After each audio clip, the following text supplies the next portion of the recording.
Boo. Hello, hello, hello.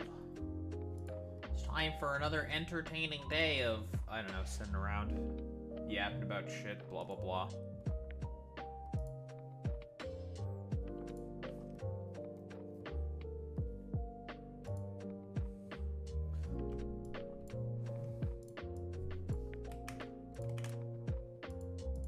I'm surprised that there is actually a second, fucking New York City mayoral debate. I'm gonna be quite honest.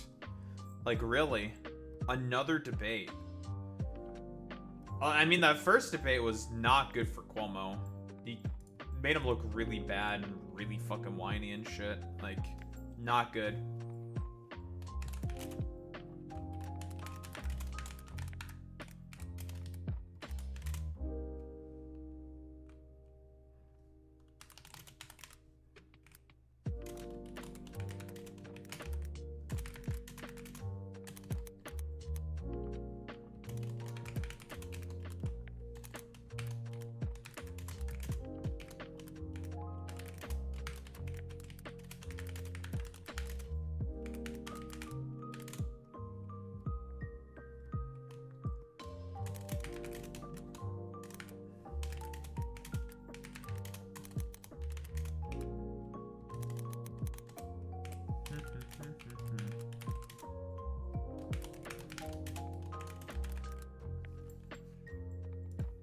Go. Alrighty. Probably gonna, while playing video game, listen to the debate, blah, blah, blah, blah, blah, all that good shit. Let's just get her started. Wake up, Buddha.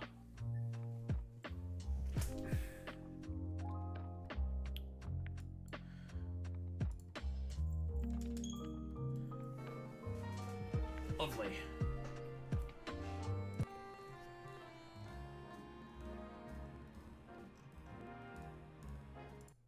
Alright.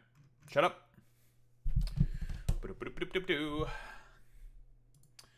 We got the boys. The boys.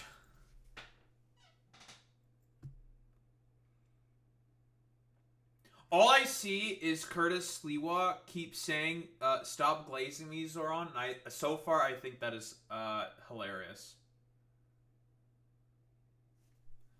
I think that's so far the funniest thing so far.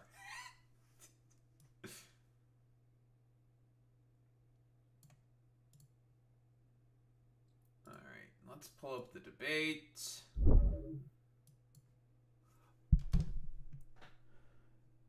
We're gonna get the boys.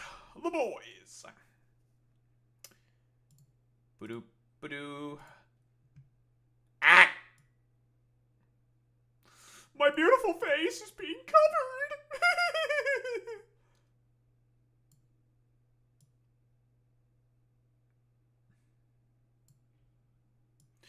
I can't believe I would do that to myself. Boop. Ag. Ooh, there's something I want to try. Let me see if I can do this. So I can have my game be on a separate screen. 4K capture utility. Does this work? Like I think it does?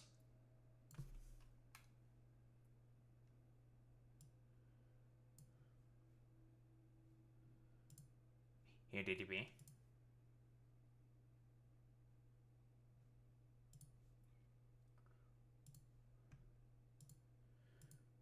Man, I don't think it works like I think it does.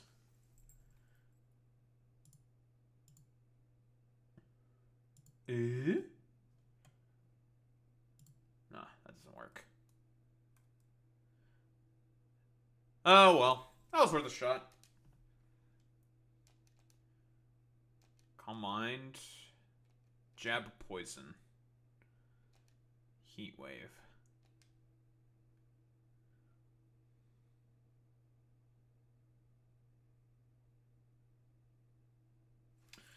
Alright. Where the fuck am I? What the fuck was I doing in this game? I was doing side quests. Right, okay. Why don't we get started with this shit? Alright, so we got another fucking New York City mayoral debate. Alright, I'm not gonna lie, genuinely fucking surprised about this. I'm also surprised that I don't have to deal with any fuck shit from the fact that this is being hosted in New York. Because, not the first one, I think it was the second debate. It was either the first or the second debate in the Democratic primary for New York City. Basically, I had to deal with, I don't know, listening to, I think it was the Vosh VOD. Yeah, it was the VOD that I just ended up going with. I was like, fuck it, we'll just use his VOD, yada, yada, yada, kind of a deal. In order to listen to the debate, because it wasn't available in Canada. Yeah, for those who don't know, I'm not an American, I am a Canadian. I live in Canada, many such cases. And obviously I want to listen in on the debate. So we have our boys here, the boys, that being Cuomo, Andrew Cuomo, Zohran Mamdani, and Curtis Sliwa, and they're gonna have another debate. I'm genuinely very surprised about the fact that they're having another fucking goddamn debate, because it's one of those situations where it's just like, okay, why? I feel like if Andrew Cuomo really wants to subject himself to like another, because that first debate did not go well for him at all. It was terrible. Like he made himself look really, really whiny, super bitchy. Like he talked about fucking Hassan Piker, for fuck's sake, on the fucking debate stage, and it's just like, huh? Hassan mention on like fucking New York airwaves? Like, why? Most of the people who know of Hassan in New York City are going to either like him or have no idea who he is. So it's just like, okay, I don't know why the fuck Andrew Cuomo thought it was a good idea to bring up Hassan, for fuck's sake. And, I don't know, still being like a weirdo pro-Israel simp. But, anywho, the preamble aside, this is another fucking goddamn debate that our boys are having here. Why don't we take a listen? Graduate School of Journalism at CUNY, the Center for New York City and State Law at New York Law School, the Museum of the City of New York, and John Jay College. Oh yeah, there was like a bunch of them just yapping before the thing. I'm skipping all that. I don't give a fuck about any of that. Criminal justice. You can watch tonight's debate without a paywall on ny1.com. It is also being broadcast on NYC TV, WNYC Radio, C-SPAN, the Spectrum News YouTube page, and thecity.nyc. It's in Spanish on Spectrum TCS and YouTube. The candidates joining us tonight have met a fundraising threshold established by the Campaign Finance Board. The seat is currently held by Eric Adams, who has decided not to run for re-election. In alphabetical order, Andrew Cuomo is a former governor of New York, running on an independent line. Zohran Mamdani is the Democratic nominee, representing parts of Queens in the State Assembly since 2021. And Curtis Sliwa is the Republican nominee and the founder of the Guardian Angels. Now for the rules. The rules you see on your screen right now have been agreed to by all of the candidates. Each candidate will deliver an opening statement of up to 45 seconds, and then answers to our questions will generally be limited to 60 seconds with a chance for rebuttals. Candidates will have an opportunity to ask one opponent one question in our cross-examination round. So let's begin.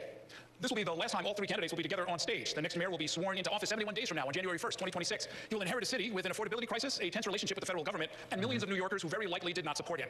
Let's begin our debate with your opening statements to viewers. You have 45 seconds. The order was determined by a random drawing on live television this morning, and we'll begin with Curtis Sliwa. Good evening. Thank you. It's us versus them. It's us versus the insiders and the billionaires. It's us versus Cuomo. It's us versus Zohran.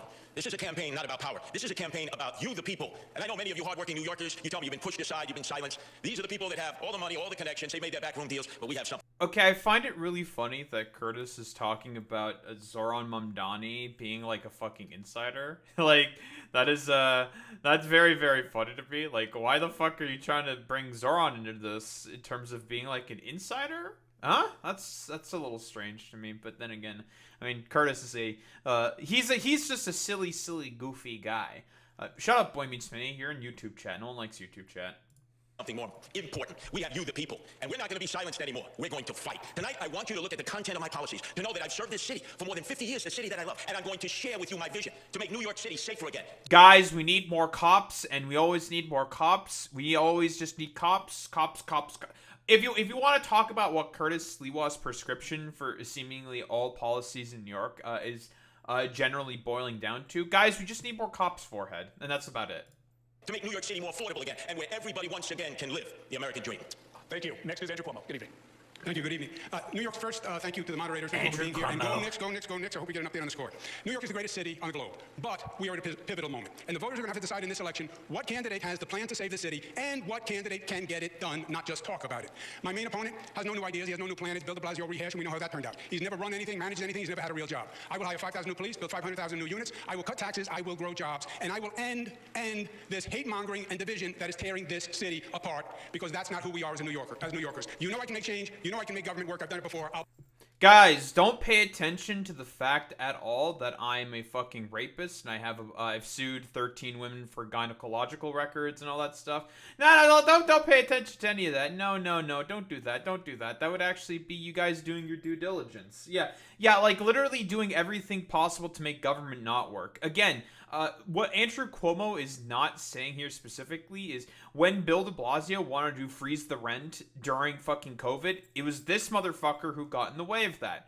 And also, in terms of trying to implement universal pre-K, guess who else got in the way of that? Oh, it was this fucking motherfucker, Andrew goddamn Cuomo. Again, Andrew Cuomo is not interested in making a New York work. He just wants people to fucking suffer. That's all that it is with this guy. He just wants to do everything possible in order to just have, billionaires, the corporations, and the rich be the main people who fucking benefit.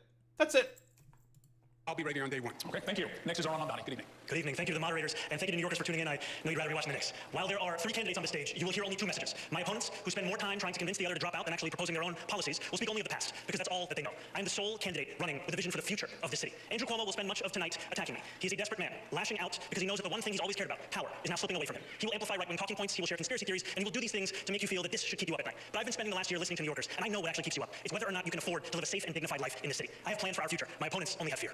Thank you very much. True. Let's start tonight with some breaking news that happened yesterday afternoon when federal agents descended on Canal Street, arresting street vendors who have been selling counterfeit designer merchandise for as long as any of us can remember. This is the first time we've seen major federal law enforcement activity in the city, outside of arrest at immigration court in Lower Manhattan. And some critics are now ringing an alarm bell, calling it a dangerous and unprecedented use of federal agents in New York City. Others say that the vendors were a major quality of life problem in the neighborhood that the NYPD had ignored. So the candidate, I'll ask each of you to respond to this. How should the mayor and the NYPD have handled both the presence of the street vendors and then the federal action? We'll start with you, Mr. Cuomo. I've had a lot of dealings with President Trump, and there's only one way to deal with him. He puts his finger in your chest, and you have to put your finger right back in his chest. I've actually had this situation with ICE interfering in New York before. It was upstate New York where ICE just showed up and started to take action. And I called the president, and I went down to the White House, and I said, that doesn't work in New York. You don't send ICE in without coordinating with our police. It's not smart, it's duplicative, and it's dangerous. We don't need ICE to do quality of life crimes.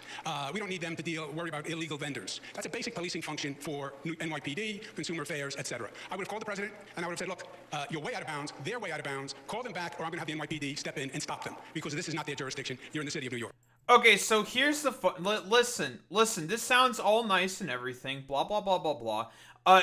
Cuomo, like, Trump knows that he's got fucking dirt on you and can easily, very, very fucking easily, just basically, snub you at every single, turn, right?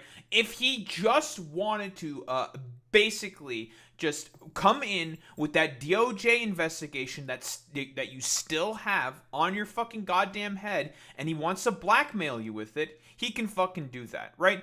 Very, very, very, very fucking easily. If he just wants to fucking blackmail you. 1000%. Not Andrew Cuomo. The reason why people think that you're a fucking compromised candidate, Andrew, is simply just due to the fact that you have a bunch of fucking skeletons in your closet that the Trump administration can very, very easily take advantage of. Like, this is the main problem with Andrew Cuomo. He is a compromised fucking goddamn candidate. No one can fucking trust anything that he has to say because he is fundamentally uninterested in improving any of the material conditions on the ground within New York. Again, this is the same motherfucking dude, by the way, who basically had a bunch of course, scandals with women. Of course, he has had a bunch of, besides the scandals with women, he also has a bunch of the COVID scandals, the thing that the DOJ investigation is predicated upon.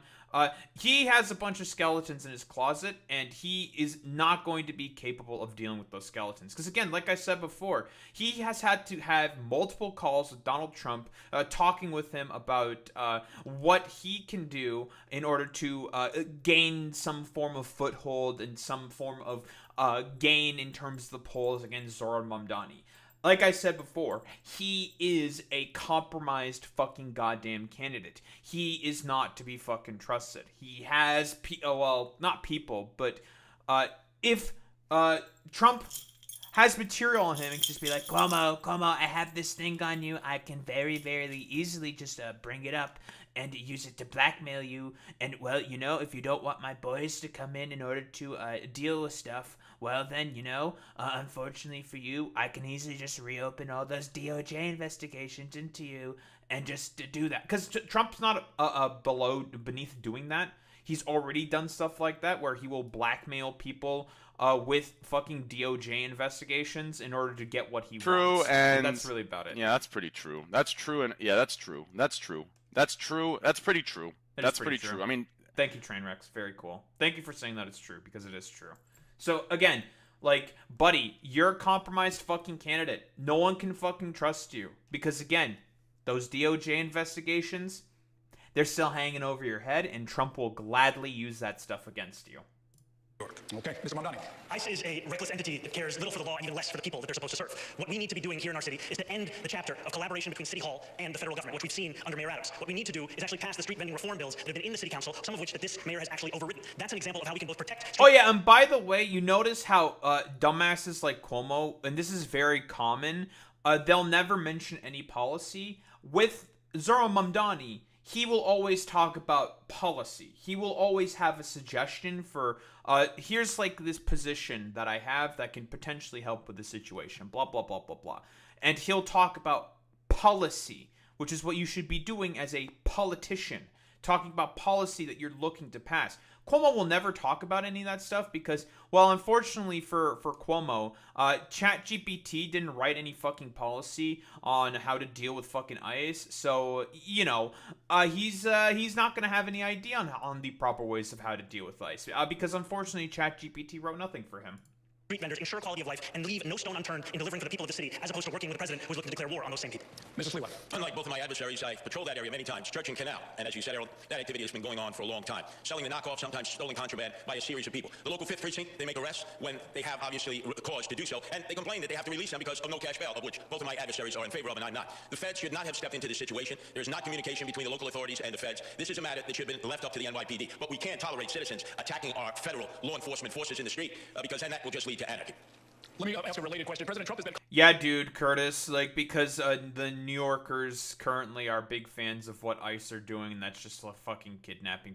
Again, listen, with Curtis Sliwa, for him, it's pretty much just guys, we just need more cops. Listen, if we just get more cops, we just get more fucking gangsters in uniform, that means it's gonna help clean up the streets of New York. And that's, pretty much all that there is with this motherfucker. Commenting on this race, and all of you on a regular basis, he's been less than glowing when talking about each of you, especially you, Mr. Mamdani. I'd like you each to describe whatever combination of defiance, diplomacy, and cooperation you will use as mayor if President Trump continues to increase the federal government's role in the affairs of our city while also threatening to decrease funding. Start with you this time, Mr. Sliwa. Well, my adversaries have decided to bump chests with President Trump to prove who's more macho. You can't beat Trump. He holds most of the cards. He's already cut federal funding for Medicaid, for the SNAP program, and has threatened to cut funds for NYCHA. So if you're all of a sudden going to get adversarial, you're going to lose. And who gets hurt? The people of New York City. So, what's the percentage of federal funds that New York gets from the federal government? It's not that much. New York is an extremely fucking rich state. Yeah, again, Curtis Sliwa is willing to capitulate up front to Trump for literally no fucking reason. Oh, whoa, who would have thought? Trump doesn't hold all the fucking cards in terms of the amount of tax revenue that gets given to the fucking federal government. New York State in general, and the vast majority of this is because of New York City, is a net giver of fucking tax money to the federal government. So the federal government can't just actively fucking snub New York like this. They don't hold any of the fucking cards. Yeah, it's Democrat states that give way more federal revenue for the fucking goddamn, for the treasury of the federal government. It's all fucking Democratic states. So the fact that Trump keeps pissing them off, I know, maybe he's just jealous of the fact that the red rural shithole states that he pretends to fucking represent are he's just mad about the fact that they're fucking burdens upon the fucking country in reality and just doesn't want to fucking admit it. Well, he probably does think that that's the case in reality, that they are just burdens on the fucking goddamn United States of America. He can't just never admit it, though, because he'd lose political power and prominence if he did.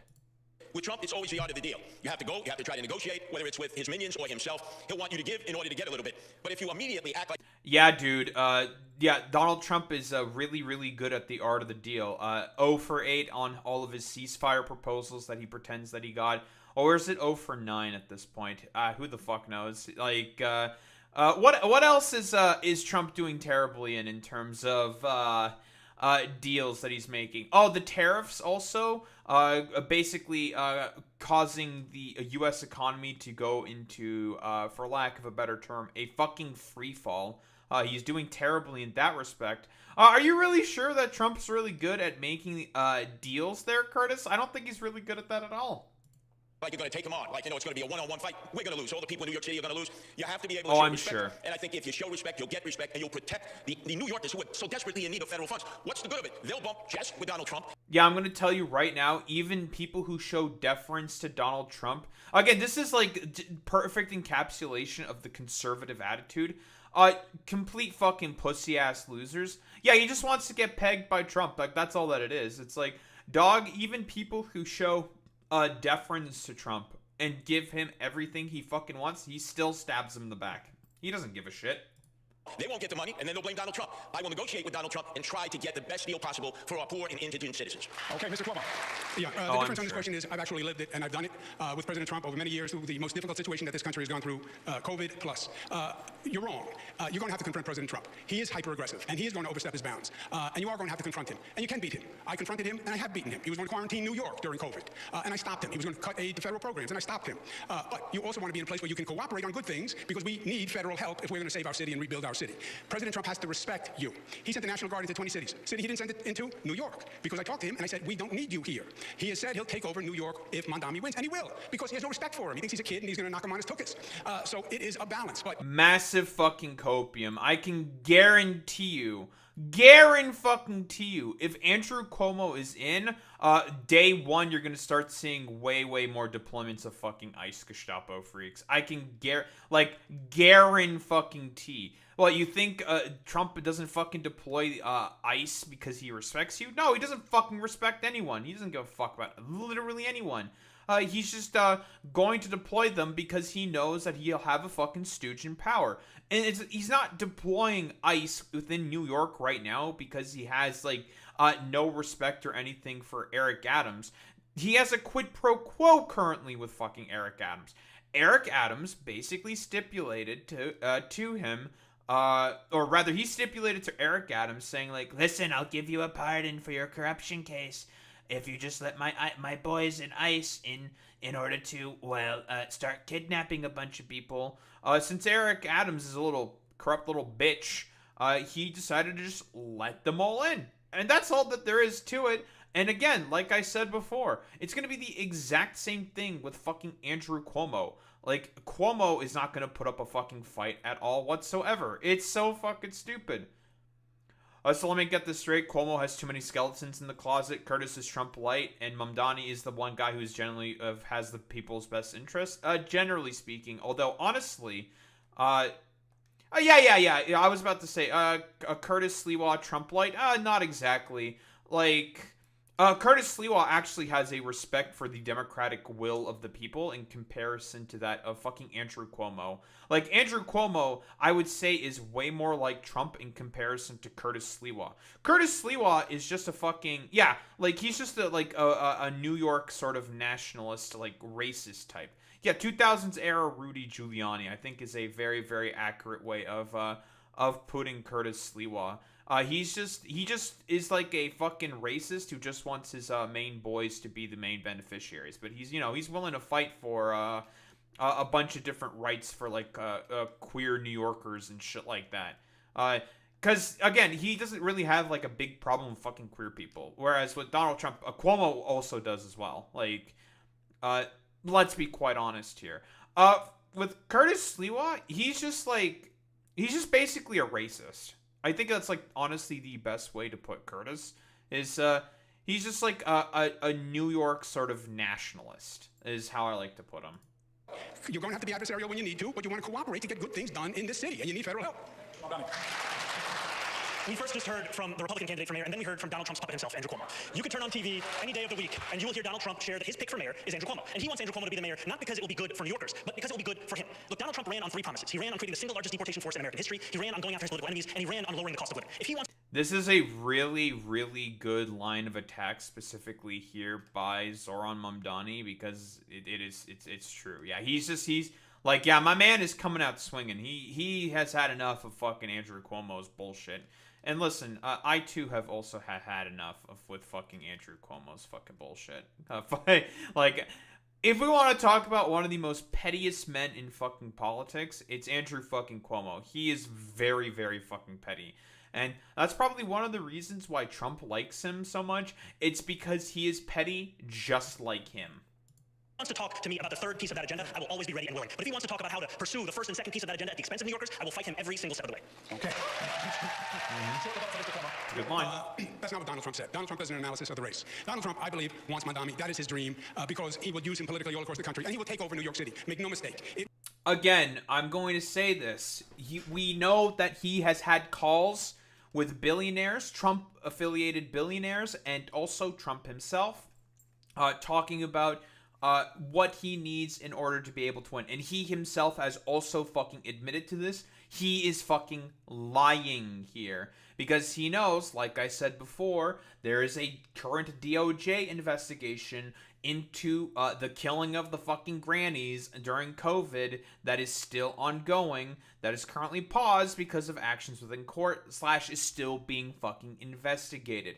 If Donald Trump wants to blackmail Cuomo with that fucking DOJ investigation, Donald Trump will gladly blackmail this compromised candidate till hell and high water. Because, like I said before, he is compromised. You can't fucking trust a lick, a word that comes out of Andrew fucking Cuomo's mouth. Because again, as I'm saying again and again, he is compromised.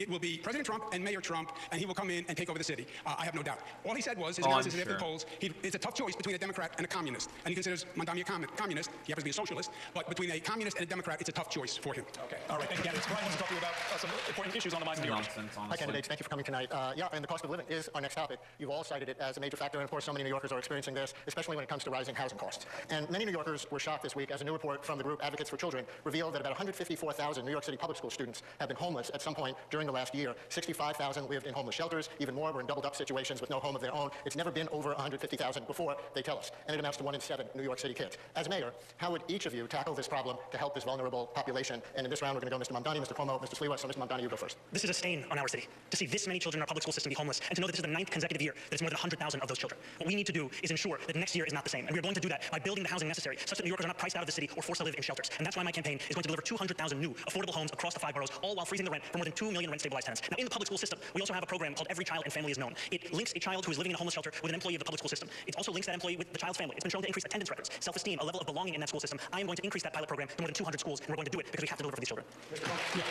Amazing. Zohran is a great actor. He missed his calling.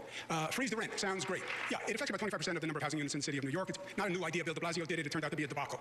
And it does nothing for 75% of the units. And It turned out being a debacle because you got in the way of that shit, buddy. Again, you have had a part to play in all of this, my dude. Like, you are the fucking problem here, man. Like, you did everything possible to snub the attempts at freezing the fucking goddamn rent. You are the issue, my man. Because in reality, you are an out-of-touch elitist that doesn't even live in fucking New York and wants to do everything possible to give more fucking power and resources to, the billionaires and the fucking rich. You're the problem, buddy. The 25, it just postpones the increase and actually causes us to lose units because landlords took them off the market. I ask you to address the homeless children question, and we will get to rent freeze. Yeah, well, the answer to homeless children is you need more affordable housing. And I'm saying freeze the rent was done under de Blasio. It doesn't work. It's a canard and just a great 3-word slogan. Still, by the way, not answering the fucking question, by the way. Just using this as like a pathetic fucking attempt to attack Zohran Mamdani. It's just like, just that, there's like no there there. It's so fucking stupid. The way to increase availability of affordable housing is to build affordable housing. I was the HUD secretary. I did it all across the country. We have 1% vacancy rate. We're not building enough affordable housing, and you need a competent, productive government to do that. And that's what I've done across the country, across the state. Make government work. You get the supply up, the rents will come down. It's not good criticism whatsoever. Like, the reason why it's not a good criticism is simply just due to the fact that it's simply just due to the fact that it's like you had a part to play and why that fucking policy was not as effective as it could have been. Like, you got in the way of that. Because in reality, keep in mind, Andrew Cuomo is the type of dude who will do anything possible to not sign progressive legislation that would be passed consistently within New York by essentially creating this committee of Democrats who always vote alongside the fucking Republicans, so then he doesn't have to do any fucking work. Again, he actively snubs any fucking progressive legislation because he himself is also just a fucking conservative. Your name, so you get 30 seconds. We are in the 9th consecutive year of more than 100,000 children in the New York City public school system being homeless. That means it began when Andrew Cuomo was the governor. And what did he do? What did he do about it? He did not do anything. He spent more money on a singing water fountain at LaGuardia Airport than he did on the average cost of an affordable housing unit. That is the record that we have in display. And what we need is a change in the city, not more of the same. Yeah, but if I may, the homeless issue, number of homeless since I left, has more than doubled during his administration and the state's administration. Since I left, homeless...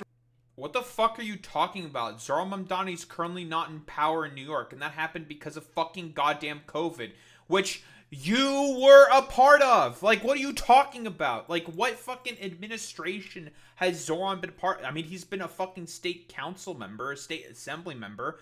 There's not all that much he can fucking do in tackling the fucking homeless crisis as a state assembly member. There's more he can do as fucking mayor. As a state assembly member, not as much he can do. You were the fucking governor when people were losing fucking housing due to COVID, you dumbass.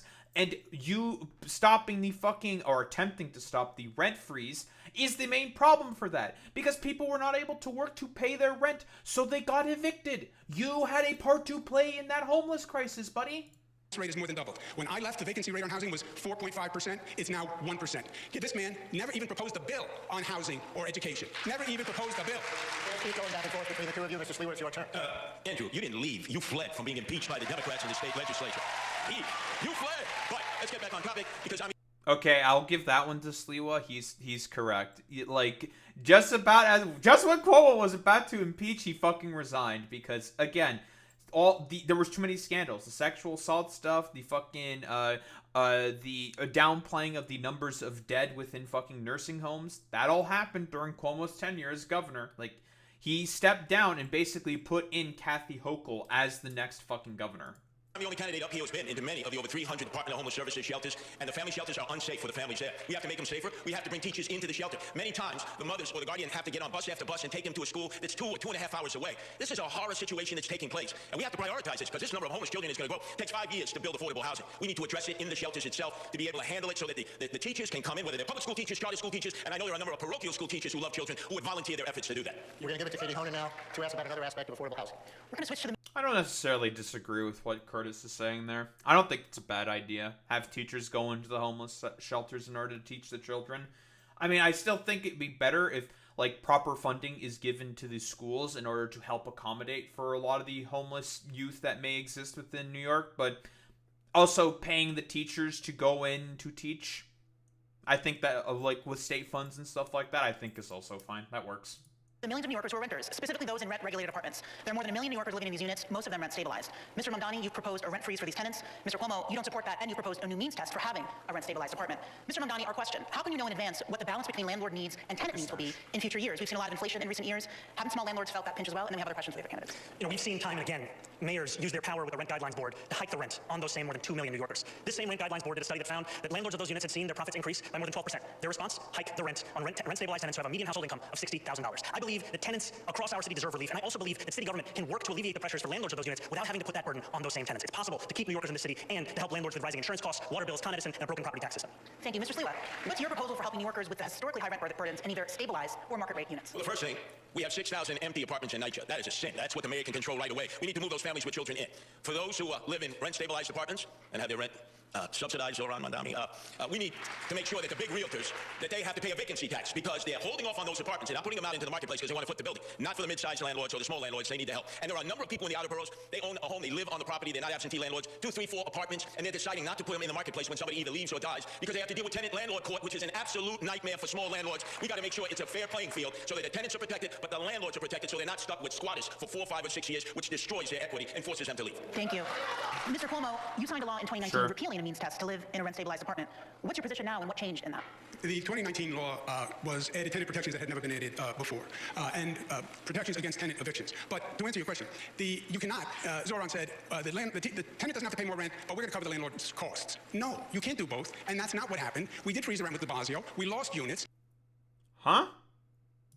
I don't think that's what Zohran said at all whatsoever. I don't think that's what he said at all. Like, what are you fucking talking about? Whoa, Andrew Cuomo. Again, keep in mind, this motherfucker, Andrew Cuomo, got his fucking housing policy when he typed it out in fucking ChatGPT. Do you really fucking trust this motherfucker to be able to come up with, like, an actual, like, policy for fucking housing? Like, really? Really? Do you trust this fucking guy? Nah, I personally, not passing the fucking vibe check. You're not passing the fucking smell check there, buddy. I don't think you're going to be capable of coming up with, like, an effective fucking policy in terms of this stuff, my dude. Like, it's complete fucking nonsense. Because the landlords took them off the market because you weren't covering their costs. The reason the Rent Guidelines Board went up after the freeze was because you had to make up for all the backlog of costs. And this, I'm going to freeze the rent. People think it applies to all of them. No, just the 25% of units that are rent stabilized. And by the way, it's all BS because the mayor doesn't have the power to do it anyway. The Rent Guidelines Board does. Okay, by the way, who are the people that are going to be in rent-stabilized fucking apartments? It's going to be working class and more poor people because they can't afford to pay the rent, you fucking idiot. That's why, again, rent-stabilized housing is going more and more further up in terms of cost, and people are not able to afford that stuff, is a main reason why a lot of working families are leaving fucking New York, you dumbass, and you not wanting to do that. Again, he's showing his fucking ass here because simply just due to the fact that he just hates poor people and doesn't live in the fucking goddamn area that he's pretending to want to fucking govern whatsoever. Yeah, in LA right now, it's only a 3% increase per year. Yeah, he would have the percentage rate increase go further up with his stupid means-tested fucking proposals. And again, like, the Zohran's Law fucking LARP shit, it is the most fucking means-tested bullshit on the fucking planet. Just like, well, you know, you have to fit this particular little box, blah, blah, blah, blah, blah. You don't fucking means-test stuff like that. This is how it's going to automatically fucking fail when it comes to housing policy. You just have to apply it to literally everybody, and that's that. And if you need more fucking goddamn units, you can just build some more fucking goddamn units. That's not very difficult. It's pretty easy to do that. You just have to get through. Well, okay. I say it's rather easy to do that. In reality, no, not really, because of how fucked zoning laws are in the fucking U.S., but that's a whole different story. Not like this motherfucker's going to do anything about zoning laws within New York City, because again, he lives in fucking suburbs. He doesn't live with your average fucking New Yorkers. He doesn't know what it's like in order to deal with fucking zoning, districting, and laws and shit like that. He doesn't give a shit about any of that. Oh, well, I was HUD secretary under Bill Clinton. That's a bunch of fucking LARP cope bullshit. If we're talking about municipal fucking policy in comparison to federal policy, Secretary of HUD has nothing to do with family zoning and how housing zoning works within cities. That's a bunch of fucking LARP cope fucking bullshit. Again, one of the main issues here, and this is the only sort of aspect where the Abunda people get it correct, is there are a lot of idiotic, burdensome regulations that exist. But these are idiotic, burdensome regulations that are put in by real estate developers that this motherfucker is never going to address. The main problem, fundamentally speaking, is the fact that real estate developers have the ultimate say in terms of how zoning laws can be done, how particular other sort of like rent freezes and all these other sort of laws for utilities can generally speaking be done. Because again, as has been said before, a lot of these motherfuckers will only build housing units, the developers that is, if the money is guaranteed there for people to be able to pay soaring fucking rent costs that they're going to keep raising year after year after year consistently. So much so they can start pricing people out and turning those units into, well, speculative real estate fucking assets for foreign capital to fucking bet on. Because that's what these developers want in reality.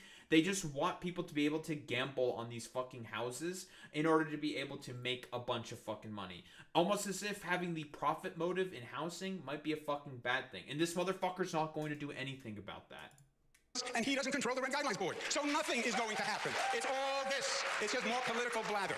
Mr. Mamdani, you want to put this on? And if you want a candidate for mayor who tells you everything that he cannot do, then Andrew Cuomo should be your choice. If you want a candidate for mayor who will use every tool at their disposal, including the 9 appointees at the Rent Guidelines Board, all of whom are appointed by the mayor, then I am the candidate for you. Yeah, got him, by the way. Yeah, again, that's a great fucking point. Yeah, the mayor is who appoints the all of these fucking different boards.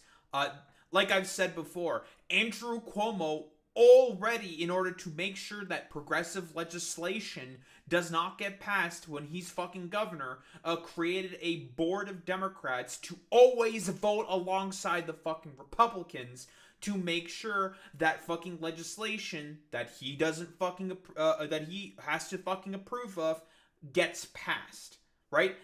Like I said before, because he would definitely put in a bunch of like dipshit fucking token Democrats and a bunch of Republicans to make sure that rent would only get significantly worse within New York City, whereas with people like Zohran Mamdani, he would do anything possible in order to put people into power that can actually help make his agenda real. Because in reality, Andrew Cuomo doesn't have a fucking agenda. He's only going to attack other people's agenda because in reality, this dude doesn't have any fucking policy that he's running on. He's just running on being mayor of New York City because he just felt like wanting to be mayor of New York City. That's it. He's not actually in it to improve people's lives. He doesn't give a fuck about people's lives, right? Like, COVID shit all withstanding. Yeah, he's just running purely on name. That's it. And because he, I don't know, the Democrats probably tapped him on the shoulder to be like, hey, can you keep running against Zohran? He's going to run away with the fucking race if you don't stay in as an independent. That's the only reason why he's here anyway. Because he's a fucking compromised candidate. Through and through. We have to go to Errol, sorry. You weren't named, so I'm sorry. We're going to go to Errol. My name was... Can I get the rebuttal? Quickly. Okay, quickly. The mayor doesn't appoint the Rent Guidelines Board. He's wrong. They are appointed to a term, and they're on holdovers. And when the term is over, you can appoint. But it takes a number of years to get control. Understood. Candidates, right now we are just blocks away from the site of the Long Island City rezoning plan, which has been under consideration for a decade at this point, and in its latest version will create 15,000 new apartments. That plan, like the recently passed City of Yes 5-borough rezoning, reflects a reality that hundreds of thousands of units, as many as 1 million new units, will be needed in New York City over the next 10 years. What is your plan to get new units built quickly? And the order of this will be Mr. Cuomo, then Mr. Sliwa, then Mr. Mamdani. Yeah, Sliwa said before it takes 5 years to build affordable housing. No, it doesn't. No, it shouldn't. That's an incompetent government. You can actually get competent government, well-managed government. I built LaGuardia Airport, even though he doesn't like it, in 4 years. Okay, so don't tell me it takes 5 years to build a housing unit. You have to redo HPD. You have to change the entire organizational structure. You have the zoning, but you have to start hundreds, if not thousands, of sites simultaneously. Private sector developers partner with not-for-profits, partner with CDCs, use city-owned sites, use air rights, make a deal with the unions. But this has to be the #1 priority. The way I did Second Avenue Subway or the Mario Cuomo Bridge or the Kosciuszko Bridge. This project. Yeah, again, the only thing you can ever point to is one dumbass fucking airport. Again, him as governor had a bunch, like, he sexually assaulted a bunch of women, came up with the excuse like, oh, well, I'm Italian. What do you mean? That's why I had to sexually abuse a bunch of women. It's because I'm Italian. Oh, look at me. Boobity bobbity woobity wobbity. And it's just like, yeah, bro, totally. That's the main reason for as to why you're a fucking not a piece of shit. It's just like, okay, bro. It's so fucking stupid, man. Like, this, yeah, like you're saying, Boy Meets Minnie, this is the exact shit that fucking Zohran is talking about. But, you know, whatever. With Andrew Cuomo, he doesn't, like, in reality, he is a motherfucker who could give less of a flying fuck about this particular situation. Because, again, if Andrew Cuomo could fucking have his way, he would just make it all worse for everybody. Like, let's be honest here. He would make it significantly fucking worse because he is not interested. It's all about fucking the billionaires and the rich for him. Like, so he can, like, pretend and talk about what he did for LaGuardia was good, blah, blah, blah, blah, blah. In reality, it's not gonna fucking actually help whatsoever because he's not interested in actually addressing any of the material conditions that people have to go through in fucking New York because he doesn't care because he's an out-of-touch elitist who doesn't even fucking live in the city to begin with. So he doesn't have to give a shit about any of this stuff. people are just going to keep suffering under this guy's fucking governorship. Like, 1,000%. Like, that's all there is to it, to be honest. There's thousands of housing developments being accelerated, expedited, facilitated at one time. And we need 500,000 units. That's the way you're going to make New York City affordable and still allow the talent to come here. Okay, Mr. Sliwa. I'm the only candidate here on the stage who is opposed to the city of yes. Both my adversaries are for it. Make sure on election day when you turn over your ballot and you have the initiatives, you vote no. And you know how oftentimes I've been accused, how are you going to work with the Democratic-controlled city council? I, Adrian Adams, and the predominant Democrats, including many of them very liberal and progressive, believe no to yes. I have a simple plan. It takes a year. We have 25 Empire State buildings that would be empty and just have office space. It'll never be used because business doesn't operate the way it used to. Retrofit them to affordable apartments. Most are in Manhattan. The infrastructure is there. You set up a partnership with developers. It'll put men and women to work, and you'll get your affordable apartments a lot quicker and not be a burden to the outer boroughs and the residential communities because you're in the back pockets, Andrew, of the developers who wine dined and pocket lined you. Let me ask you a follow-up on that, Mr. Sliwa. Do you think each elected city council member should have basically veto power over whether or not housing gets built in a district? Absolutely. Local control. Community board should have their say. What happened to zoning? We throw it out? Eric Adams, this city of yes is on steroids, and he went wild.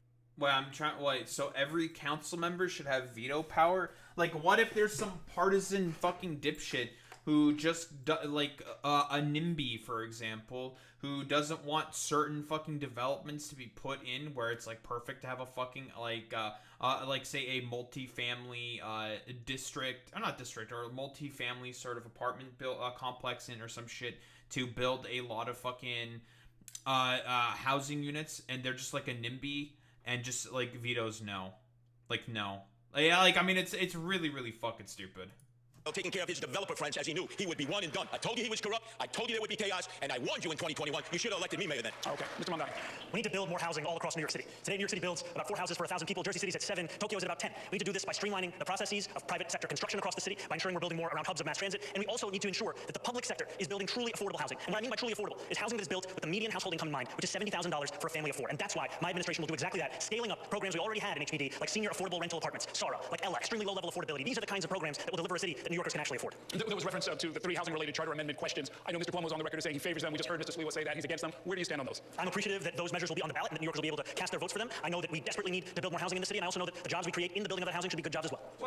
Answer. What is your opinion, Zohran? Come on. Yes or no? What is your opinion? Yes or no, Zohran? True. Don't be a politician here. I got it. They're pointing out what I was about to say. Answer the question. I think on the stage you can see 2 people appealing for the Republican Party's votes. Answer the question. Answer the question for once. My question to you was, do you support the 3 ballot amendment questions? I've not yet taken a position on those ballot amendments. Oh, what a shocker. All right. What a shocker. We're gonna Don't move worry, on. once he takes it, he'll change it anyway. We're gonna move on. Did any of these motherfuckers take any positions on any of that stuff? Like, what do you mean? You guys haven't fucking taken any positions on any of that stuff. Like, get the hell out of here. Yeah, like, why should he? What, like, he has his own fucking proposals. Why should he care about what's in those fucking ballots? I mean, it's so fucking stupid. Candidates, the rhetoric on the campaign trail has become more heated in recent weeks. We have reached a point where 2 of the candidates on stage here tonight have armed security. I would like to spend a few minutes to see if we can dial down the rhetoric. Mr. Mamdani, some Jewish New Yorkers continue to say that your comments on Israel and the war in Gaza leave them feeling unsafe and concerned about their future in our city. Oh, I'm recently, sure. Several prominent New York rabbis took the unusual step of denouncing your candidacy, including the rabbi of the Park Avenue Synagogue in Manhattan and Rabbi Michael Miller, the longtime leader of the Jewish Community Relations Council, who's a friend to many of us. Do you have any regrets about how you've dealt with these issues, and will your longstanding views on the subject get in the way of your ability to be an effective mayor? I look forward to being a mayor for every single person that calls this city home. Not just those who voted for me in the Democratic primary, not just those that vote for me in this general election, but all 8.5 million New Yorkers. And that includes Jewish New Yorkers who may have concerns or opposition to the positions that I've shared about Israel and Palestine. You know, just a few weeks ago, I was on the M57, the slowest bus in New York City. And as I was seated there, there was a speech therapist who was sitting next to me. She told me that she was Jewish. She said that her daughter was a huge fan, but that she was not yet decided on who she was going to vote for. And she shared to me about her fears in this city, about rising anti-Semitism. And I told her what I will tell New Yorkers today, which is that I will be the mayor who doesn't just protect Jewish New Yorkers, but also celebrates and cherishes them, who doesn't just increase funding to hate crime prevention programs by 800%, who doesn't just ensure that the NYPD are outside of synagogues and temples on the high holy days, but also actually delivers on the implementation of the Hidden Voices curriculum in our school system, so that children in the city learn about the beauty and the breadth of the Jewish experience right here in the 5 boroughs. Okay, I've got a different... Yeah, can I just comment on that, please? You know, not everything is a TikTok video. You're the savior of the Jewish people. You won't denounce globalized intifada, which means kill Jews. There's unprecedented... Okay, I don't know how many times this has to be fucking told to this complete fucking troglodyte, fucking pedophile, rapist, Andrew Cuomo. But he never said globalize the fucking, globalize the Antifada. He never fucking said that. Again, he was talking on the Bulwark podcast specifically about the, a position where in the for the Warsaw Ghetto, in the Smithsonian Museum, talking about the Warsaw Ghetto exhibit, talking about the term Antifada that's being used in that fucking goddamn in that fucking goddamn exhibit specifically, because Antifada in Arabic means struggle, because it was obviously a fucking struggle. No shit. Yeah, it was a fucking struggle for against for the Jews that were living in the Warsaw Ghetto against the fucking Nazis. Like, duh. And he was commenting on the fact that people dishonestly like to conflate the term Intifada to mean killing all of the fucking goddamn Jews. Because this is what it exactly is. This is a dishonest fucking conflation that this motherfucker, this anti-Semitic fucking freak, an Islamophobic fucking freak, Andrew Cuomo, loves to consistently play into.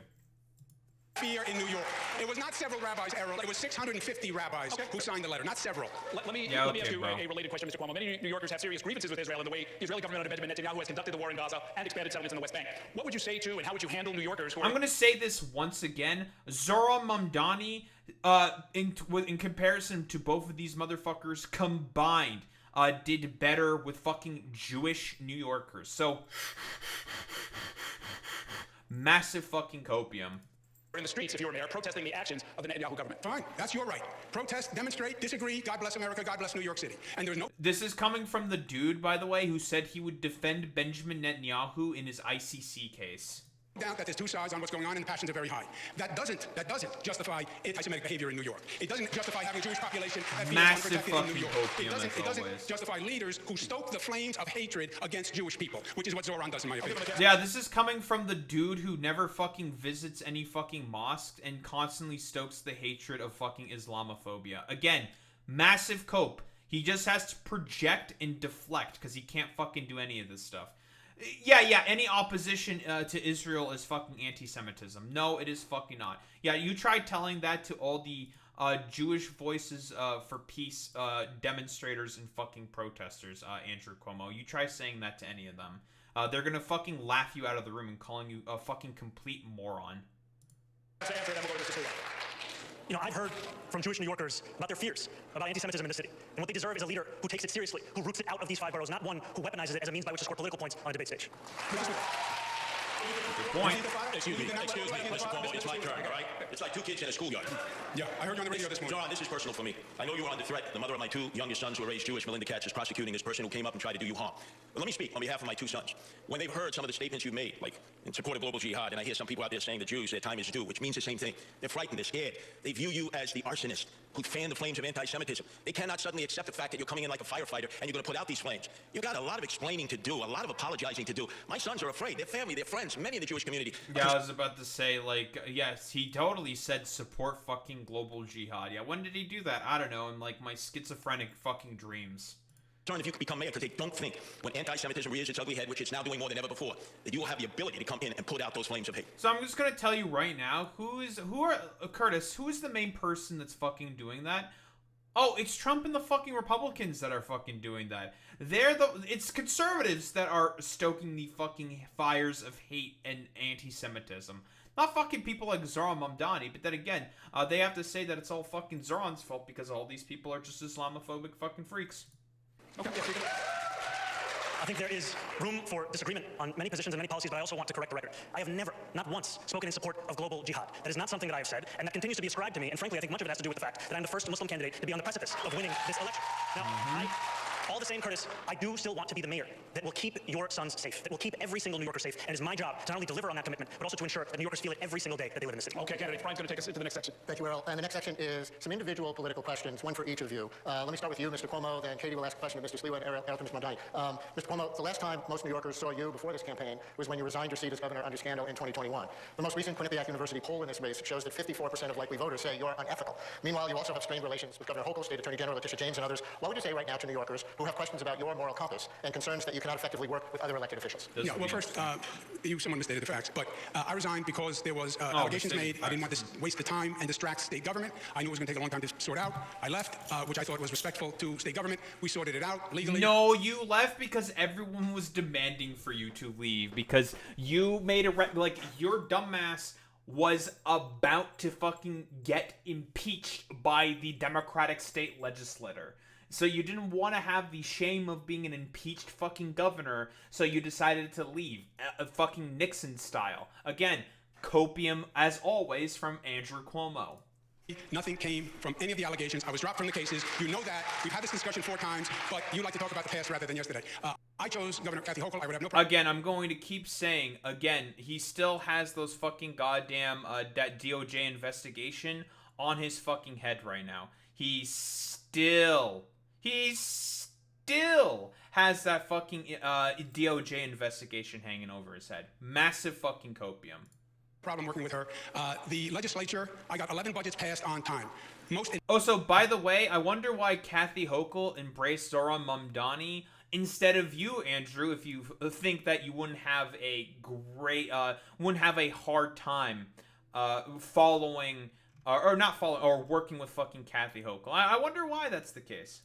In modern political history, they haven't gotten one done on time since I was there. So don't tell me who knows how to work with the legislature. And a mayor being able to deal with that legislature is key. Because don't kid yourself, I've watched every governor and mayor since Ed Koch. There is a tension between the city and the state. The city's arguing for its budgets, the state is saying no, and the city has been getting screwed by the state, and that has to change, and the city has to be doing better. That's it. Katie? Many New Yorkers, you've often presented yourself as more of a well-known New York character than a serious policy expert. Your critics have said your candidacy is making it more likely that Zohran Mamdani can win the election. What do you say to them and to others who feel that while your name recognition has seen a boost, your candidacy is not helpful to New Yorkers, including those who share your views? Number one, I have 13 campaign offices open. I'm throughout the outer boroughs. You see the excitement and energy of the working class people that I represent. I am the Republican populist candidate representing the working class, and I'm also, Katie, the candidate on the independent line, first ever put together by my wife Nancy, who loves animals like so many. Save the animals, no kill shelters, animal abusers go to jail. So people know that I'm not just running to protect people, which has been my life as leader of the Guardian Angels. I'm there to protect our pets and animals. Because remember, Mahatma Gandhi said, a society that does not take care of its animals does not take care of its people. Homeless, emotionally disturbed veterans. I'm out there every day tending to their needs with the Guardian Angels, doing things that the city and state should have been doing a long time ago, but neglected them and instead spent $7 billion on migrants that we don't even know. That is a disgrace. We should be there for our own people who are suffering and wallowing in desperation and despair. Okay, Mr. Mamdani, you have criticized the politics of the past where leaders either avoid taking a stand on a key issue or try to be all things to all people. But at times during this campaign, you've carefully avoided answering tough questions. We saw an instance just a few minutes ago when I asked about how you plan to vote on those ballot initiatives next month. We've asked whether you support a major rezoning push for part of Queens, some of which is in your district. You've been unclear about how you think the city schools should be run, its governance structure. How is that different from politics as usual? When it comes to our schools, I believe that every single child deserves to have an excellent public education. And we have not seen that under the stewardship of those schools with this mayoral administration. We have not seen it because we are not fully funding those schools. We are not on track to comply with the class size mandates of those schools. We are not even on track to ensure greater literacy levels across those schools, despite the strides that have been taken with NYC REITs. When it comes to rezoning, I've been very clear that I will always celebrate the addition of additional housing units across the city. I also believe that Gantry State Park and Queensbridge Park should be one contiguous park. Those are things that one can believe at the same time. And my critiques of the politics of the past is right here on the stage. You can see in Andrew Cuomo someone who had 10 years to deliver on so much of what he's spoken about. He says that taking 5 years to build affordable housing is the sign of an incompetent government. By his own words, that means he must have led an incompetent government. That is what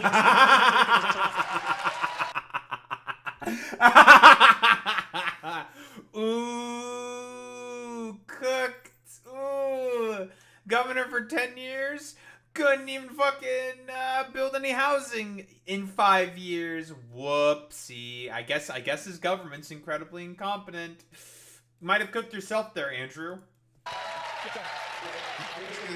I understand my friend doesn't really understand government. The governor doesn't build housing in New York City. Not if it's you. No, legally, there are jurisdictions. The governor doesn't pick up trash. He doesn't. Then why the fuck are you constantly talking about how you built all this different stuff in different positions? How you want to fucking build... Like, what the fuck are you talking about? You're the Like, by the way, technically speaking, yes, the governor does have a hand in building fucking housing in New York City, you stupid motherfucker. Because you're the one who has to approve the budget proposals from the mayor of New York. So, yeah, guess what? You do have a hand in building fucking housing. You're the one who has to approve all the fucking budgets, you stupid dumbass.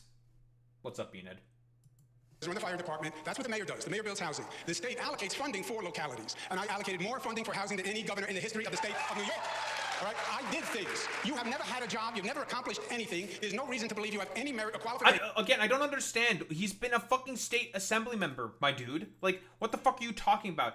You've never had any experience. You've never had a job. He's had a fucking job this whole time. Like, I always found this, like, line of attack of Zohran Mamdani not having a job being incredibly fucking stupid. Again, you're the fucking motherfucker who's just a goddamn fucking rapist and just wants to fucking, I don't know, rape a bunch of people as mayor of New York now. Who wants to make a bet that he just wants to rape people as mayor of New York? I'm willing to fucking say that. And just do everything possible for Bill Ackman and his gaggle of buddies in the fucking Hiltons. Like, that's all that it is. He just wants to provide for all of the, for the billionaires and the rich. That's it. For 8.5 million lives. You don't know how to run a government, you don't know how to handle an emergency, and you've literally never proposed a bill on on anything that you're not talking about in your campaign. You had the worst attendance record in the assembly, and you gave yourselves the highest raise in the United States of America. You went from $110,000 to $140,000, and then you never showed up for work, and you missed 80% of the votes. This is really funny coming from this motherfucking billionaire dipshit who had to resign from the fact that he was governor of New York because of all of his fucking scandals. And again, I'm going to say this again. Andrew Cuomo appointed a board of fucking Democrats who voted alongside with Republicans to make sure that he doesn't pass a lot of the overwhelming amounts of progressive legislation that were constantly being passed in the New York State legislature, because in reality, he is just a fucking conservative. You actively had a part to play in the stunting of the fucking New York State government, you dumbass. Shame on you. Shame on you. Well, it is always a pleasure to hear Andrew Cuomo create his own facts at every debate stage. We just had a former governor say in his own words that the city has been getting screwed by the state. Who was leading the state? It was you, Governor. Cause it's true. He did fuck over the state consistently. When Bill de Blasio was doing fucking funding proposals for a lot of his policies, who stepped in to stop that? It was Andrew Cuomo every single time. It's incredible.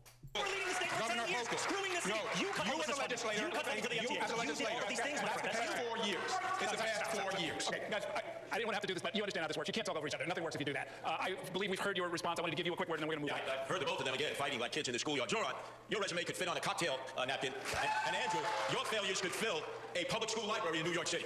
Okay, go ahead. We're going to move now to public Thank you, safety. Curtis. And there was some breaking news from the New York Times that you, Mr. Mamdani, would ask Police Commissioner Jessica Tisch to stay on as police commissioner if you are indeed mayor. I wanted to confirm if that was true. And for Mr. Cuomo and Mr. Sliwa, would you ask the current police commissioner to stay on if you were elected? So, Mr. Mamdani, we'll start with you. Yes, I can confirm that reporting. My administration will be relentless in its pursuit of safety and affordability for every New Yorker. And the delivery of that will require us to put together a team of the best and the brightest. Eric Adams stacked the upper echelons of the NYPD with corruption and incompetence. Commissioner Tisch took on a broken status quo, started to deliver accountability, rooting out corruption, and reducing crime across the 5 boroughs. I've said time and again that my litmus test for that position will be excellence, and the alignment will be of that position. And I am confident that under a Mamdani administration, we will continue to deliver on that same mission and do so while creating the Department of Community Safety to ensure that mental health experts were the ones responding to the mental health crisis. Because safety and justice is at the cornerstone of our pursuit of public safety, and in doing so, we will also be able to deliver our agenda for affordability. Well, that's just the standard for fucking debates, by the way, Five Blitzer.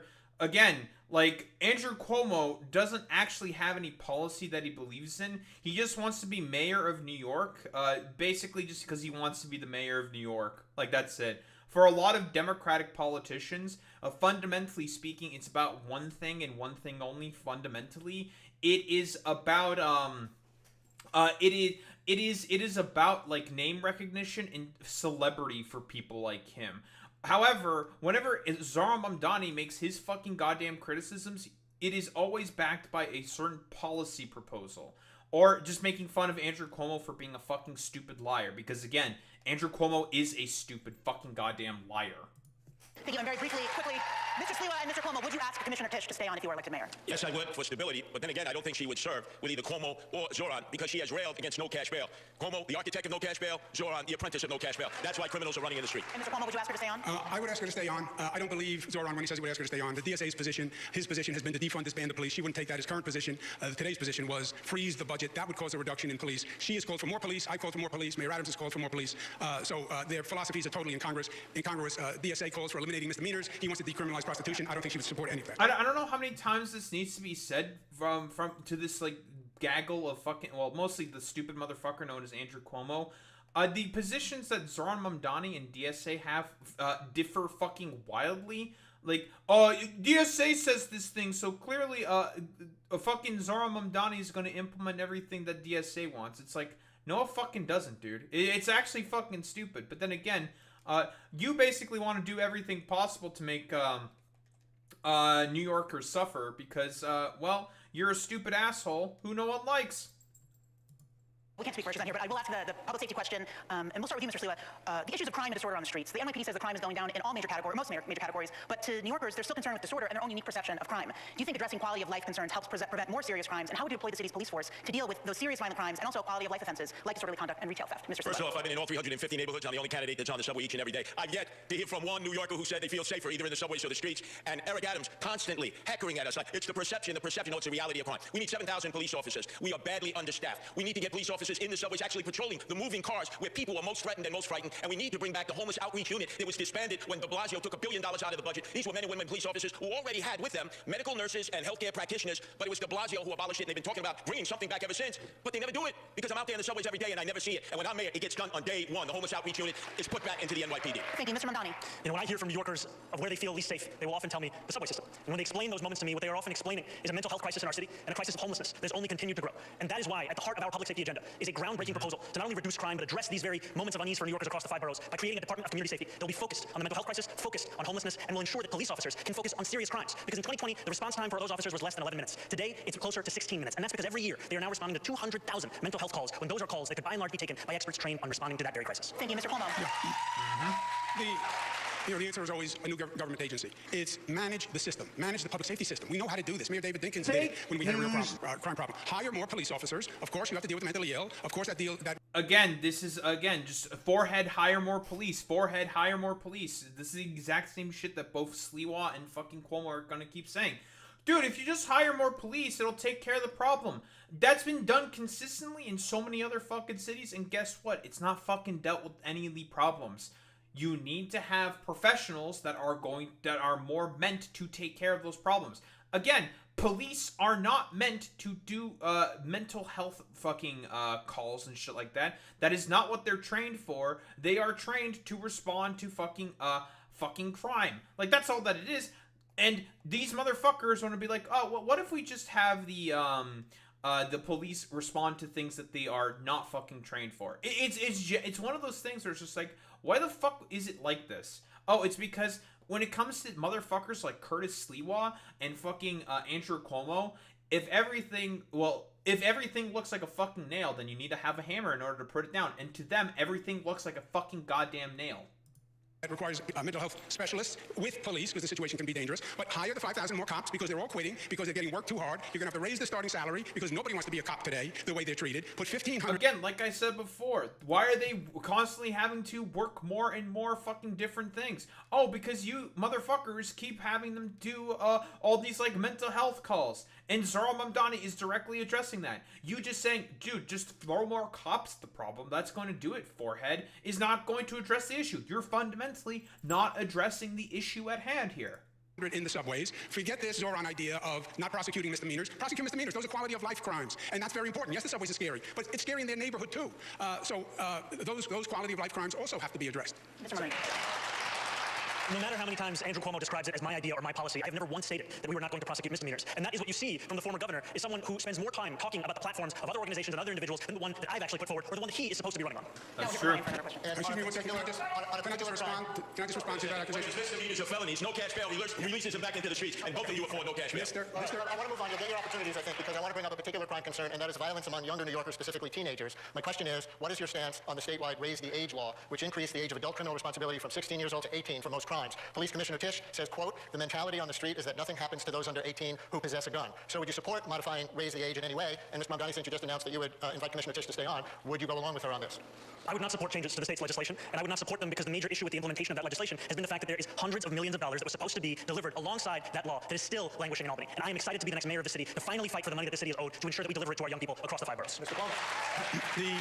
What I was referring to before is Zohran is a member of the DSA, Democratic Socialists of America. They have a charter. He gives them 3% of his salary. He has said multiple times, I'm a DSA member, I pledge allegiance. They say abolish jails, defund police, don't enforce misdemeanors. Go to my website, andrewcuomo.com. It's right on the front. Bro, what the fuck are you talking about? Again, this is just not an instance of him just not talking about what he's fucking for. Like, again, hey, what are you fucking for? Oh, nothing. Like, because again, he's not interested in talking about anything he's for. It's always the same exact fucking LARP coat bullshit with Andrew Cuomo. Because just like, oh, we have to just attack the DSA. It's like, why are you fucking even talking about the DSA here? Why are you fucking bringing them up? They're irrelevant here. Like, again, Zohran himself just said how his positions and the positions of the DSA fucking differ from one another. So why the fuck are you bringing them up? Oh, because in reality, you also do not want to address any of the issues either. page. Now, is he lying to the DSA? Is he lying to New York? Is he lying to everybody? Who knows? On the raise the age, I passed the law. I support the law. We were one of only 2 states that put 16 and 17-year-olds in adult prisons. It was inhumane. It was cruel and unusual, and I'm proud of that law. It's administered by local governments. Some are doing it better than others. If Zohran thought that there was money locked up in Albany, maybe he should have gone to Albany and proposed a bill to release it.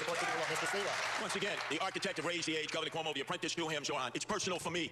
My oldest son, Anthony, last October, was the victim of a vicious gang assault that could have killed him. And what happened to these juveniles? Cut free, because they went to family court, not criminal court. So how can both of you look at me? I almost lost my oldest son to gang violence, and the perpetrators went to family court and got a little pat on the wrist and was sent home to do it again and again. No, we need to start charging juveniles who commit violent crime in criminal court, and I'll appoint criminal court judges who follow the law and don't just release them because of no cash bail. Clear difference between you on that. Errol, you Yeah, dude, yeah, because, you know, constantly, guys, if we just get more police and more problems and never address any of the main fundamental root causes and bases of these issues and get more police and more judges that are going to do the thing, clearly it's going to fix the goddamn problem, and that's Curtis Sliwa in a nutshell. Dude, more police, forehead. Candidates, I've got individual questions for you, and we're going to try and pick up the pace a little bit here. I'd like you really just explain kind of where you're coming from. Mr. Mamdani, you've called for reorganizing the NYPD to create this Department of Community Safety that, among other things, will handle calls involving people in mental health distress. Your opponents have disparaged this as sending social workers rather than cops into dangerous situations like domestic violence disputes. Explain really what you have in mind, and please include any evidence that this approach would work. Absolutely. What my opponents are clinging to is the past, because that's all that they know. What I am proposing is something that will address the needs of New Yorkers in the present. We speak and hear from New Yorkers across the 5 boroughs who outline how the mental health crisis is one of the major challenges in the city. And yet what we have in our city is asking those same police officers who are being asked to respond to shootings, respond to murders, to also respond to these calls. I trust the dispatchers who would be receiving these calls to make the determination as to whether there was any indication of violence. If there's no indication of a threat of violence, then we would set the mental health experts and providers to respond to those same incidents. The reason I believe in the efficacy of this approach is because of the fact that it has been delivered elsewhere in the country. So no matter how often you hear those on the stage tell you that something cannot be done, know that there are others in the same country who have seen it, and it is time for that same policy to come to New York City. Okay, Mr. Sliwa and Mr. Cuomo, I have a similar question for both of you. The department currently fields about 33,000 officers, down from 37,000 in 2018. Public safety budget approaching $10 billion. Mr. Sliwa, you want to hire 7,000 more cops. Mr. Cuomo says 5,000 more cops. Each of you make the case for why you think that's necessary, especially given the fact that for much of New York City, crime declines over the last 20 years happened while the size of the force was also declining and not rising. Errol, I have to revisit the last debate for a second when Zohran was basing his policy on what they do in Eugene, Oregon. You've never been to Eugene, Oregon. I have. Are you out of your mind? And then Columbus, Ohio. This is New York City, a major metropolitan area with thousands of 911 calls, domestic abuse, emotionally disturbed persons, and you want to have social workers go out there and risk their life. And by the way, they're not going to get the results that a trained professional police officer can get. That's why we so desperately need 7,000 new cops. Yeah, dude, because the dudes who are trained to shoot first and ask questions later are totally going to be the dudes who are going to be the best at addressing mental health. Yeah, he just wants more people to die, Curtis Sliwa, fundamentally speaking. Yeah, man, the dudes who say, well, guys, if we just keep shooting people, that's totally going to be what is the best way to fucking address the problems. Again, with Curtis Sliwa specifically, for him, it is all about, hey, shoot first, ask questions later. Who gives a fuck about what any of the homeless people have to fucking say about any of these issues? Kill them, whatever. Who gives a fuck? Just more and more death, because that's exactly what Americans want. More and more people dying. We'll use the Boston model, which is pay now in lieu of taxes. They do it at Harvard University and the other university. We'll raise $1 billion, get them vetted, trained, and out into the streets so they can be seen in all the neighborhoods, and most importantly, do the job they were sworn to do. And I will make sure that their insurance, the qualified immunity that was stripped from them, the only civil servants who are not protected by the taxpayer, is returned so that they can freely go out and do what they were trained to do. It's to protect all of the people of New York City. Okay, Mr. Cuomo. There's nothing new here. We've had mentally ill homeless people going back to the Billy Boggs case, right, under the Ed Koch administration. I ran homeless services not just for David Dinkins, but also for President Clinton. I've worked in every state, all the large cities, on all homeless programs. I've spent dozens of nights out trying to bring mentally ill people in. It can be done with mental health workers and police workers. You cannot tell from a phone call if a person is going to be dangerous. And I've seen personally many times a person who seemed very calm and sedate explode into rage. Why? Because that's sometimes a symptom of mental illness. So there's nothing... What? Fuck, yeah, Andrew Cuomo totally Again, like with Zohran Mamdani, he's not saying that they have to always go out on their own. If they feel like they need a fucking goddamn a police officer with them, then they can grab a police officer with them. Like none of these motherfuckers seem to ever pay any attention to that fact in particular. They're always just like, yeah, well, you know, Zohran Mamdani just wants to talk about how he just wants all these, like, social workers to go out on their own and just, like, suffer and die. It's like, that's not what he's fucking saying, man. Again, like, the fundamental fucking criticisms that these motherfuckers supposedly are trying to trot out there, well, are never going to be, like, I don't know, properly addressed, because they're not looking to properly address the fucking problem, because they don't actually care about the fucking issue in reality. What these motherfuckers want specifically is to just have more and more fucking homeless people suffer. Because they don't give a shit about fucking homeless people. They want them all to fucking suffer. And that's all that there is to it. Listen, for rich-ass, dumbass Cuomo and racist-ass fucking Curtis Sliwa, who just only thinks, guys, if you just throw more cops at the problem forehead, it's going to fix everything. It's going to cause like more and more fucking death and suffering for those who need help from fucking social professionals or social care workers and shit like that. And in reality, they're not fucking addressing any of the problems anyways, and it's going to get worse and worse and worse. Because again, these two motherfuckers they're not interested in actually addressing any of the problems. Nothing new here. It just has to be done and managed. Yes, you need more police. You need more police, first of all, Errol, because they're quitting, because there are not enough to staff the force, and they're working overtime and weekends, and their family life is destroyed. So you have the highest attrition rate in modern history. You have to hire 5,000 just to slow down the attrition. Okay, thank you. 40,000 beds for mental health in the state hospital system. By the time you fled fearing impeachment, you cut the budget down to 4,000 beds. Shame on you for putting those emotionally disturbed persons in the street. You don't know what you're doing. Well, there's one better I'm going to say for you, but no one is saying to go back to Willowbrook. That's when there were 40,000 people in mental institutions. Yeah. We left that 40 years ago when we went to community-based housing. We're the century, guys. Yeah. The next, we'll That's do our lightning true. round. Sliwa would We'll also answer cut our that questions with a brief response, usually yes or no. I'm going to do the first couple. Candidates, if you had the power, would you keep, kill, or modify the congestion pricing program? Just say one of those words. Keep, kill, or modify. Mr. One Sliwa. and done. Dead. Mr. Mamdani. Keep. Okay. Would you expand, decrease, or keep the same number of... Shouldn't be surprised that Curtis Sliwa would want to fucking kill congestion pricing, which is very, very, very fucking popular. Because again, I bet most of his like weirdo guardian angel freaks, yeah, mostly come in from fucking New Jersey. People who do not fucking live in the goddamn sort of area. Let's be honest here. He just it's all about making people suffer with Curtis. That's all he fucking cares about. Just people suffer. That's fine. Whatever. So-called safe injection sites for drug users in the city. Mr. Mamdani. Can you say the options again? Expand, decrease, or keep the same? Keep the same. Mr. Cuomo. Keep. Close them down. Okay. The last two mayors proposed allocating 1% of the city budget for parks. Will you make the same pledge here tonight, Mr. Sliwa? And another 2%. Keep your hands off the parks, you greedy developers. 1%. Mr. Cuomo. 1%. Okay. 2%. Another lightning round question. The city recently enacted a 15-mile-per-hour speed limit for e-bikes. And, of course, there are the other motorized two-wheelers that also frequently ignore red lights and other traffic laws. If you were mayor, would you direct the NYPD to ramp up speeding tickets and other moving violations on the motorized two-wheelers? That's a nice argument, Senator. Why don't you back up with a source? Oh, my source system made it the fuck up. Mr. Mamdani, yes or no? I would actually build on the city council's progress in holding the apps accountable like DoorDash and Grubhub to ensure that there were incentives for breaking those street traffic So you laws. would not increase ticketing the riders? I do not think the police should be the ones dealing with the failures of these app companies. Yeah, again, like, that's a really good point there by Zohran. Again, the main issue is not the individuals, because for people like Curtis Sliwa and Andrew Cuomo, for them it's always about individualized solutions and never going after the fucking corporations. The individuals that are using the e-bikes to get around, if we can make them suffer, that's fine. That's totally okay. But the corporations like DoorDash, who given a lot of money to fucking Andrew Cuomo, if we can make people who use the e-bike suffer more, that's totally fine. We don't give a shit about that. Them, register them, and yes, do enforcement on them. All right. There is a ballot question to align mayoral election years with presidential elections. Again, it's really funny how these two motherfuckers like Curtis Sliwa and fucking Andrew Cuomo talk about wanting to cut the budget with classic Republican shit, but want to give more and more of those cuts to the fucking goddamn police. Because it's only, like, for them, as I said before, to individuals like Curtis Sliwa and Andrew Cuomo, everything that looks like a nail, well, it needs a fucking hammer, and those two motherfuckers think of themselves as fucking hammers. Years in the future, do you support this, Mr. Sliwa? Absolutely not. All the attention would go to the presidential election, not to the mayoral election and all the down-ballot elections, all of our city council people. That's a no, Mr. Mamdani. I haven't yet taken a position on any of the ballot Oh, shocker. Again? Again and again and again. Yes. Thank you so much. First question, do you support having a casino in the 5 boroughs, like a full casino, and do you have a favorite among the 3 current contenders? Mr. Sliwa. No, only if the community wants it. Mr. Mamdani. I'm personally skeptical of casinos, but voters did choose to bring them to New York City, and unlike Andrew Cuomo and Donald Trump, I don't view the law as just a suggestion. Do you have a favorite of the 3? No, I don't have favorites of casinos. Mr. Cuomo. I have not reviewed the proposals. I did not vote. Oh, by the way, this motherfucker complains about a fucking Zohran Mamdani not reviewing fucking ballot proposals. Oh, you don't have an opinion on the fucking casinos?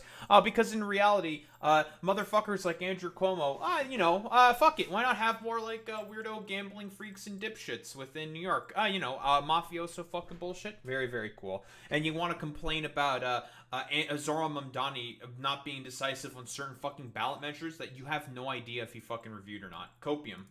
I did. Let me just understand some facts.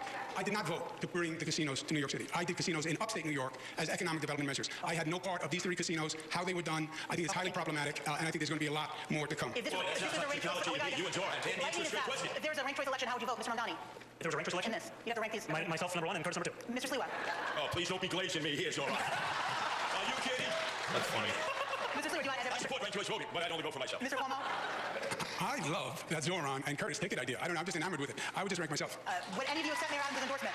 Mr. Mamdani? No. Mr. Cuomo? Yes, I would. Mr. Sliwa? Absolutely not. Put that crook in jail where he belongs. And final, a fun one. Be careful. Be careful. What is your favorite live music venue in New York City, Mr. Sliwa? Oh, chain smokers. Under, EDM. under the K Bridge, I presume. That's right, the Kosciuszko Bridge. Mr. Mamdani? Forest Hill Stadium. Mr. Cuomo?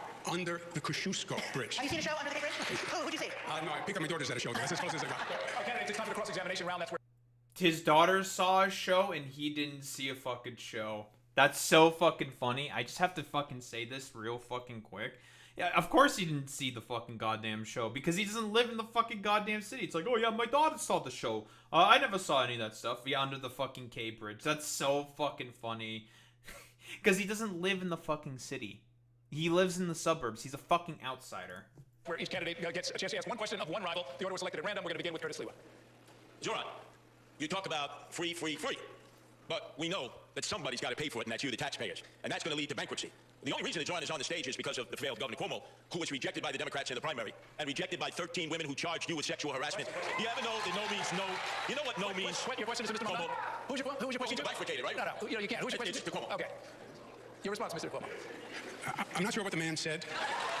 Yeah, I'm a little confused as well. Listen, Zohran Mamdani won the primary because he campaigned, like, really, really well. He ran a good fucking campaign. Even fucking Andrew Cuomo self-admitted to that as well. And he pushed out, like, people who never would vote before to come out to vote for his campaign. Like, that's what he did. Like, what the fuck are you talking about? But the situation, my legal situation, as we discussed before, was fully litigated. I was dropped from the cases. If anyone has a legal situation to talk about, I think it's Mr. Sliwa, who runs the Guardian Angels and apparently has a charitable donation, but never filed any tax returns for the Guardian Angels and has been accepting charitable donations, which is just a crime and tax fraud. So I think that's the person I was explaining to do. Okay, your turn to ask the question, Mr. Cuomo. To Zohran, I believe, as we've stated, that you have been a divisive force in New York, and I believe that's toxic energy for New York. It's with the Jewish community. That is incredibly rich coming from you, motherfucker. Zohran is the fucking toxic one. Dude, you are the same motherfucker who is consistently as petty as possible when dealing with anyone who decides to actively snub him. AOC has fucking talked about this. Fucking every single New York Assembly person has talked about this. Literally everyone in fucking New York politics is talking about how you are a toxic, incredibly fucking petty, manipulative little fucking asshole if he doesn't get his fucking way. Nice fucking goddamn meme. Community. It's with the Italian-American community when you give the Columbus statue the finger. It's with the Sunni Muslims when you say decriminalize. Oh yeah, dude. What the fuck are you talking about? Well, the Italians are so fucking upset about the, I don't know, Zohran Mamdani going like this, the fucking goddamn Columbus statue. Get the fuck out of here with this bullshit. Nah, you're just okay with Christopher Columbus just like raping, pillaging, and murdering indigenous peoples in the fucking goddamn Caribbean. That's what you're okay with. Prostitution, which is haram. It's the Hindus. But then you take a picture. Like, again, this is like schizophrenic nonsense from this motherfucker. With Rebecca Kadaga, Deputy Prime Minister of Uganda. You take a picture with your father. You're smiling. He's smiling. She's known as Rebecca Gay Killer Kadaga. You're a citizen of Uganda. You took the picture. You said you didn't know who she was. It turns out you did. How do you not renounce your citizenship or demand BDS against Uganda for imprisoning people who are gay just by their sexual... Jesus Christ. Like, oh man, Uganda, bro? Why are you talking about BDS for Uganda? What the fuck are you talking about, you fucking weirdo? Hello? What, is fucking everyone knows that fucking Uganda has not been able to develop a proper sort of like a civil rights movement because of the scramble of Africa and the byproducts of European colonialism. What are you fucking talking about? Yeah, he's also a US fucking citizen. What is he going to do about Ugandan fucking affairs? Like, what are you saying? This is the most fucking schizophrenic nonsense that I've ever heard from this stupid Islamophobic racist dumbfuck. Orientation. Isn't that a basic violation of human rights? My politics is consistent, and my politics is built on a belief in human rights for all people, and that extends to queer and trans New Yorkers, and it extends to queer and trans Ugandans. And had I known that the first deputy minister was the architect of that legislation, I would not have taken that photo. And yet I also know that this constant attempt to smear and slander me is an attempt to also distract from the fact that, unlike myself, you do not actually have a platform or a set of policies to protect those same New Yorkers here. All you have are the insults that you have lobbed at every single opportunity you have. Okay, sure. That's it. Cross-examination is just a question and answer. Your turn to ask a question. Mr. Cuomo, in 2021, 13 different women who worked in your administration credibly accused you of sexual harassment. Since then, you have spent more than $20 million in taxpayer funds to defend yourself, all while describing these allegations as entirely political. You have even gone so far as to legally go after these women. One of those women, Charlotte Bennett, is here in the audience this evening. You sought to access her private gynecological records. This is a really good tactic, because this is the exact same shit that Trump did, specifically against Hillary Clinton, taking some of the accusers of Bill Clinton and putting them right in the fucking front row. This is an excellent fucking goddamn tactic to put some fucking heat on this fucking philanderer over here. She cannot speak up for herself because you lodged a defamation case against her. I, however, can speak. What do you say to the 13 women that you sexually harassed? If you want to be in government, then you have to be serious and mature. That's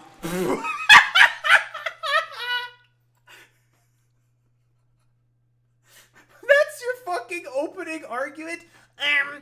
It's immature of you to bring up this very, very credible attack against me. I can't really do this. Yeah, the fucking venoming is so good. I can't believe that you would talk about this very, very credible fucking lawsuit and defamation case that I used taxpayer funds to fucking justify to go after these fucking women. No, I can't believe that you would bring that up against me. No, yeah. There were allegations of sexual harassment. They were then went to 5 district attorneys, fully litigated for 4 years. The cases were dropped, right? You know that as a fact. So everything you just said was a misstatement, which we're accustomed to. Yes, because the cases were crybaby dropped. Shit. That's what happened. And my question to you, you still didn't answer. Yeah, who the fuck cares if they were dropped, buddy? Like, we have the fucking records about that shit. You used $20 million of taxpayer funds in order to fight your fucking legal cases for you, my dude. And more than likely, those got dropped because the people suing you probably didn't have enough money to keep going, because you used taxpayer funds to fucking fight your legal cases for you, which is the exact same shit Trump does all the time. Why won't you say BDS against Uganda for saying gays should be in prison for being gay? You have no problem with BDS is about Israel, you stupid motherfucker. Like, they're not focused on fucking Uganda, you dumbass. What the fuck are you talking about? It's complete nonsense here. BDS against Israel, no BDS for Uganda. This is just one question, one answer. BDS for fucking Uganda. What kind of fucking stupid whataboutism is this? It's complete fucking nonsense. I'm pretty sure the people in within BDS can understand why there's not going to be a fucking goddamn stupid we'll get to that, Boy Meets Mini.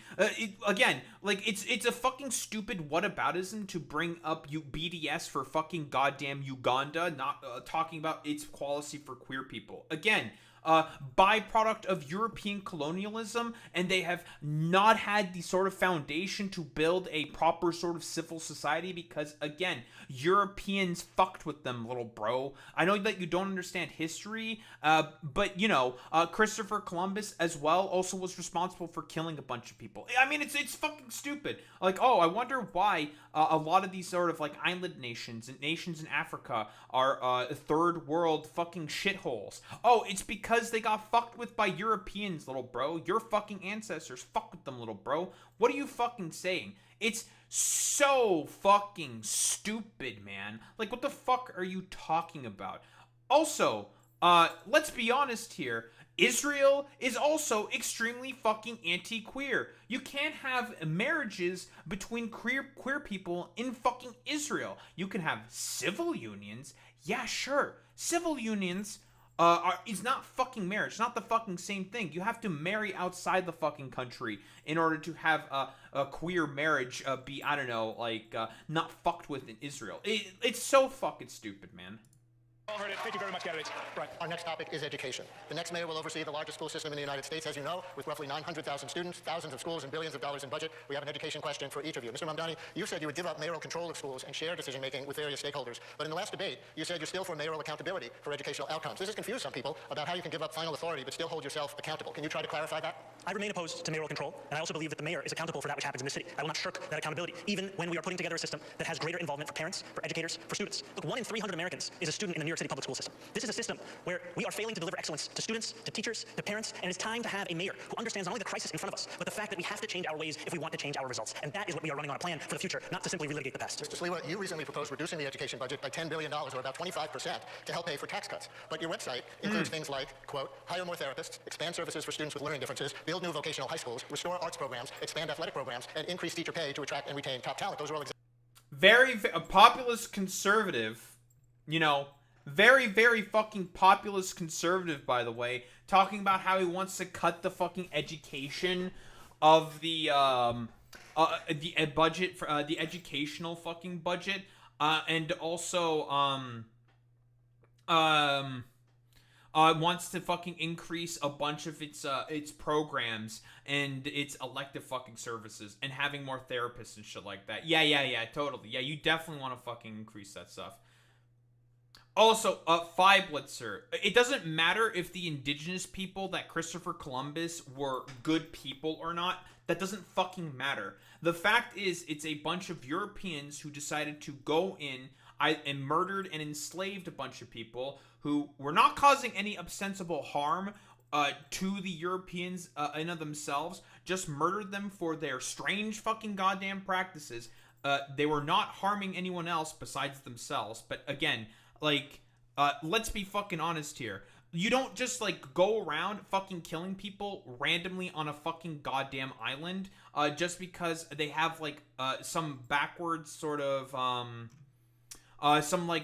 backwards sort of positions on what is perceived to be the cultural norm within European society. Again, Europeans were not eating with forks and knives until the fucking Arabs taught them about that shit during the Islamic fucking golden age. Like, again, like, you don't just, like, go around and just randomly fucking murdering people just because they have, like, strange fucking practices.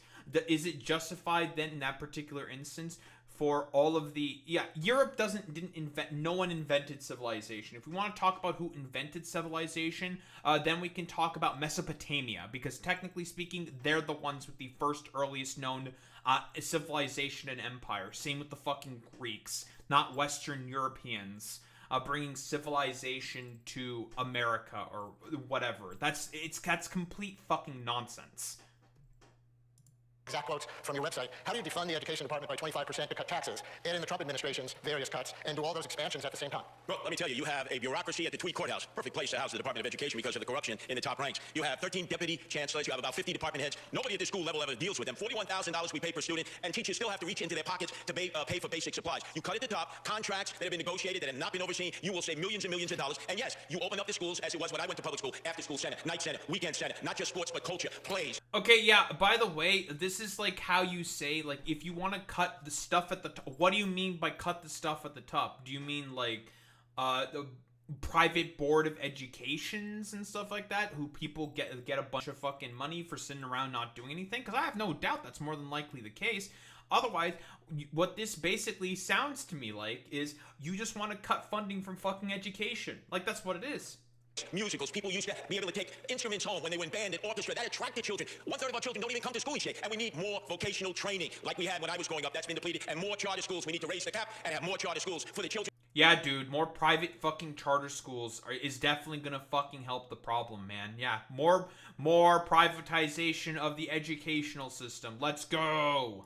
Who have been waiting to get in for years. Thanks, Brian. Mr. Cuomo, there's currently a state law to reduce class sizes in the city. You recently described the law as, quote, reckless, and proposed that popular schools be exempted from this law. You also want to start closing low-performing schools, one of the most controversial policies of Mayor Bloomberg. Would you defy the class size law, and if you close existing schools rather than work to improve them, what specifically helps the kids learn more and where? Yeah, the common denominator on all these things is, the question is, what is your plan to change things, and what is your ability and experience to do it? These are management challenges, and I have managed large bureaucracies. The Department of Education, we lost 1 million students. What's happening is young families have to make a decision when their child has to go to school. They're deciding to go to the suburbs, go to Jersey. They're not going to sacrifice their... Wait, what is this? Columbus left 5 people there to learn about the indigenous people, but one person was an idiot and tried to have sex with one of the women there and got himself killed, and the rest of the Europeans there, and Columbus found out what happened on his second voyage, and started...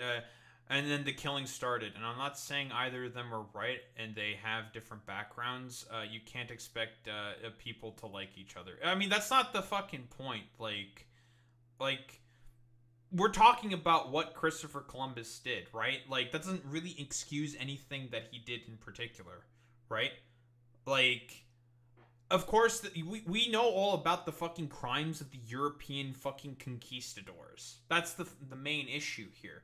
The problem is who was the one who fucking incentivized the issue? It was the Europeans. They were the ones who started it. And like it's one of those things where it's just like, oh, you're shocked Pikachu facing that they decide to respond hostilely to the I don't know, the weirdos in armor who decided to go have sex with one of their people because they didn't understand any of the cultures and customs. If you went to a European nation and you're, say, a part of a Muslim nation or some shit, you're like part of a delegation or some shit, you're like an Ottoman Turk going to visit say some delegation within Spain or France or whatever, and you decide to try to have sex with like the women there and be rather like idiotic and lascivious, you're more than likely gonna get fucking killed for that. Like, definitely you're gonna get fucking killed for that. Like, duh. That's just fucking normal during those times. Listen, the Europeans, they went there, they fucked around, and then they found out, and then they decided to be like, okay, well, I guess in Christopher Columbus's sort of fit of rage, he decided to just go around and fucking murdering all the indigenous people, the Taino people to be specific, right? He just fucking decided to kill all of them, which is not a justifiable recourse of fucking action. His dude fucked around, found out, suffered because of the fact that he decided to do some stupid fuck shit in like desperation of wanting to bag a fucking indigenous baddie or some shit. It doesn't mean that because of that you murder all the indigenous Taino people because of that. That's silly. Their kid. So it is a terrible problem for the entire city, the shrinking public school system. I would double the gifted and talented programs, double the number of specialized high schools, keep the SAT, and keep mayoral control. It is wholly inconsistent to say, I think it's a top priority. Oh yeah, man, the SATs, which do a really, really good job at being judges and arbiters for people, for children, for like which school that they should be fucking going to. Yeah, dude, SATs, bro. More standardized fucking testing. Let's go. But I want to give up mayoral control, but I want to be a mayor who runs grocery stores. Forget the grocery stores. Run the Department of Education. It was the most single instrumental reform. Mayor Bloomberg was right. The mayor in Boston and Chicago, don't give up mayoral control. Would you defy the law, the class size law? The problem with the class size law is a nice idea. The state didn't send the money. The state has not been doing its fair share for the city. If you have a nice idea, that's nice. Send the money. And just a fact check, I don't think we lost a million students. We have just about under a million students in the DOE system. Just a quick show of hands. I'm sorry, yes. And just a show of hands, no talking. Who is in favor of the cell phone ban in schools? Raise your hands. Everyone has raised their hands. They all are in favor of the cell phone ban. Thank you. Okay. Candidates, I want to talk about Rikers Island. Under city law, the jail complex on Rikers is supposed to close in 2027. That's something I don't disagree with the cell phone ban. Honestly, I like in terms of like cell phone bans, because most students just generally use that in order to, I don't know, distract themselves and not like pay attention to fucking learning. I feel like the problem that I have partially with like a cell phone ban specifically is talking about the fundamental problems with like fucking curriculum and the fact that schools have been actively fucking defunded simply due to stuff like No Child Left Behind and the sort of standardized testing systems that were implemented by fucking George Bush. Makes sense why people might not like going to school and are distracting themselves with their fucking phone, because like education has been actively fucking defunded.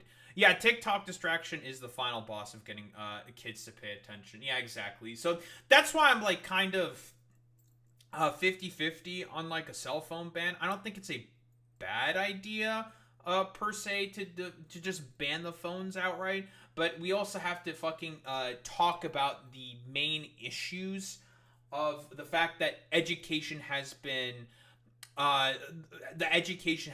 as actively defunded in the United States for decades at this point. I know that I just want people to know all these facts. I don't care who you think is right and the wrong. I just want people to know the facts between Europeans and Taino. Yeah, like I know about a lot of those fucking facts, right? That's why I'm saying, overall, what the main issue here is, the fact that Christopher Columbus's reaction to that is just bad. Just because one of your guys did some stupid fuck shit does not mean you need to throw a fucking tantrum and then just murder all the indigenous Taino people on, I forget which island it is. I think it was like the island of Jamaica, or one of the Caribbean islands where he landed first. Yeah, you don't just like murder all those people and do violent colonization after that. Like, that's not how that works, right? Like, the actions of like one fucking dude You know? Hasbunyola. That's true. The next mayor is going to have to navigate. The population, however, has only gone up. It's surpassing 7,000 detainees, and a judge this year put Rikers on a path toward federal receivership. So here's the question. As mayor, will you commit to the closure of Rikers Island as required? And if not, what is your alternative plan? We'll start with you, Mr. Sliwa. Number one, the architect for the closing of Rikers Island is on this stage. That's former Governor Andrew Cuomo. He was the first, and his apprentice is Zohran Mamdani. No, you keep Rikers Island open. There are 7 functioning buildings, 3 others that need to be rehabbed. You can move those who have mental health issues and give them the treatment they need as long as they're detained on Rikers Island. Some people do a year of time if they're given that in the courts. Yeah, but isn't Rikers Island, like, popularity amongst New Yorkers really, really fucking low? Like, nobody likes Rikers Island because it's an abusive fucking shitty fucking prison. Rather than be shipped upstate. So there are a variety of inmates. We have allocated $8 billion for 4 community jails. The price tag is now up to $16 billion and will only house 4,000 of the 7,000. Guess what? We keep the inmates on Rikers Island and we turn those 4 units in the neighborhoods into affordable housing that we've all been clamoring for. What about the law that requires the closing? Oh, you go into court, you fight. You fight for the taxpayers and you fight to keep inmates on Rikers Island so that we don't... Yeah, but nobody likes Rikers Island. Why are you going there to basically fight for... to keep Rikers fucking Island open, my dude? Like, what do you mean, dude? Like, why? Huh? Like, isn't Rikers Island's approval rating amongst New Yorkers extremely fucking low? Like, let's be honest here. Like, that seems really, really fucking silly. We don't just have to lock up toothpaste in New York City, but we lock up inmates. Mr. Cuomo. The Zohran has said he'd honor the law closing Rikers in 2027. You can't. You can't. Unless you intend to release all the people on Rikers Island, which is the Democratic Socialist policy. The county jails are not going to be built. It was a mistake. The whole plan was a mistake. They are years late, billions over budget. I would say scrap the county jails, build new jails on Rikers Island, provide ferry and bus transportation for people from the other boroughs to visit on Rikers Island, and then use the existing 4 sites for commercial residential. But you cannot close Rikers in 2027 because there's no place to put the people unless you're going to release 7,000 people. You're familiar with the idea that a law is passed, it's supposed to be followed, even if it's difficult, even if the timeline is screwed up, even if the money's not there. Yeah, so then, which is Zohran's position? Then you're saying release the 7,000 people. And I'm saying I'm not going to release 7,000 criminals into New York City. Man, all these people are just okay with people getting fucking abused in fucking Rikers Island. It's actually insane. No one on the stage that is saying that. Yet Andrew Cuomo will repeat it again and again. What I have said time and again, I'll repeat it again, is that yes, we have to close Rikers Island. Rikers Island is a stain on the history of the city. And that this current administration has made it nearly impossible to do so by the stipulated timeline. So what I will do is everything in my power to try and meet that deadline, knowing that Eric Adams has made it so difficult because he's had no interest in actually following through on it. And as much as you will hear about experience and running a government, what Andrew Cuomo doesn't seem to understand is the city has already entered into contracts for these borough-based jails, and to end those contracts would be to incur massive fiscal penalties, but that's not something that he seems to care about, even as he speaks about the fiscal stewardship of the city. If I may,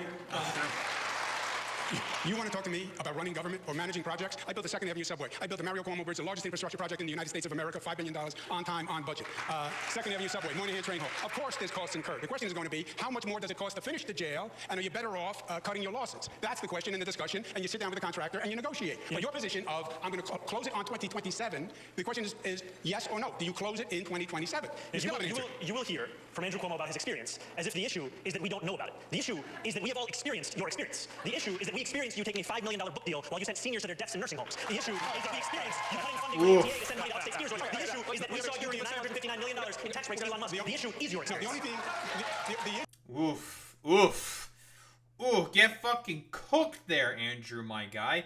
Yeah, you gave tax cuts to one of the most hated billionaires in fucking New York. Like, get fucking owned, dumbass. Like, it's actually fucking insane to me that he's willing to talk about his fucking experiences building all of these fucking projects and everything, negotiating with people, when in reality, again, dude who killed a bunch of fucking goddamn old people, dude who also used $20 million of taxpayer fucking money in order to fight his fucking lawsuits. That's what it is.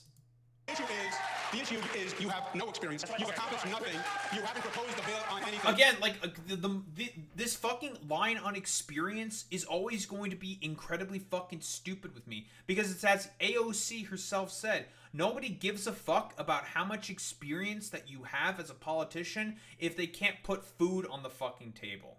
That's all that it is. Like, if you can't put food on the table and people are not able to pay their bills and they get fucking kicked out of their fucking homes as a result of that, then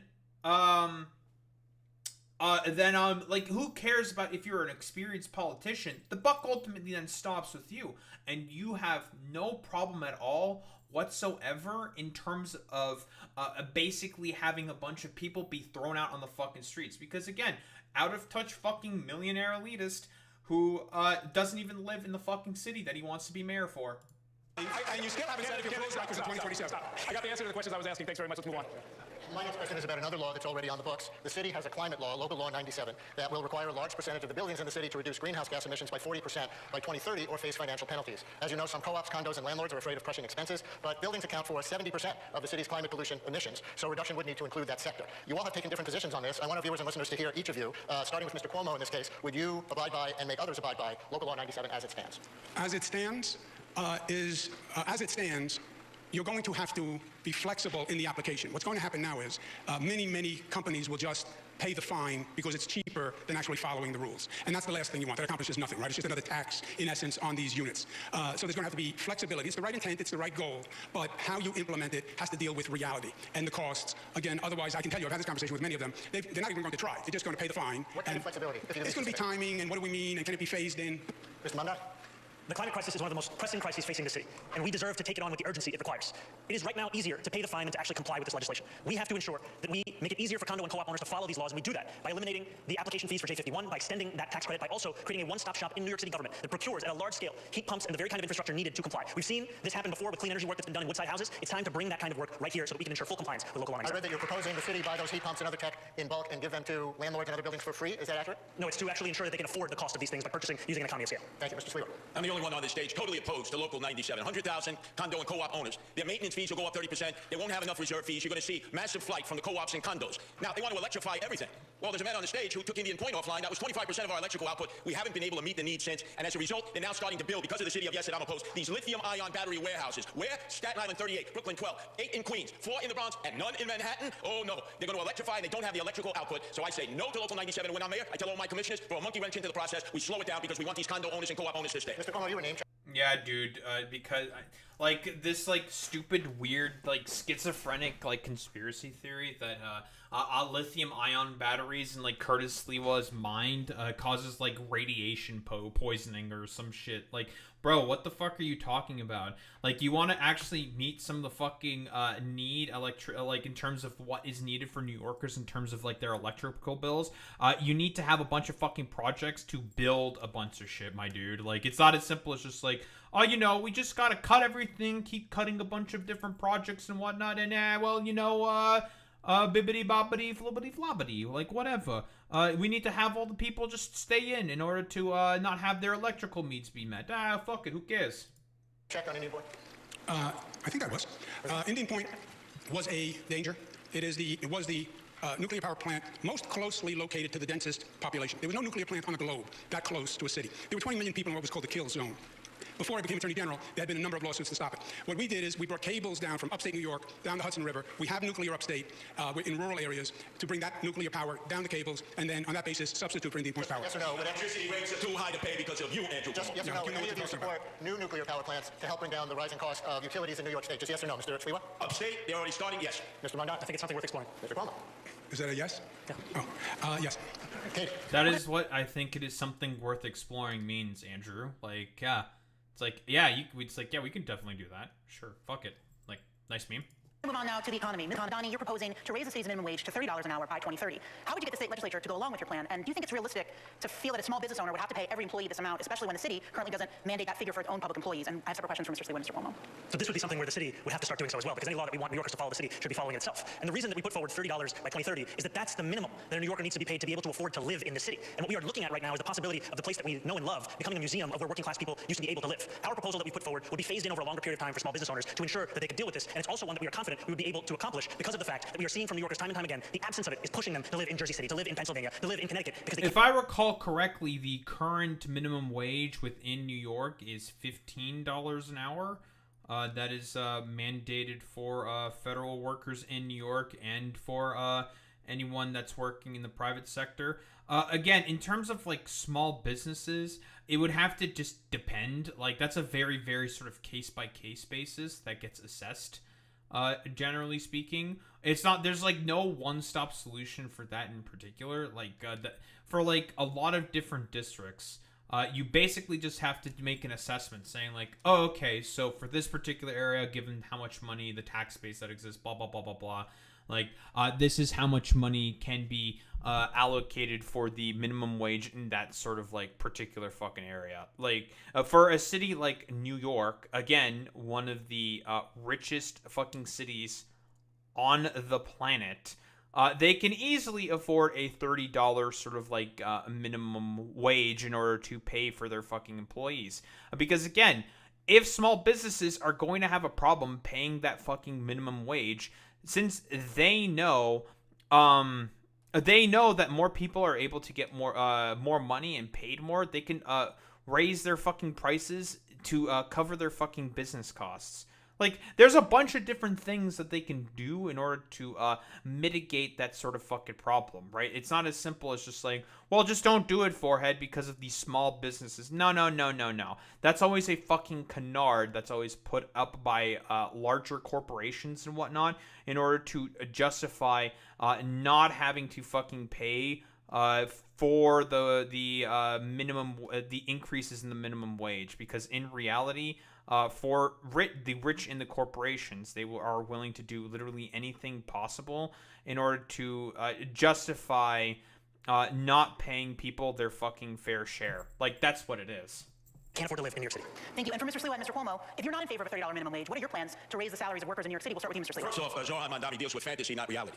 Look at all the Uber drivers. Look at all the taxi drivers, the Lyft drivers. They will now have driverless cars. That's what they're pushing. AI that's going to be wiping out so many jobs, especially for young men and women who went to school, got their 4 years of college, 2-year degree. Wait, what? Like, for taxi drivers, AI is going to wipe out... What are you fucking talking about, bro? Huh? Yeah, AI is going to wipe out the taxi driver jobs. Yeah, I mean, like... So Curtis is not exactly 100% inaccurate when he's talking about the problems of AI. Like, he's definitely correct when he's saying the problems that AI will have in terms of like wiping out people's jobs. But it's not about like wiping out jobs for like taxi drivers and stuff. That's like more for like different tech sector work and shit like that AI is going to have problems with. And the reason why that's the case is because of poor fucking regulations in particular, you know? That's the main issue. It's poor regulations, and I don't know if like is Curtis Sliwa going to put forth like legislation that is needed to stop stuff like that from affecting the jobs of fucking New Yorkers. I don't really know about that one, to be honest. Like, I mean, if it doesn't involve getting the cops involved, well, I don't think like Curtis Sliwa really shows much potential interest in that in particular, I'll be honest. And they're making $155,000, and then they get wiped out. You know what the corporate sector is going to do. They're going to bring in robotics. Zohran, stop dealing with fantasy and start dealing with reality. You're pushing businesses out because you want to tax them. I'm the only one here who wants to cut the corporate taxes, the income tax, the property tax we can cut in order to keep business here. But if you raise the minimum... Dude, we're going to have more, like, trickle down. I mean, this guy's favorite president, by the way, was Ronald Reagan, right? So, dude, if we just do more trickle down economics, bros... even that, like, stupid proposal that when Art Laffer fucking said that stuff, got him laughed out of the room, like, instantaneously, and continues to get fucking laughed out of the room. It's like, dude, like, it's not gonna work. It's already been proven to not work. Dude, if we just keep cutting taxes for the corporations and the rich, you know, they'll totally not want to leave New York, and they'll definitely pay more money for that. We don't need to regulate the corporations at all whatsoever, little bros. Yeah, okay, dude, whatever. Wage too high, they're going to end up going in a different direction, and they're not going to hire workers. It's going to be robots and driverless cars and AI, and I'm opposed to that. Thank you, Mr. Cuomo. Yeah, I have to agree with Curtis. Zohran does have socialist theory colliding with practical reality. I went through this. We raised the minimum wage to the highest in the United States of America. New York set the bar. We set it at $15. Every other state said, that's crazy when we did it. People in the state said that was crazy when we did it. But it was calibrated. It was doable. We phased it in different parts of the state. We phased it in with small businesses. We gave them assistance. Because if you raise it too high, and I believe 30 is too high, I would raise it to 20. If you raise it too high, you do two things. People lose their jobs. You bankrupt businesses. You're talking about basically doubling payroll. And you can have a negative effect where literally businesses close and people lose their jobs. And overall, again, it's another tax on corporations, another reason to leave New York, another reason to pack up the family and get on I-95 and go to South Carolina and Florida and Texas. What the fuck are you Yeah, raising the minimum wage is going to be the reason why a bunch of fucking families in New York are going to start leaving the fucking state. What are you fucking saying, you dumbass? No, your fucking means-tested, stupid LARP cope shit fucking policies are going to be the main reasons for as to why New Yorkers are going to start leaving the fucking city. Like, what the fuck are you talking about? Yeah, it's complete fucking nonsense, bro. All right. Candidates, we are coming down the home stretch. I want to alert our media partners especially. We're going to go over by 5 minutes, and we're going to have Brian lead a conversation about transit. Right, and we're going to have to do this very briefly to each of you because you each have transit things to answer to. Mr. Cuomo, you say the city should take partial control of New York City Transit away from the MTA, which is mostly controlled by the state. Would the city then have to foot more of the bill? And if this is a good idea, why didn't you propose it as governor? The capital... First of all, New York City owns the New York City Transit Authority, not the MTA. It leases the trains and subways to the MTA. And then the question is the division of responsibility. New York City does the safety along with the MTA. The problem the MTA is having is the capital construction projects. It has been an ongoing problem. I came in, I took over Moynihan and finished it. I came in and took over Second Avenue Subway, the L train tunnel. The capital construction projects are way overdue. Would it fall more on the city to pay? I would say, no, there is a budget set. My only point is the MTA, which is a labyrinth bureaucracy set up by Rockefeller, which should have never been done in the first place, it's an overwhelming task for the greatest managers, and I hire both of them. But let the city manage the capital construction from the MTA budget. Mr. Mamdani? Again, this rings rather hollow from Andrew Cuomo because this is the same motherfucker who diverted a bunch of MTA funds for his own fucking personal projects and shit like that. Again, shit like this rings rather hollow from him. Make your case briefly for your proposal for free buses for everybody, even those who can afford to pay. First, I'll just say that one of the most celebrated leaders of New York City Transit was Andy Byford, who had such a terrible experience working under Andrew Cuomo that he would rather work under Donald Trump right now. The proposal that we have put forward addresses the fact that today, in the wealthiest city in the wealthiest country in the history of the world, 1 in 5 New Yorkers cannot afford the bus fare. It would cost $700 million a year to make the slowest buses in the country fast and free. And by doing so, we would generate more than double in economic revenue for New Yorkers across the city. It would be something that would reduce assaults on bus drivers, it would increase ridership on those buses, and it would actually have environmental impacts, as fewer New Yorkers would drive their own car. And by the way, as a New York Assembly member, hey, Andrew Cuomo, pay attention to this. He made some of those fucking lines free. As New York Assembly member, Zohran Mamdani, he made those lines free, and this is what he's basing it off of. The assaults on those fucking bus drivers went down by about 38%. It increased the amount of fucking foot traffic to those fucking goddamn buses. People started using the bus, started using fucking public transit, and it reduced congestion in those fucking areas. Shocker, it turns out if you actually make public transit good and affordable, people are going to start using it, and it always moves a significant higher volume of people than people in their dumbass little fucking 2-ton metal boxes. Like Curtis Sliwa wants to have more and more of those on the fucking goddamn streets of New York. Not to mention all the pollution that makes in terms of noise pollution. You want to talk about fucking noise complaints that happens and all those 311 calls that a lot of New Yorkers make about noise? It's because of cars on the fucking street and just the amount of cars that fucking exist. So again, like, if we want to talk about reducing noise, reducing more pollution, and just generally making a better, more livable fucking city environment, you reduce the amount of cars that are currently on the street. Or take a taxi and instead get on the bus. And I know all this because I delivered it as a state assembly member who won the first free buses in New York City's history. And Mr. Sliwa, your website, according to my reading, has a section on transit safety, but nothing on transit service. Do you have any core proposals for improving it? Oh, sure. First off, Zohran, I get a good belly laugh. Zohran. Oh, all right. I'll keep practicing. I got you. I get a good belly laugh every time I hear you say free fare in the subways. Half the people don't pay anyway. How about fair enforcement? I'm the only one who says we have all kinds of fare programs for the indigent and the poor. But if you don't pay your fare, there needs to be enforcement. And by the way, I've taken the subway almost... So this is very funny. Again, like, this isn't... We're talking about transit policy, not putting more cops in the fucking subway, Curtis. Man, this guy just loves putting cops everywhere. It's like, you know, we gotta have more cops. Cops here, cops there, cops everywhere. If we just keep putting in some more cops, totally, it's gonna fix all the problems with transit, with every fucking issue that's currently happening in New York. If we just keep putting cops, more cops, everything's gonna be fine. Every day of my life since I was 5. The worst time was the summer of 2017, the summer of hell, Andrew Cuomo, when you were running the subway system as the head of the MTA. I don't trust you with anything to do with it. How would you make it better? Oh, very simply. Everybody pays their fare, enforcement, more cops in the subway system, and by the way... Dude, if you keep paying the fares that nobody can fucking afford or want to fucking afford. Again, the reason why no one is paying their fares, Curtis, is because no one can fucking afford to pay the fares, Curtis. So reducing the fares by investing in the fucking public transportation system so then they don't have to charge as much in terms of fares will make it such that people are not going to start shirking responsibility in terms of paying their fares. Just he's just not even answering the question. It's hilarious. we can get more people to voluntarily actually sponsor their subway system, stations, clean it up, and beautify them, and add some life so the community has input into the subway that they have to go through the sleaze and slime all the time. All right, candidates, we've got just a couple of minutes. Let's have another quick lightning round where each candidate will answer my questions with a quick response, usually yes or no. Name one person you'd like to see run for president in 2028, Mr. Sliwa. Wow, 2028. Man, I'm dealing right now with 2025. Mr. Mamdani. My only focus is on November. Mr. Cuomo. I haven't thought it through. Okay. We have a city of hundreds of languages and cultures. Can you greet New Yorkers in a language other than your own, Mr. Cuomo? Ciao. Buenos dias. Ni hao, Ponyo. Okay. Buona fortuna per cendere. Okay. Have you decided on a school chancellor, Mr. Sliwa? Yes, I would ask Bob Holden, who's taught 40 years. He leads Democrats for Sliwa. Okay. Mr. Mamdani. No, I haven't decided on a chancellor. Okay. Should people be arrested for the solicitation of sex, Mr. Sliwa? No, the Johns, yes, the pimps, the madams, and the absentee landlords. Okay. Mr. Mamdani. No.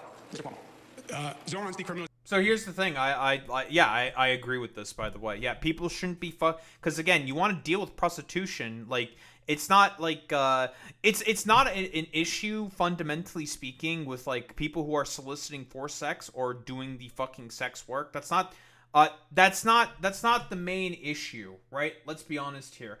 The main issue is, yeah, I do think going after pimps is fine and all that. I don't have a problem with that whatsoever. Because I do think that they're generally pretty bad. It's an issue of poverty. Because, again, most women elect to do prostitution not because they want to. I mean, in some cases, they want to do, like, OnlyFans work and sex work, and that's up to them. But most of them have to do it as, like, a supplement to fucking income. One of the most famous examples, for example, is, I don't know, like, because she's blown up on Twitter. It's like she's a paleontologist. Who talks about paleontology, and she's also a cosplayer and an OnlyFans model. And people are just like, ew, why does an OnlyFans whore have a fucking PhD? Nah, you should only be focusing on your paleontology work. Problem with paleontology, doesn't get paid a lot. A lot of sort of social, creative sort of processes and jobs don't get paid very much because capitalists see it as that kind of work as not being very interesting or valuable in terms of a profit motive. So as a result, even though she's like a based dinosaur bone autist and dinosaur autist, okay, we love that for her. She is forced to have to do modeling, cosplay, fucking OnlyFans work in order to basically compensate for the fact that she doesn't get paid much at her fucking original job. Hey, dumbasses, if you fucking motherfuckers cared at all about her wanting to only focus on paleontology research and work, perhaps you need to invest more money into that fucking particular kind of work and not invest in like stupid AI crypto ventures and all this fucking shit. Because most of the people who come up with those exact same fucking criticisms are all the like incel hypergamous weirdos and dipshits who believe in like the conspiracy of fucking hypergamy, to basically just want to put women down and have them be dutiful, barefoot, pregnant wives back in the fucking goddamn kitchen cooking for them because they themselves are too much of stinky, dirty fucking weirdos to take care of themselves. But, you know, that's just incels in general. Maybe if you just stop like talking about like what is more valuable work and having like a discussion about what type of sort of position is more valuable within fucking society, and give the appropriate funding that is needed for people to be able to pursue stuff like fucking paleontology and shit like that. Oh, then maybe she wouldn't have to do fucking OnlyFans work. I don't know. This is like, it's apparently this might be a radical idea for most of these people, but you know, whatever, from these like complete fucking morons and dipshits. They don't understand any of this stuff because, well, the reason why they say these things is because it's all about the subjugation of women, fundamentally speaking. For prostitutes, johns, and pimps would be a disaster on the quality of life. Should be arrested, you say? Should people be arrested for soliciting sex? It is a criminal offense. I would keep it as it is. Okay. Last question. Can you name one thing that New York got right during the COVID crisis, Mr. Sliwa? New York got right? Oh, wow. He didn't get anything right during the COVID crisis. No. Mr. Mamdani. It only took me 15 minutes to get my vaccine shot when I went for that, and that was an efficient experience. Mr. Cuomo. Thank you for the compliment. Okay, City Run next. All right, No, gentlemen. That was City Run, yeah, Cope and Seed. For this debate, I would like to thank the candidates and our partners. Cope and Seed, Andrew. Watch it in its entirety at ny1.com and the Spectrum News YouTube channel. Early voting is set to begin across the 5 boroughs on Saturday with several Yep, so early voting. Remember, if you live in New York, early voting starts this Saturday. You vote for, not Andrew Cuomo. You don't vote for that dipshit. Vote for, of course, Zohran Mamdani. And, honestly, don't even put Andrew Cuomo on the fucking ballot. This was still a fine debate, in terms of performance. Not as many, like, crazy, zingers there from Zohran in comparison to Andrew Cuomo. His fucking, or in comparison to Andrew Cuomo? That's not correct. Andrew Cuomo's fucking one-liners and zingers were all either like completely stupid and nonsensical and not based in fucking reality. And Curtis Sliwa was just kind of there, just being a blustering idiot talking about like, guys, we need more cops to do everything possible. And I still think Andrew Cuomo came off as like a fucking whiny, entitled, fucking little dipshit moron and elitist. Like, I don't know. Like, what else is there to really say besides, I don't think that this is going to fundamentally change much of anything. Because in terms of the previous debate, you want to know who fucking won that shit and gained in the polls because of that? Oh, it was fucking Zohran Mamdani, because Andrew Cuomo came off looking extremely fucking bad in that particular instance. Like, I guess you could point and say that Andrew Cuomo had slightly better fucking lines, but, like, not much. He still came off as, like, a completely whiny fucking moron, and he still didn't really address any of the fucking assault allegations whatsoever, coming up with the exact same stupid played-out line. So, yeah, I don't think that this is really going to change much of anything in terms of the polling all that much, I think.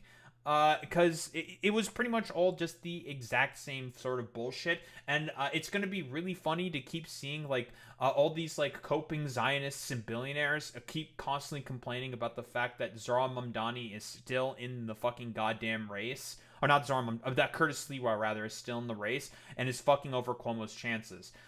Because I don't think I don't see a reason. I don't think Curtis Sliwa is going to fucking leave. I highly doubt that's going to fucking happen. Because as he said himself, he's like, I have people under me who I represent. And I have to be on the top of the ticket to represent for them. If I just leave them and I abandon them, well, you know, it is what it is. Like, I can't do that. You know, I got my people I need to fucking take care of. If Andrew Cuomo wants to get those votes that he's looking for, then he should fucking work to get those votes. And it's just like, I couldn't agree more, Curtis Sliwa, someone who actually seemingly believes in democracy, unlike the fucking Democratic Party and the Republicans, which is insane to me. But yeah, I still think, like, Zohran probably still has this in the fucking bag. Like, unless something crazy fucking happens in particular, with, like, I don't know, some really crazy expose, into Zohran Mamdani, then like that's the only thing that can happen, like some crazy fucking scandal. But if that happened, they would have already been plastered all over social media and the fucking news. So I don't think it's gonna fucking happen. I still think that this is probably going to be more or less a lock for fucking Zohran Mamdani. I still think he's probably going to be the mayor of New York City. I don't see that changing anytime soon. But yeah, I don't think there's really much else to say besides Andrew Cuomo is still a coping, LARPy, fucking weirdo and idiot.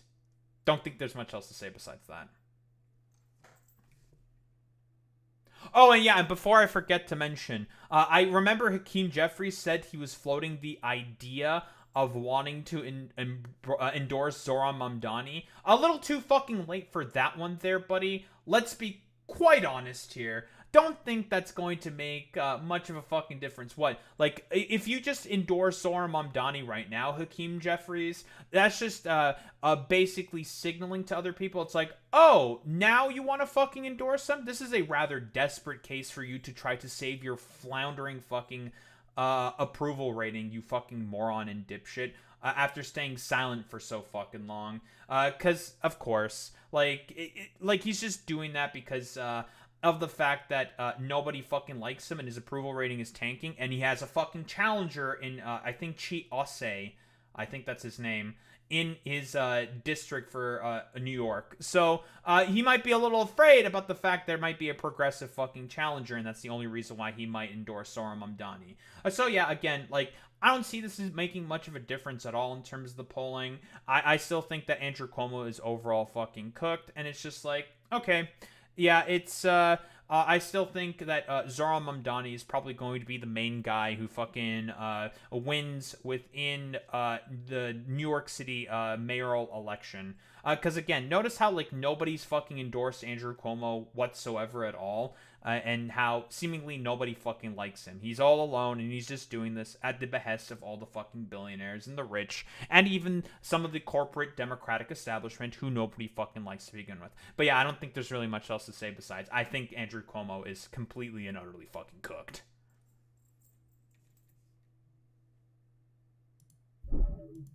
Nice. Okay, I'm gonna grab some water because I am thirsty, and then we're gonna keep playing. Ugh. But I'll be back. Oh. Doy, I have to do this, idiot. Stupid.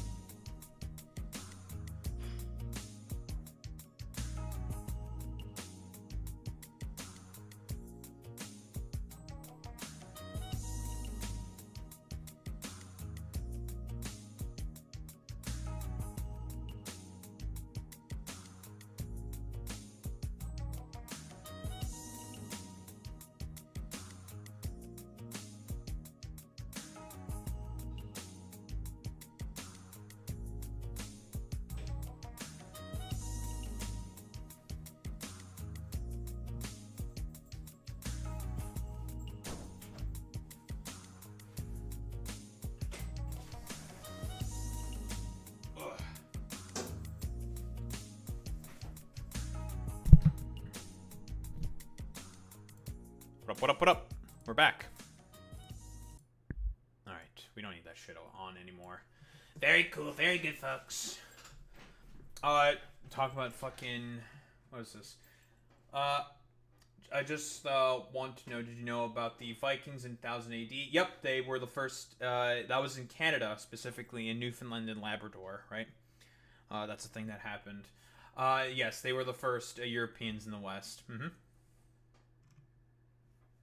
I believe some of those Viking homes are, if you go to Newfoundland and Labrador, there is still a Viking village that is in place right there. It is a tourist attraction nowadays.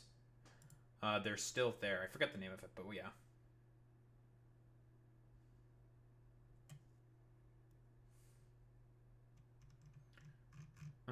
Where's our sound?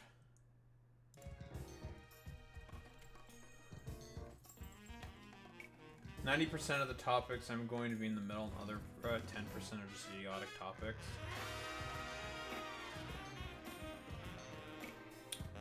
That's not necessarily true, Fiblitzer, right?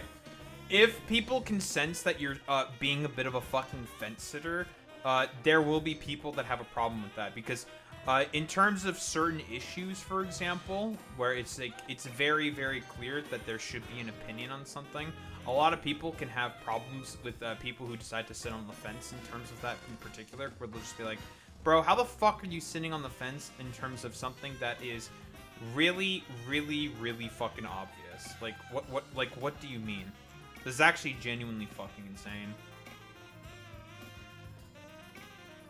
Like, for example, there are people out there who, for example, are like in the middle of fucking shit like civil rights, right?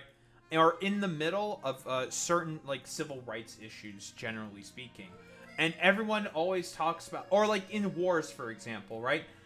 Let's say, for example, in terms of the Iraq War, a lot of centrists were talking about, we're doing the whole rah patriotism bit, and then talked about how they were kind of like in the center and in the fucking middle, talking about like, well, they're not 100% certain in terms of this particular sort of issue and stuff like that. Yeah, for a lot of people, it is about defending the indefensible as well. That's another thing. And a lot of people generally tend to, for like whatever reason, tend to defend the indefensible. Yeah, exactly. But a lot of people will dishonestly say that they're in the middle about that. Because, again, letter to Birmingham in a Birmingham jail perfectly describes that behavior. The behavior of the white moderate. talking about how they pretend and sing and like sing the praises of being for civil rights, when in reality during those times they were on the fence for black liberation, for example, right? Like you're what you're saying to right there is about the tendencies of the white moderate. And most people do not like the fucking white moderate.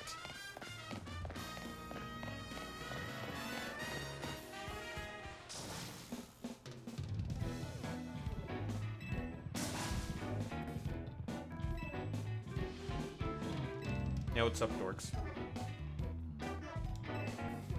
Hey! Hey, what do you want?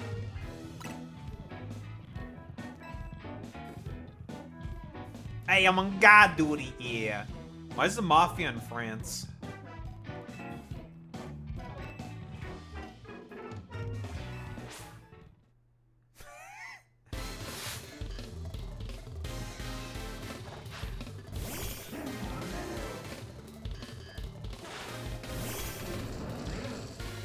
Hey, I'm walking here.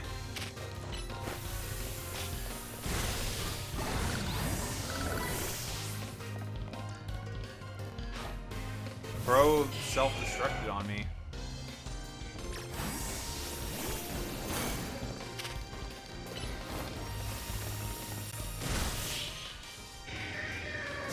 I wanted to dodge self-destruct. Bro just ran up on me and boomed on me. That's crazy.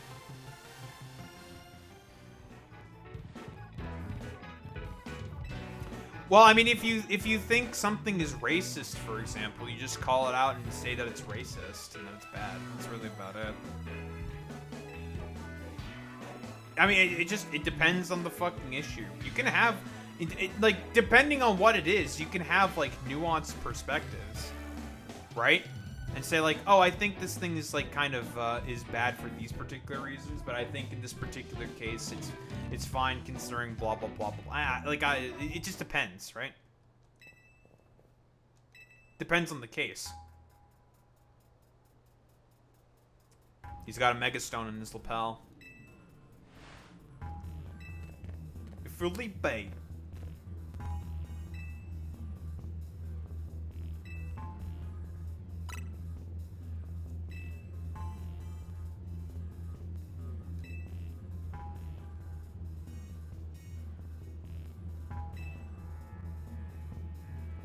Hey, they came after us.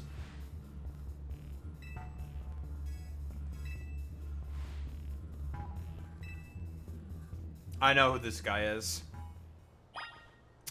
This is the guy with Mega Skarmory.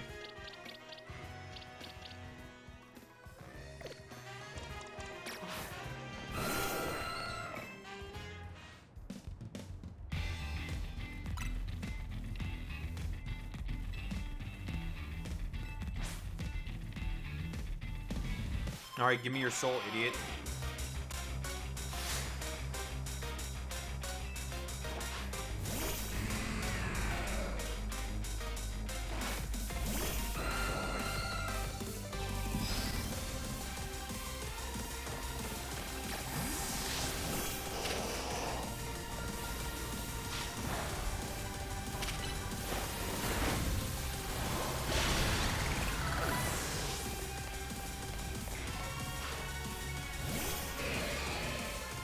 Scizor.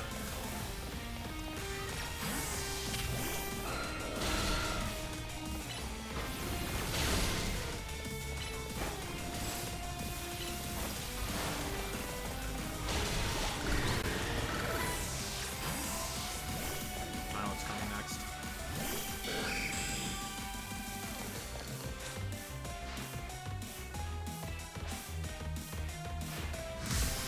It's a gold chicken. Chicken.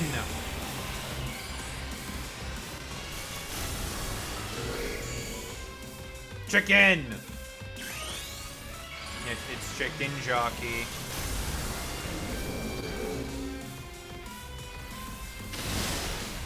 Ow.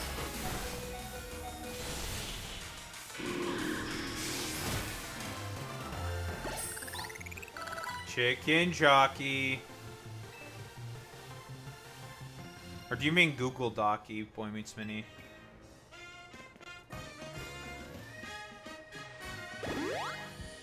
Hey, thanks, man.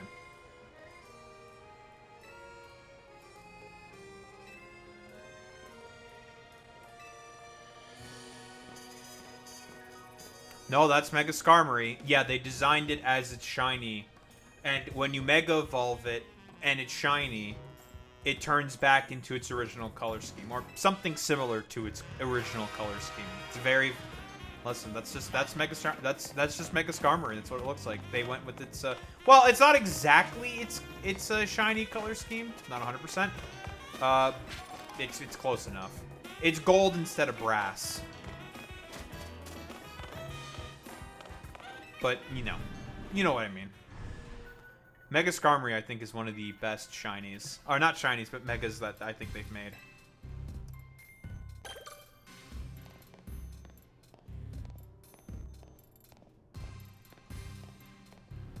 I don't like all these goons surrounding me.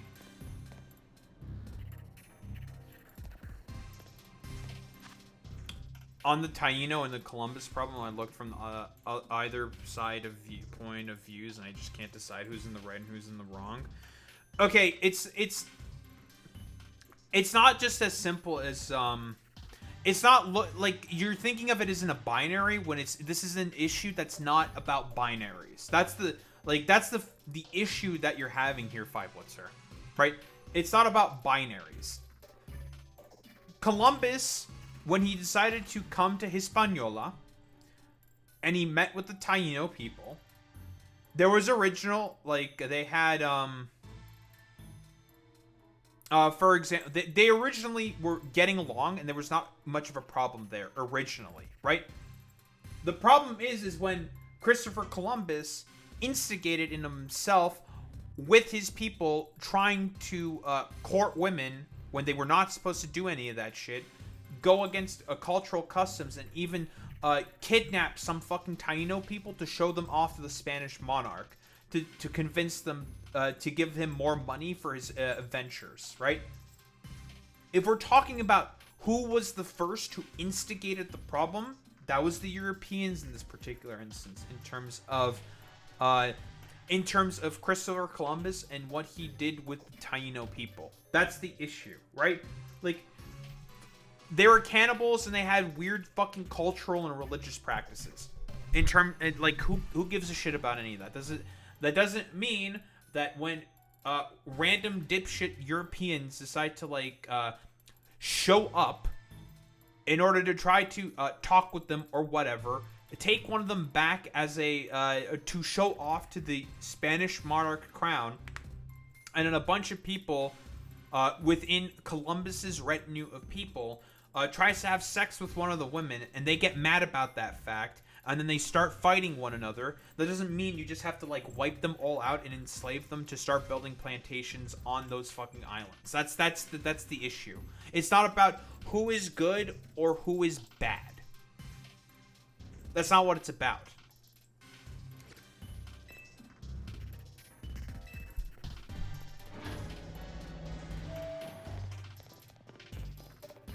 That's a King Gambit statue.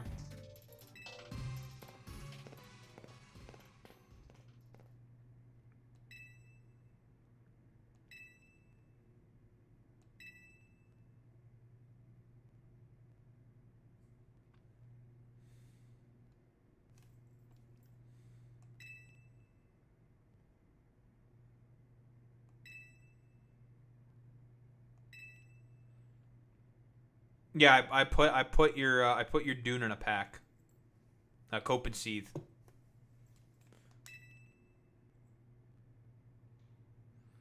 Because I can't comprehend this subject fully. Okay, it's about who instigated it to begin with.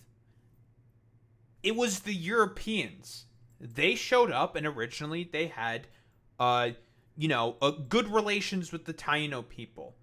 Then Christopher Columbus kidnaps one of them, and one of his dudes tries to bang one of their fucking women, and they get pissed about that.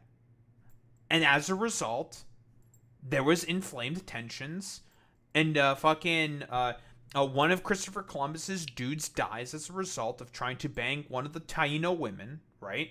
Which, again, if someone, a part of the, like an envoy of the Ottomans, tries to go around and just bang a bunch of Christian women, they would kill that fucking envoy of the Ottomans, right? They would do that, because that's just how the times were back during those times, right?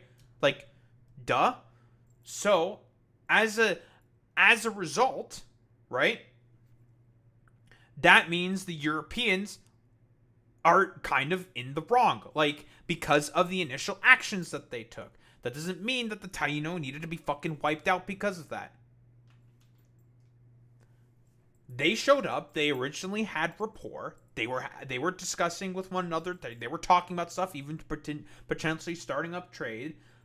Christopher Columbus kidnaps one of their people to bring back to the Spanish monarch after one of his fucking dudes tries to have sex with women there. He gets fucking killed for doing some stupid fuck shit, and then, a fucking skirmish and a fight breaks out that the Europeans win. He kidnaps a bunch of people and persuades a bunch of fucking European monarchs to give him more money for more ventures to come in with more Europeans to colonize the area. That's the main problem.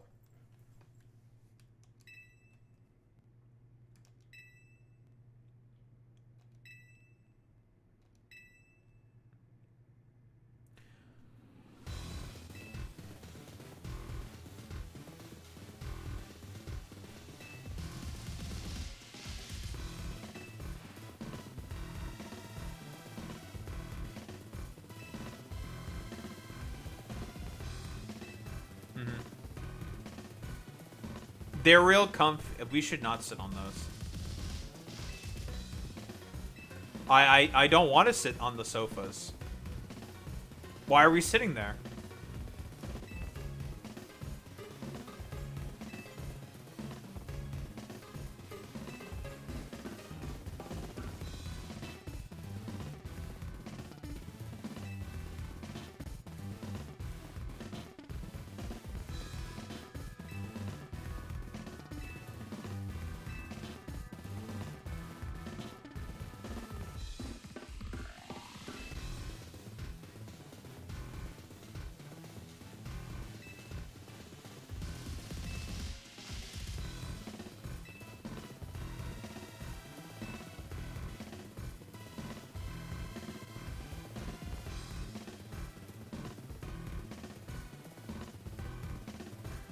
Got it. So the Europeans were the ones who fall to the blame for the problems in the first place.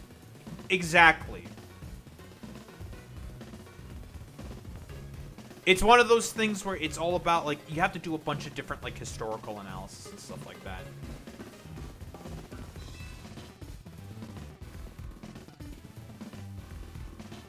Like, are certain things black and white sometimes? Yeah, for sure. A bunch of stuff is black and white sometimes. When it comes to stuff like, especially when the stuff that's not as well recorded, as in with Christopher Columbus and his treatment of the Taino people, where you're mostly going to get the perspective only of the Europeans, it's a lot more difficult to parse out stuff like that. And there is a requirement of a lot more historical analysis from historians who are not willing to adopt Eurocentric views, generally speaking, and have like people who operate without any fucking bias, generally speaking, because when you talk about a lot of indigenous issues specifically, it's a lot about like, well, the Europeans writing the history on that because they were the ones who ended up being the victors. Yes, Europeans are also the ones who caused a significant amount of indigenous deaths. In fact, I'm pretty sure that's the, in terms of even the Taino people and most indigenous people all across the Caribbean and North America, most of them died of foreign-born fucking illnesses like smallpox, because it's an illness that they've never had to encounter before and don't have the tools in order to be able to properly fight. Because, well, they don't have the ability to fight that because it's foreign-born, and they didn't have the technology to fight that shit.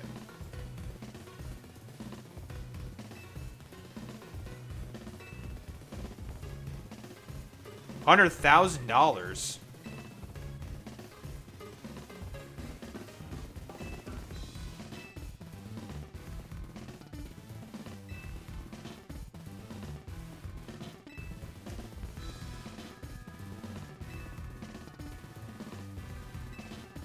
I have a feeling that this is not the case whatsoever, and I think these guys are lying.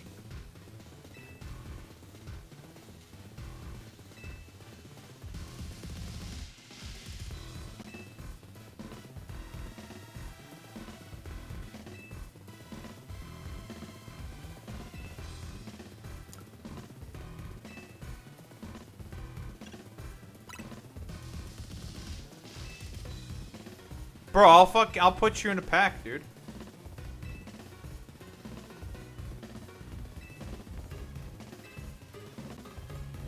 I'm not a monster.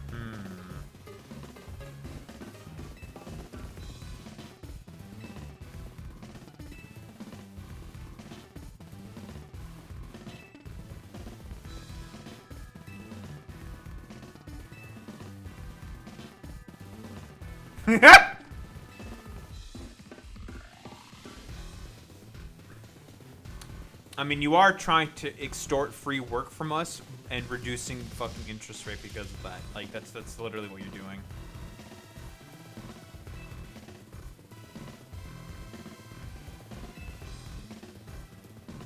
Okay, then I'm just going to fucking destroy all of you then. That's fine. That's acceptable.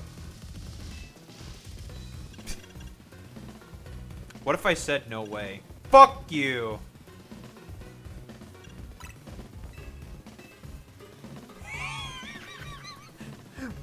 Nah, fuck you. Listen, I'll put you and all your mans in a fucking pack. Darn. Fuck it. I wanted to put all these men in a pack. Just be like, you know what? I'm just gonna destroy all of you. Listen, you use poison and steel types. Excadrill? My man's is gonna eat all of you for breakfast.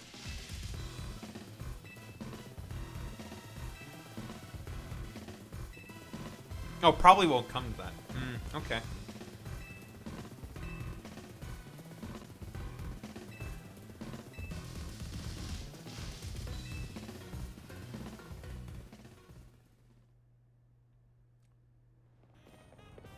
Wait, I want to put these guys into a pack again.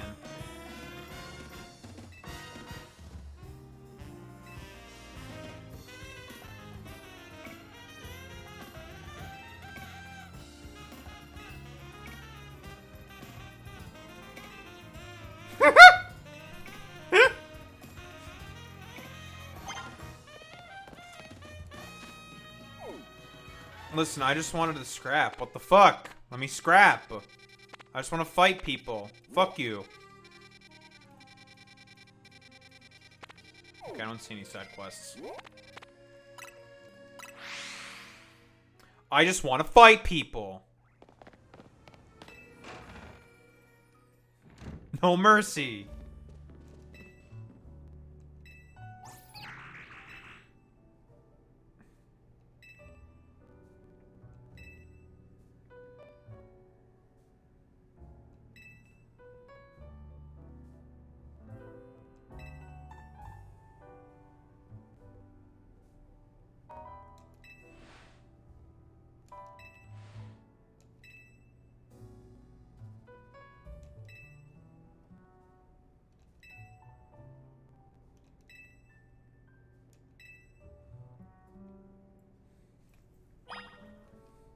Why do I have a feeling they just kidnapped her? I don't trust them. This is kind of sus. Kind of fucking sus, dude.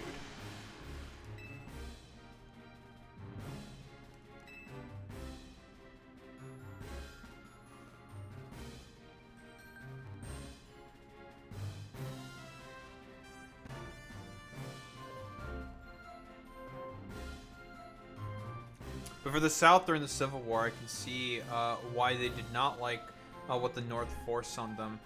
But the thing with that in particular, Five Blitzer, is that it's a lie, right? for the South in particular, they just liked having slavery because they just liked having slaves. For them, it was a lot of the backing and basis of their fucking economy, right? And because a lot of the rich white landowners, who were slavers in particular, liked that sort of system of economy because it was free labor that they can exploit, right? That's why. They took people from Africa to the Americas, but I do see that it was normal at the time, but some countries had already banned slavery. And it's not that it was, like, normal at the time, right? Like, I think England, and based off of English common law, they already banned slavery. And I even think most of the European countries at that point had slavery fucking banned. Now, in a roundabout way, the countries that banned slavery still had their own slave systems. Like, England still had indentured servitude. I don't know if French also operated off of indentured servitude, but indentured servitude is also essentially like slavery. It's rather similar, right? Where a lot of people basically are signed, like, really terrible contracts on purpose that they can't pay off ever in their life, and they're forced to just do work under whoever is the contract holder for the indentured servant, right? Like, you know, slavery, but not actually slavery, technically, Pepe.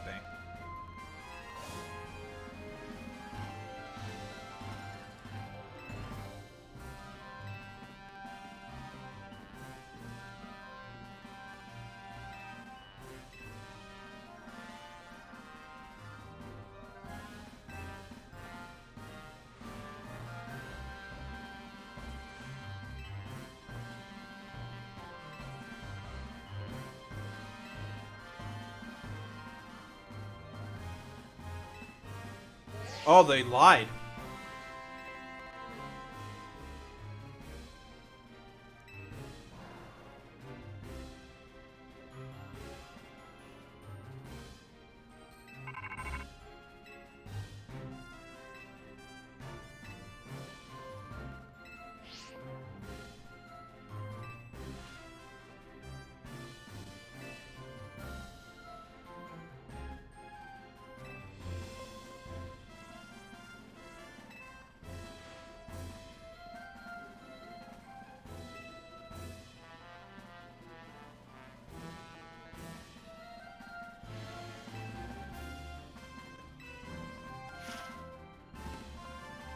Mawile, Barbercull, Ampharos.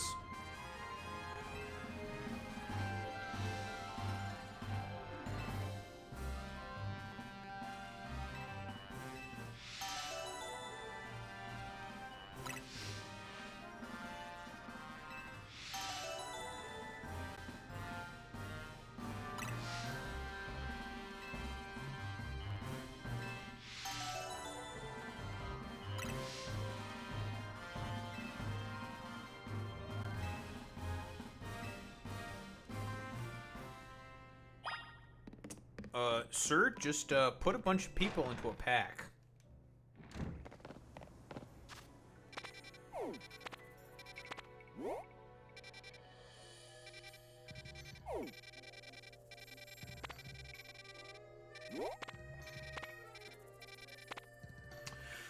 Then there's the fact Thomas Jefferson thought eventually slavery would be banned while owning over 100 slaves. Yeah, it's like, funnily enough, I oftentimes compare that to all the Marxist-Leninists who think that, oh, well, you know, if you keep giving more and more power to the state, specifically, eventually the state will relinquish its own power when socialism is established. And I find that to be really, really funny. I compare that to slavery very often, because it's like, that's exactly how Thomas Jefferson thought of slavery.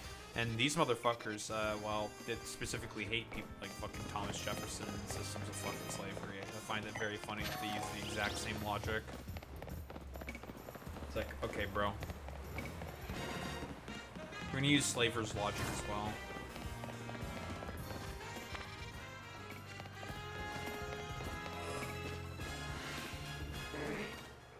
We do a little bit of trolling, folks, let me tell you.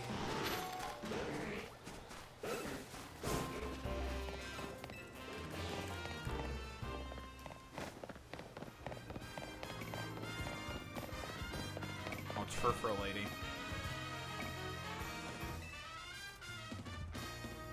Durandi.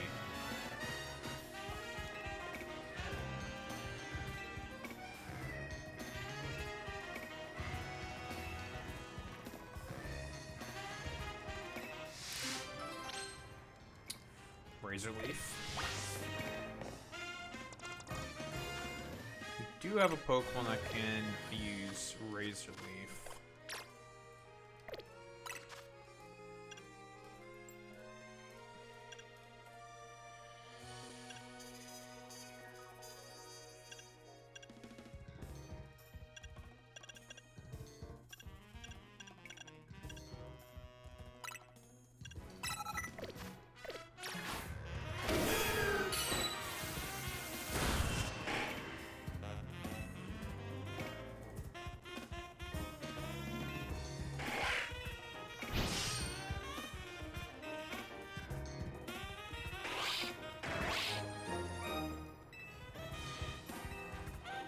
We're gonna learn more ways of cutting.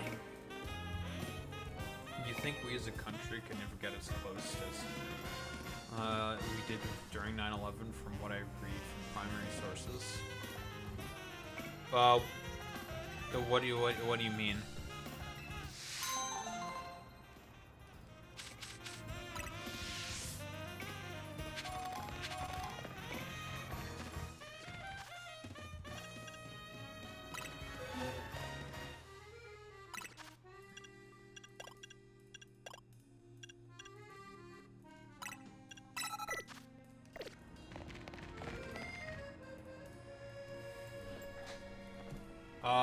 Probably not for a while. I don't think so. And I would not agree with 9/11. The time when politicians mostly agreed on stuff was during the 50s. Republicans and Democrats were essentially a uniparty during that time, always going after and charging corporations and the rich because of the influence that communists specifically had during that time. That was purely the work of the communists right there, having as much prominent influence as they did during the fucking 30s.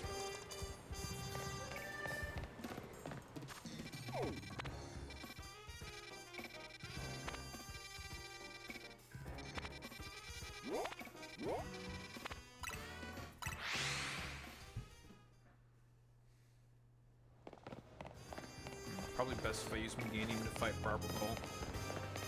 Don't know much about the mid-1900s. Effectively, it was a uniparty back during that time.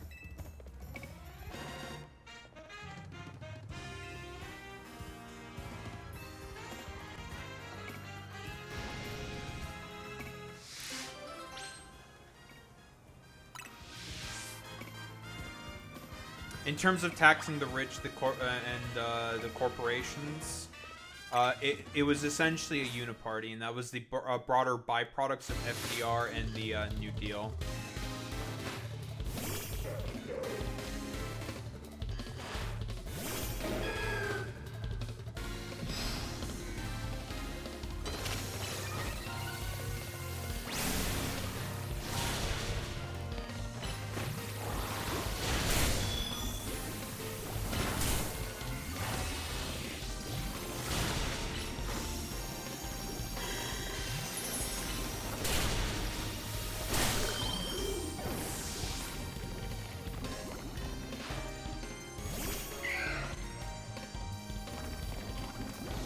Yes, that is a good point there, Alex. Yeah, in terms of, like, relinquishing of rights, a lot of, rights were relinquished as a result of the, Patriot Act and whatnot. Yep, 1000%. DHS exists because of, George Bush, quite specifically.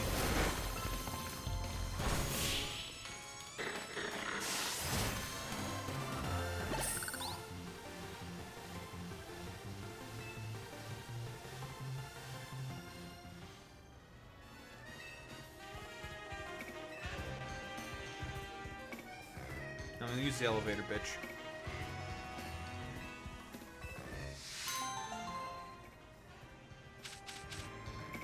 take a poison barb.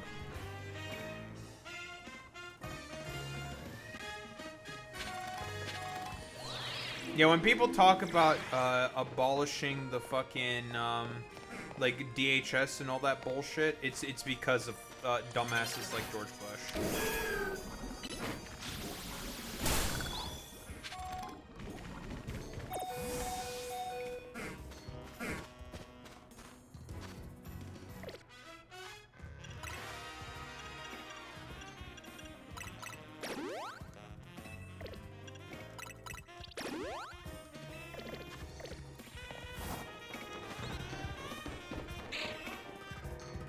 You know, very often it is said that in a lot of circumstances that whenever Democrats and Republicans talk about wanting to work together on certain issues, that is always a sign of bad news, and very often it is the fucking case. That Democrats and Republicans, if there is some form of bipartisan bill going through Congress, it is very, very often a sign that there is a bad stuff coming on the fucking horizon.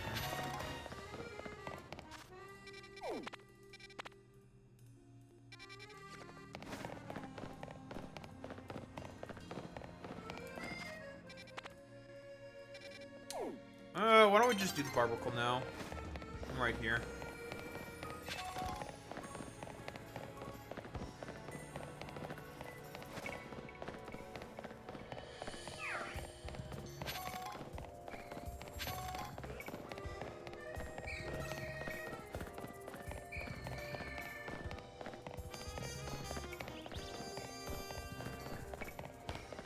Where the fuck is this puka? It's in the sewers.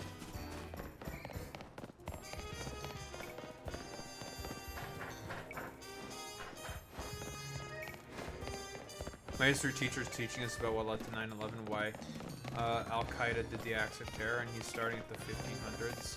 The wired culture of the Middle East. That's not the reasoning for as to why it happened, but... like... yeah, talking about the culture of the Middle East as being one of the main reasons for as to what led to what happened with 9/11 is very, very weird. It's like, yeah, it's it didn't start with them. That's a little strange.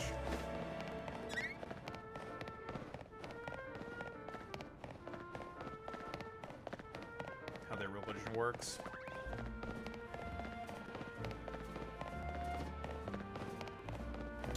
Well, you know, Boy Meets Minnie, our resident religion expert, is probably going to say that there is a lot of similarities between both the Christianity and also Islam, because they both are rather similar religions. They do not have a lot of differences. They are quite the same.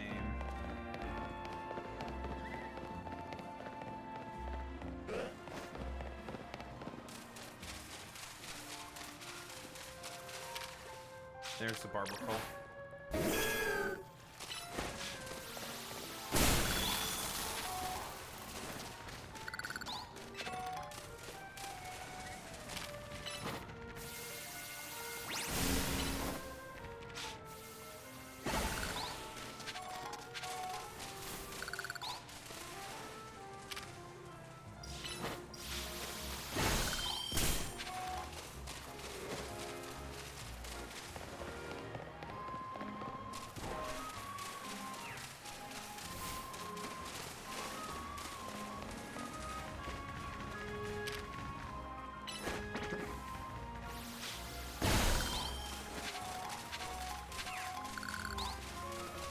Yep, that is also true. A lot of the culture of Christianity and Judaism can also trace a lot of its origins and beginnings also in the Middle East.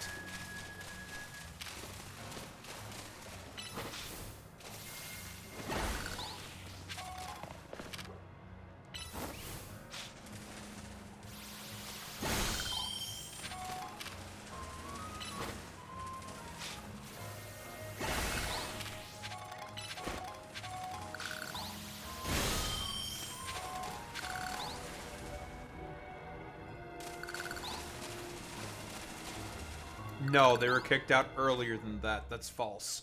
They were kicked out by the Romans in around, the year 48, or I think, something like that, by the Romans out of the province of Palestina.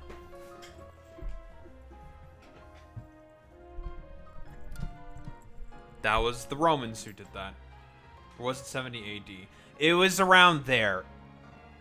It was either like 40. I think it was 48 AD. No, it was the Romans who initially kicked them out, and the reason why the Romans kicked them out is because they feared an uprising amongst the local Jewish populations. That's why.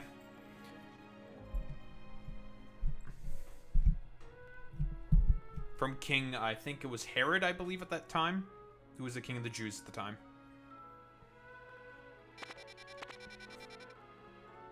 Yes, Herod. Mm-hmm.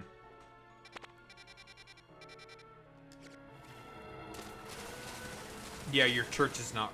Yeah, your church is wrong on that one. They got kicked out of there by the Romans first. It was not five. The reason why they say 1500 years ago is because that's when the rise of the Islamic Caliphate was starting, and I don't remember when they conquered the areas of Judea specifically. But that was around 600 something, 700, I think. Let me double check. That explains everything. Yeah, they're not gonna talk about what the Romans did specifically in terms of kicking out the Jews, because they were the first who kicked out the Jews, because Catholic Church. That makes a lot of sense. They're not gonna talk about the Romans. When did the Muslims conquer? The early Muslim conquest started in 622. And the conquest of Levant was one of the earliest things. That was in 634. So that's why they say it's about 1500 years ago, because they're trying to blame that specifically on the early Muslim conquests, when that's not true. Also, the Arabs, when they conquered most of the regions, they understood that there was a lot of Jews, Christians in those particular regions, and would try to do basically everything possible in order to accommodate for them. All they would have to do is, if they were to, say, for example, convert to Islam, then they would not have to pay the jizya, and that's about it. They wouldn't have to pay taxes. They'd get a tax-exempt status. However, if they wanted to practice, they could practice everything. They could basically practice anything that they want. If they wanted to practice whatever particular religion, whether it be Christianity, Judaism, whatever, they don't really give a shit. Just pay your fucking tax. Pay your religion tax. If they want, they would very often have a lot of nobles and people, local people, in positions of power to help administer the areas that they've integrated into their empires. Very, very, very fucking very, very, very fucking often. No Christian church near us in Minnesota. Catholicism is Christianity. Catholicism was the original Christianity, and then it broke off into multiple sects. Because it was originally it was all Christianity when the Roman Empire was as one, but then there was schisms between the Western Roman Empire and the fucking Eastern Roman Empire. The Eastern Roman Empire found the Orthodox religion, the Orthodox sect of Christianity, and the Western Roman Empire, situated in Rome, founded the sect of Catholicism. Because of one of the... you could correct me if I'm wrong on my fucking religious history, on my Roman history here, Boy Meets Many, but I believe it was because of some of the great schisms. Specifically prompted by, I think it was by the Eastern Roman Empire, simply due to the fact that as a collection of provinces, they were significantly more wealthy and successful in comparison to that of the western parts of the empire, who were constantly having to take care of, well, barbarians.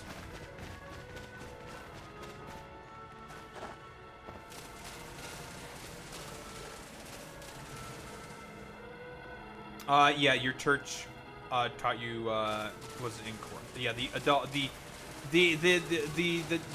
adults that were running the church were wrong.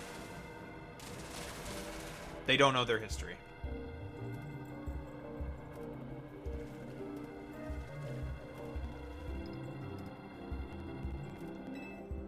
Oh, barbacle.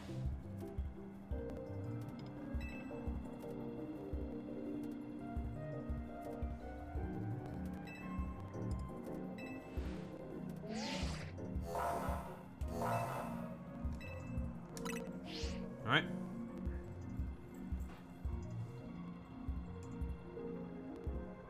Oh, is it, does, what, the Bible?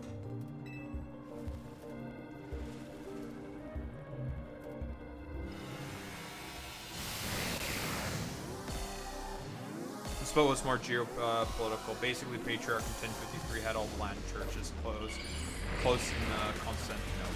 Yeah. Yeah, like, it was obviously a little more complicated. I'm a fan of Mega Barbacle, by the way. This Pokemon is really good.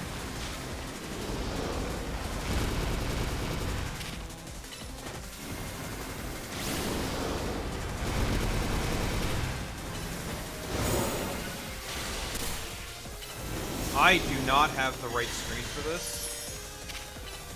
I have a special screen for this that I want.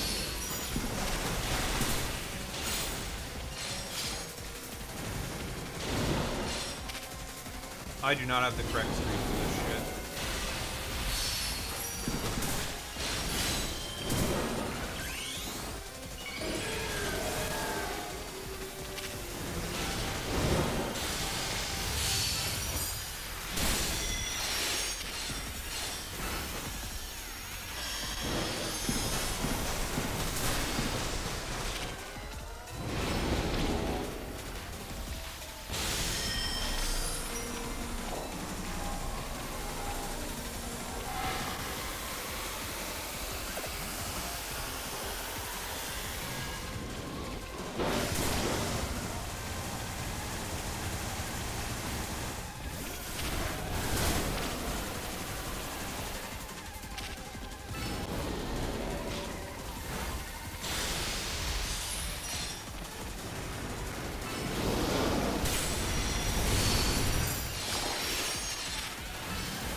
I was doing a lot of fucking damage.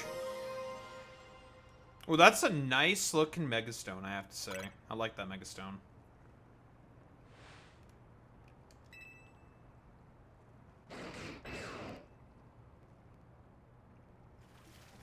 It's a fucking dog. Alright, bye dog.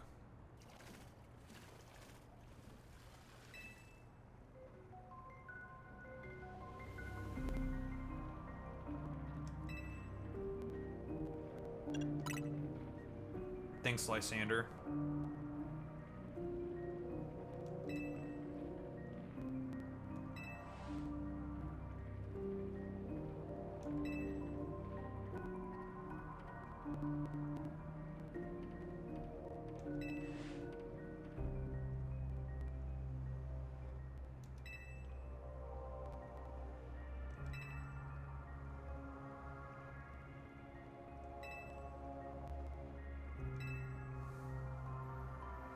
Yeah, Lysander, you with your whole holier-than-thou fucking bullshit.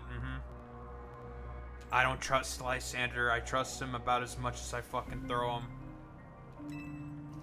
But for now, he's not being a complete little freak.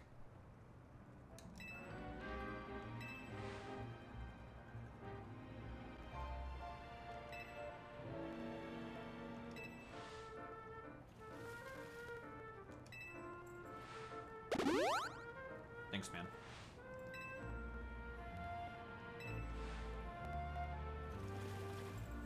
Wonder where Earth Power's location is. Earth Power. Where is it? Not interested.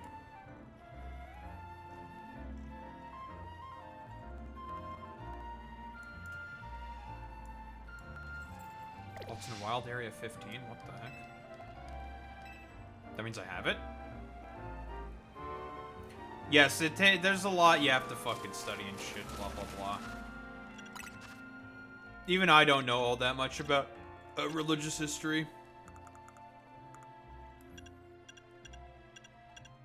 What are some of the new TMs I got? I got Bulk Up.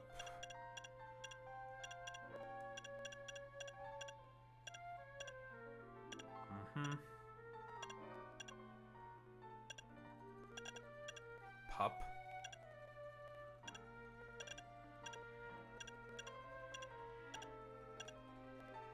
Crunch. Energy Ball.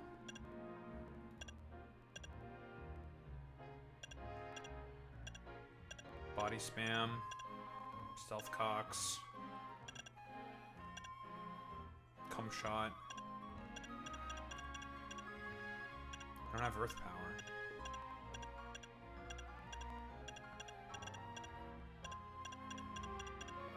Got Dragon Pulse. Okay.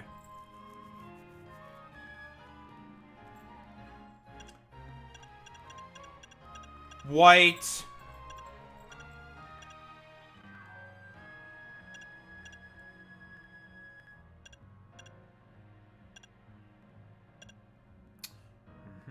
Waterfall. Go grab Earth Power real quick, because I could use that.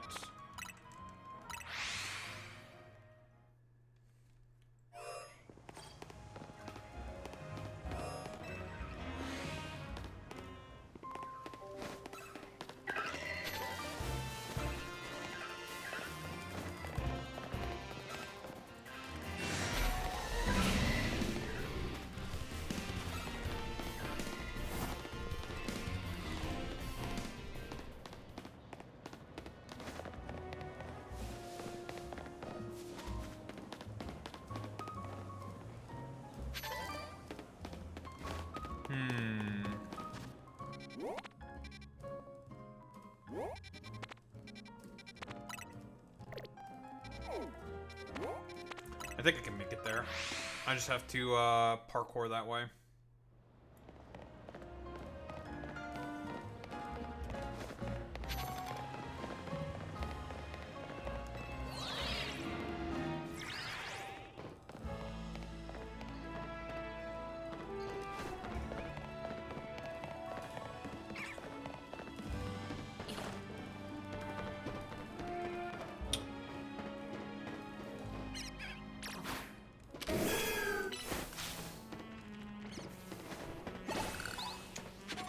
Alright, well.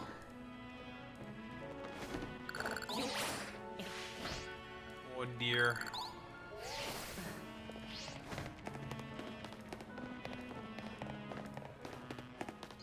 Is that something from Avi Shlaim? Anything from Avi Shlaim is really, really good. Talked about Jews in Iraq. Yep. Mm-hmm.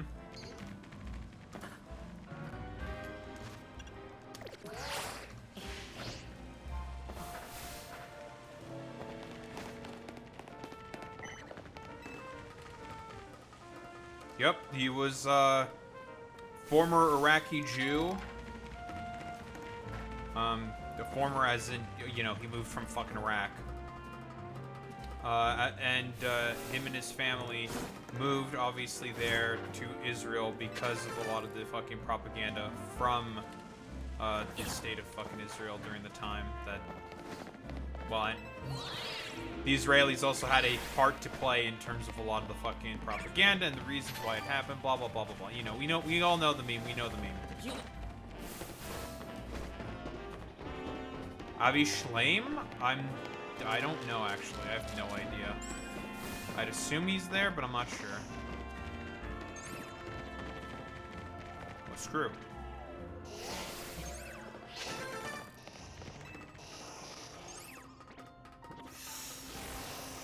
Britain. Okay, so basically the same as the United States. Pepe.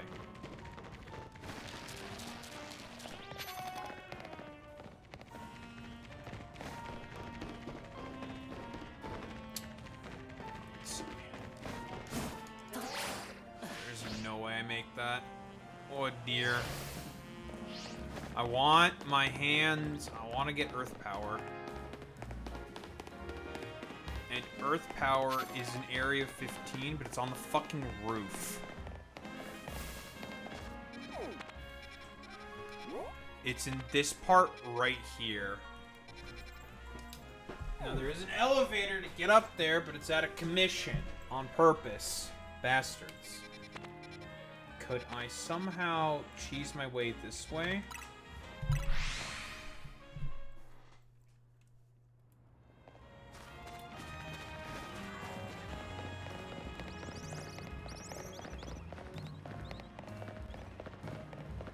I want to cheese and get Earth Power. Teach Earth Power to make a Meganium. Because it'll be useful.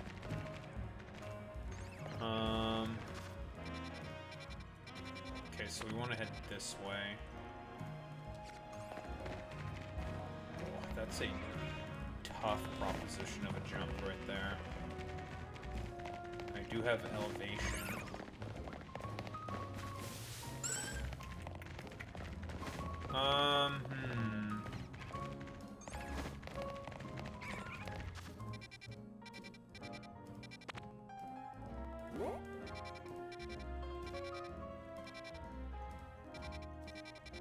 Yeah, I have no doubt for as to why your state might be very pro-Israel. Minnesota.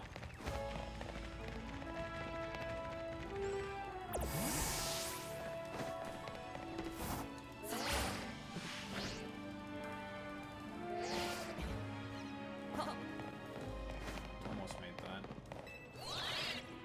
I think there's a way you can cheese that.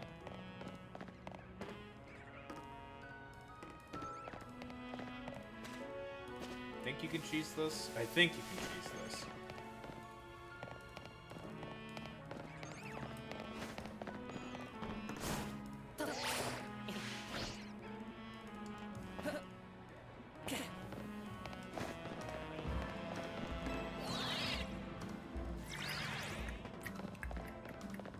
That was fucking close.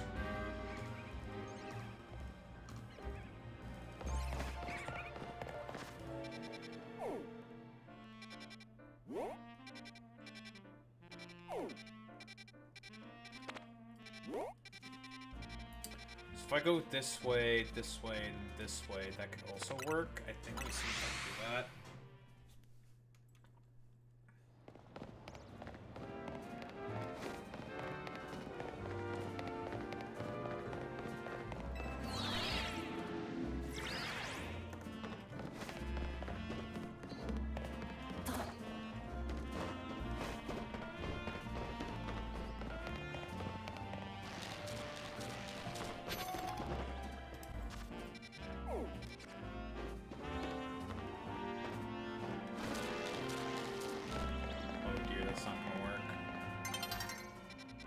Oh dear, that doesn't work.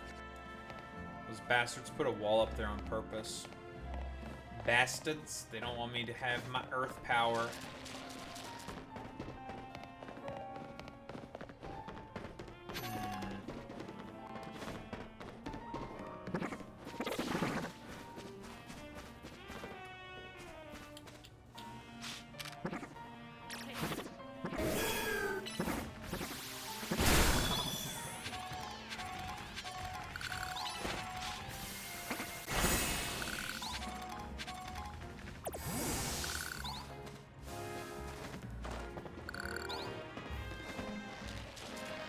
Oh, that's the case with most blue states. Most of the votes are concentrated in the fucking cities, and while the Republicans want to do everything possible to dilute the power of those cities, because for them it's all about tyranny of the minority fucking bullshit. fundamentally speaking.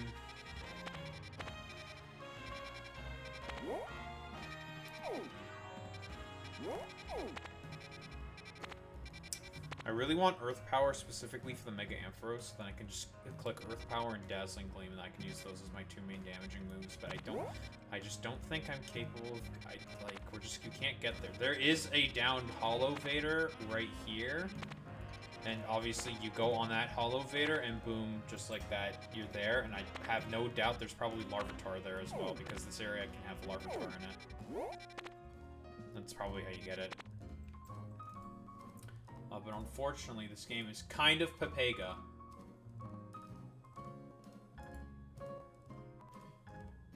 Kind of cringe.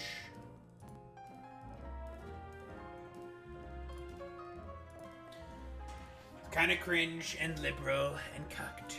Don't like it, folks. Not a fan.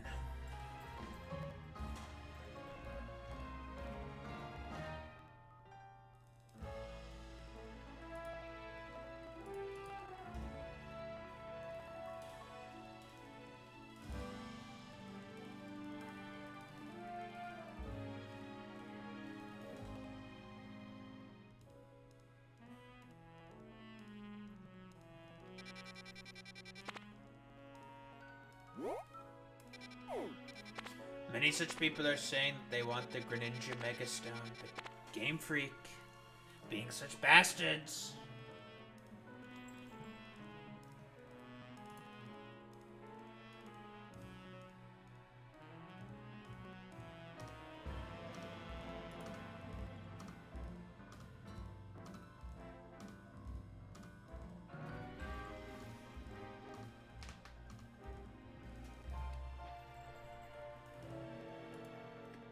Game Freak, I don't like you.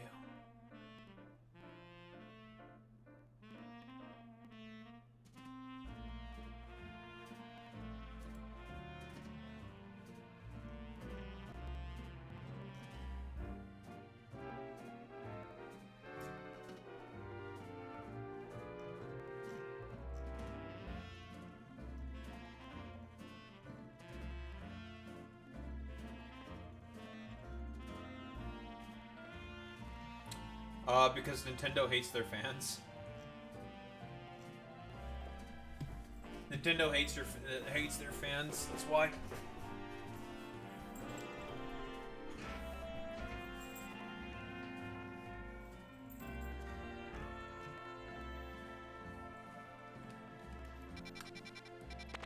Can't get my hands on that thing yet, which kind of annoys me. That greatly annoys me, actually. Though, it's okay.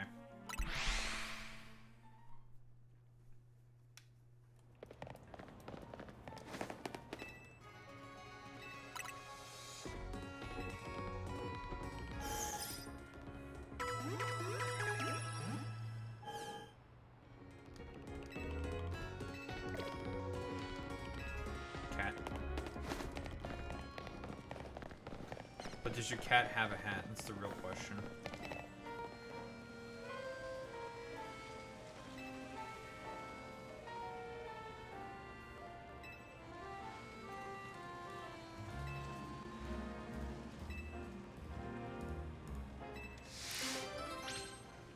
Large Go-Goat, eh?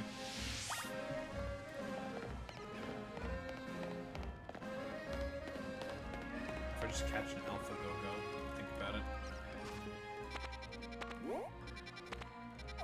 That's a later problem. I'll take care of that later. What's the rewards for that side quest?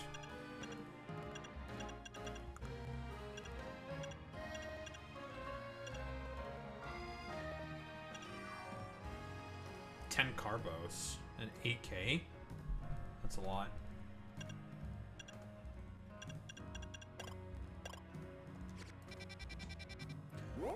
Plus, it's like I said before, Nintendo hates you.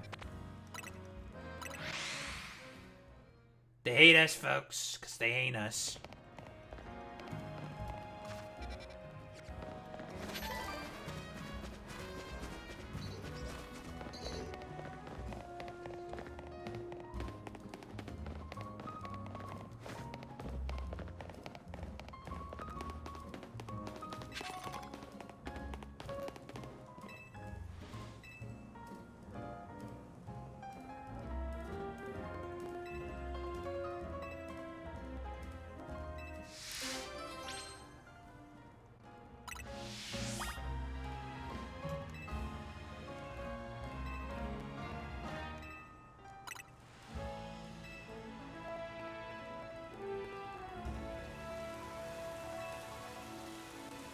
Oh, that's very, very convenient.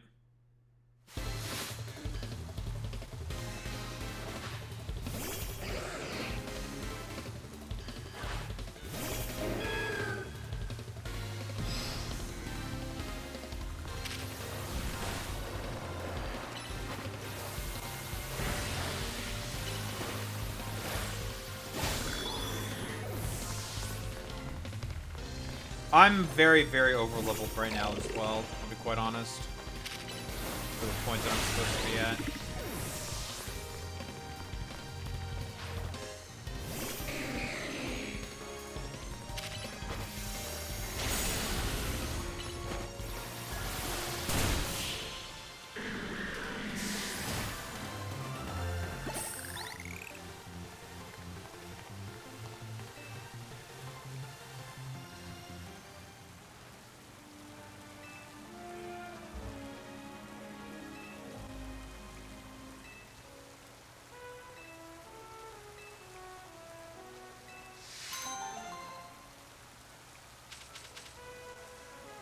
Sick water.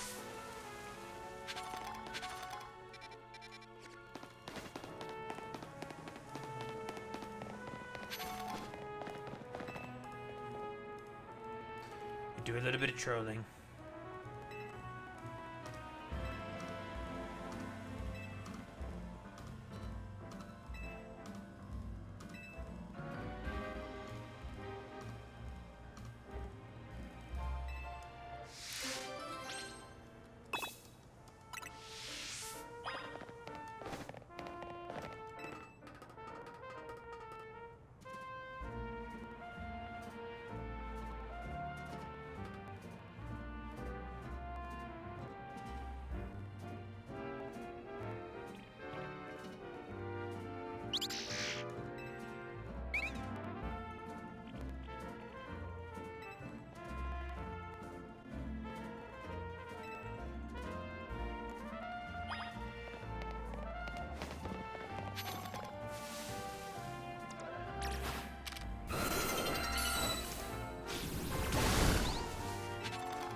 Moonstone.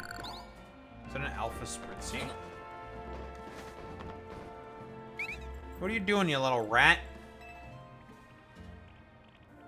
Are you just walking off the ledge like that? Hey, get back here.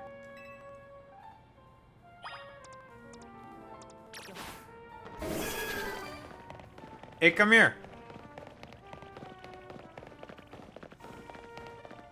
Rata. La rata.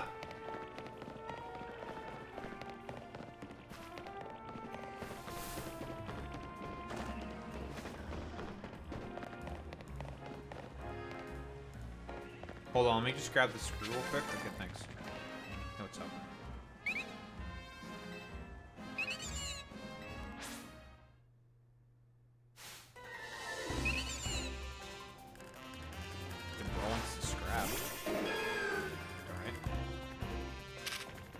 He's pissed!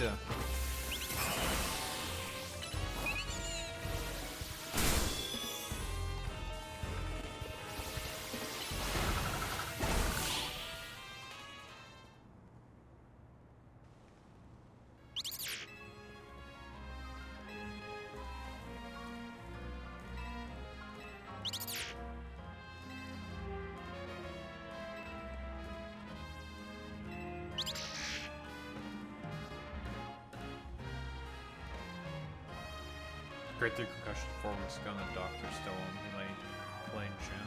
Oh boy. The only time I think I got concussed was during a basketball game, and it was like a huge dude, huge black dude on the other team, and you know, it was just like a collision kind of a deal, and I got fucked. My eye was shaken up from that. I'm like, holy fuck, dude. I had to go to the, I was going to the fucking free throw line, and I completely whiffed the shots, because I was just like, dude, my head is just so out of it. I cannot fucking focus.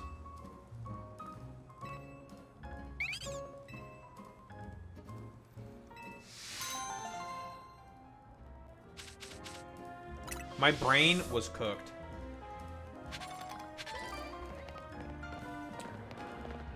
Oh, there's the Alpha Spritzy.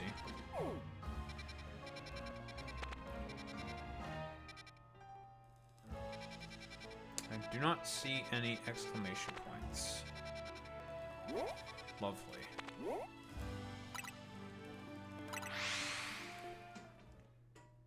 I grew up fast. My PE teacher trying to get me to sign up for football. My buddies wanted me to sign up for rugby. I'm like, fuck no. Because they're just like, yeah, you're big and stuff. I'm like, hell no.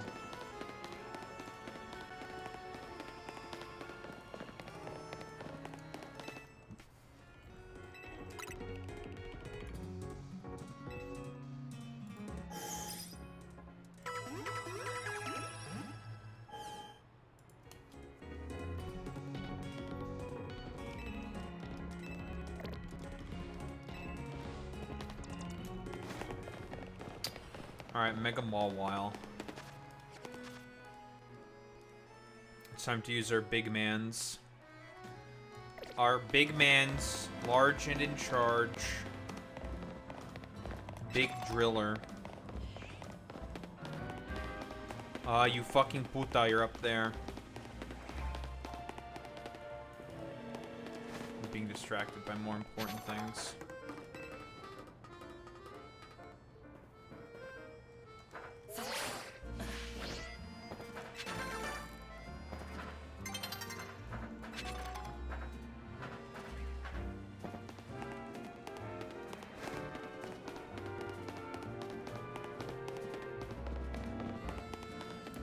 Alright, how do we get to this Mega Mawile then? That's a good question. How are we getting up there?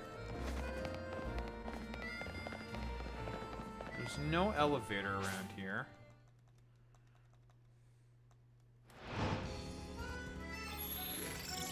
I don't know why you're saying Kalosmans and Lumiosmans. This ain't... We're on Toronto? I know you... This ain't T-Dog Goonscrap? I have no idea what the hell you're talking about. Then again, I expect nothing less from the racism of Alex Roivas.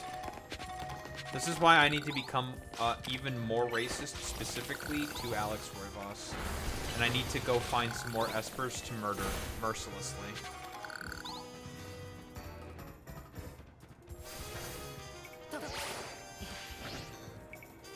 Yeah, you heard me.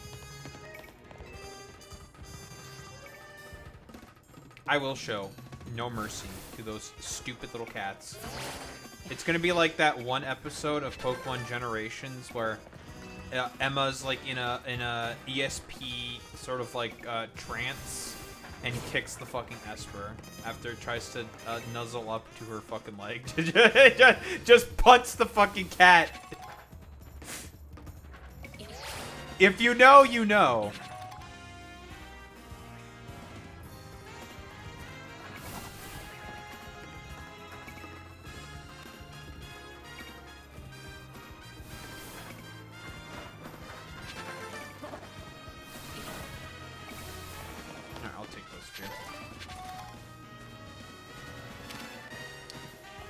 Hello, Mega Mawile. Or girl. Not as scary in this game because it doesn't have huge power, so it's not as bad actually.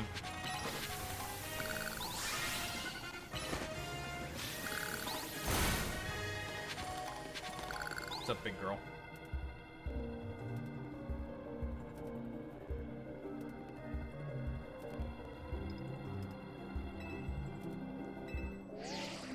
Steel Fairy is a very, very good typing. No, as far as we know.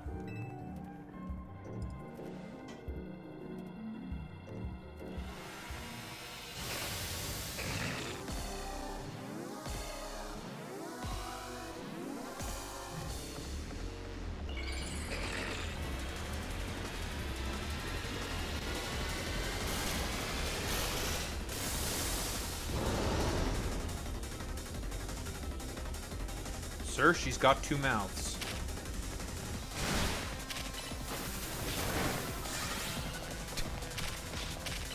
She's running up on me!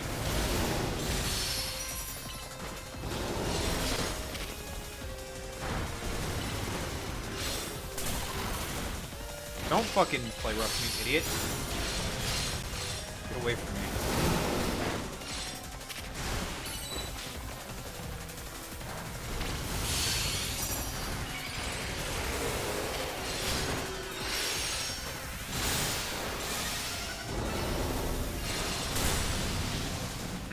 Big dick damage. Oi, puta! Come back here.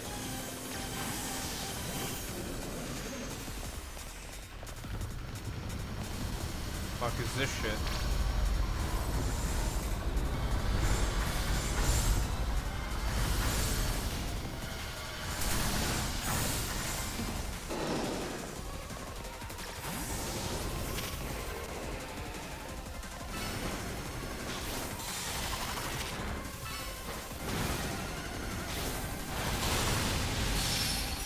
Oh. Oh my god. Oh, I do so much damage.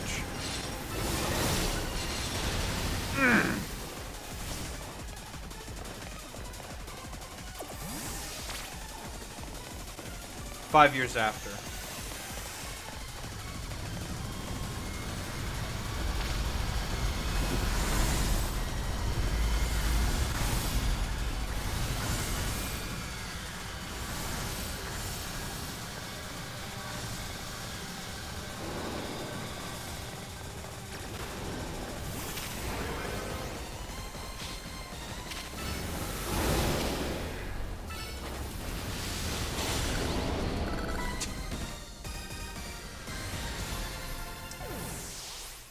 Did I ever forget to mention that X was really strong?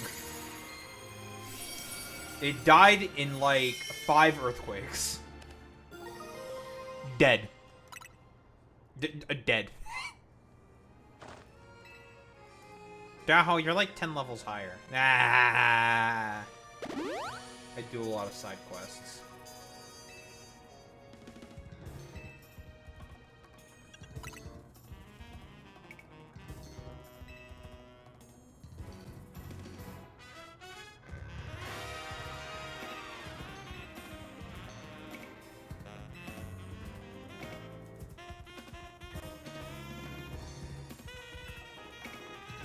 Looking for someone.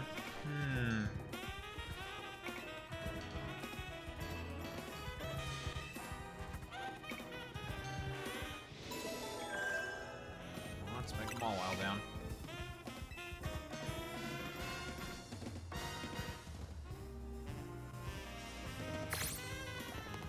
Taken down with me and my stupid chud son. Excadrill. Look at my stupid chud son. Look at him. Look at how he runs. Look at this stupid chud. We're chud maxing, let me tell you folks. Me and my stupid chud son, Excadrill here. We're doing so much damage by clicking the earthquake button. We click Swords Dance, and then we click Earthquake. And then we just completely and utterly own the competition. Let me tell you folks, we're doing so good folks. Just as well as Zohran Mamdani.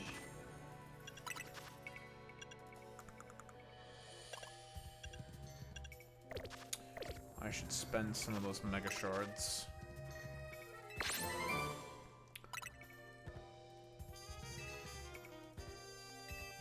This should do enough damage to release the idiot from the idiot, I think.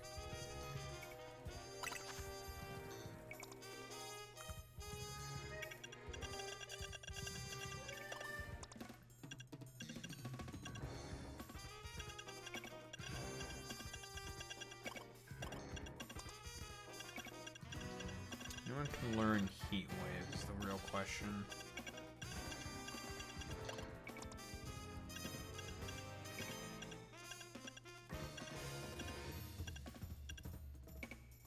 That's Fire Punch.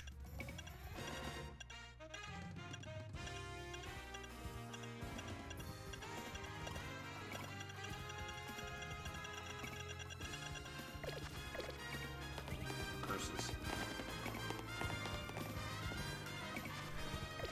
I've been bested in the marketplace of ideas, folks. God damn it.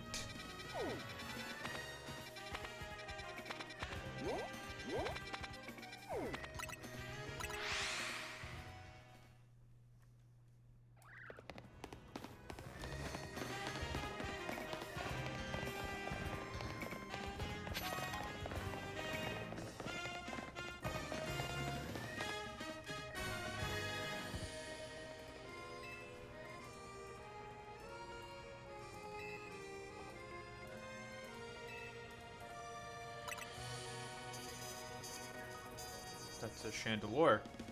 Hello, Gwen.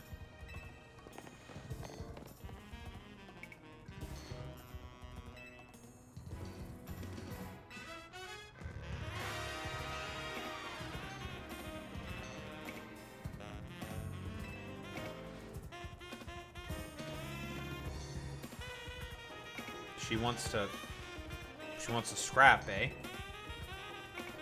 It's because I destroyed. Listen, I know exactly what's going on here. It's because I destroyed her lesbian lover twice.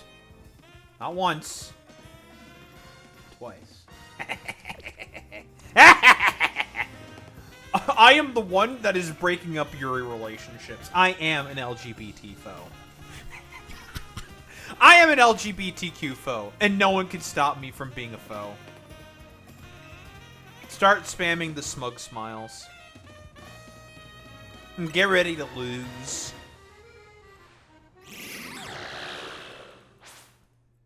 I'm gonna put you in a pack. You're gonna lose.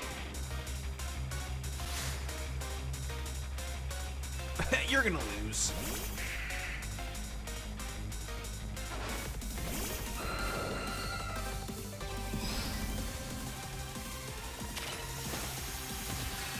Getting heal blocked. Oh no. Fucking puta force.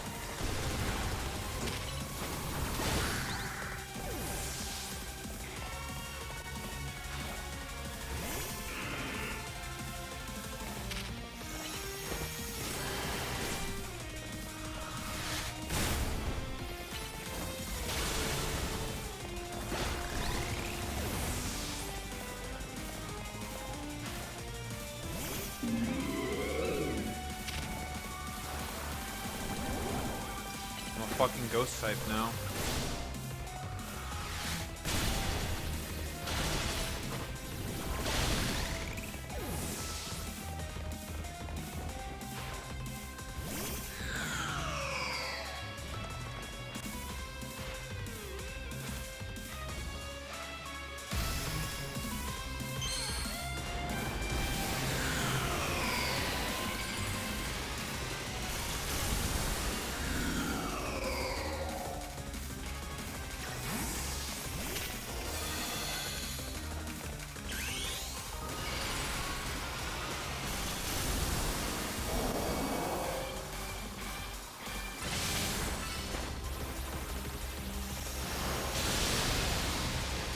Live to Hydro Pump.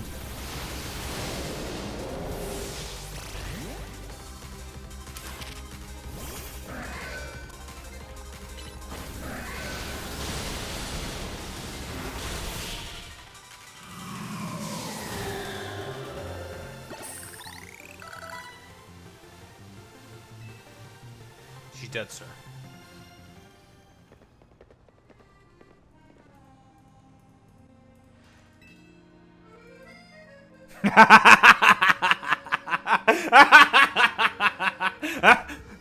Many people are saying that it's the easiest fucking call of life. No, I couldn't avenge my lesbian lover. No.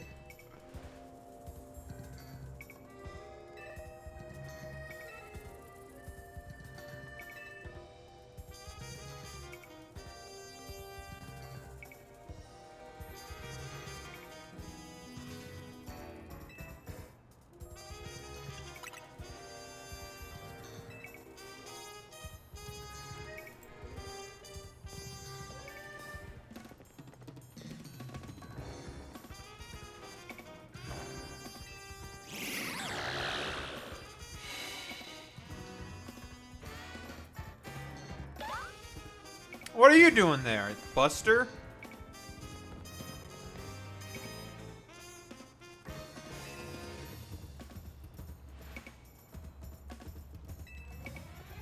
Bro was blushing, that's crazy.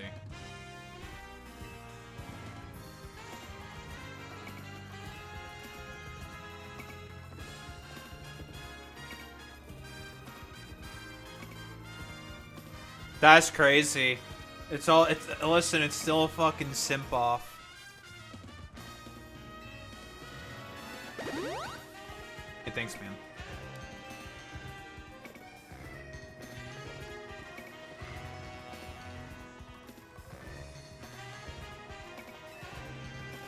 Oh, you can't out-quiz me. You can't out-quiz me. I'm better than you at quizzes. Yeah. I'm still better at you than at quizzes than you.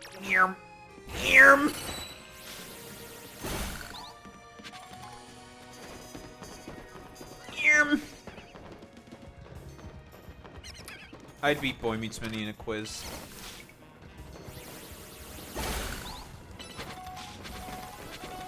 I'm better than Boy Meets Minnie at quizzes as well. I can guarantee that.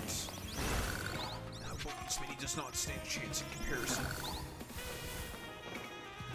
I would put him in pack.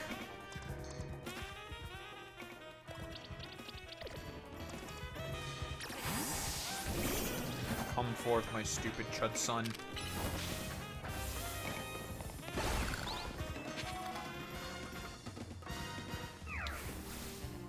Okay, I keep hitting all these mega shards when I should not be doing that. I have to spend my mega shards on random mega stones just to spend them. Just to spend them. I have too many. I'm at max capacity.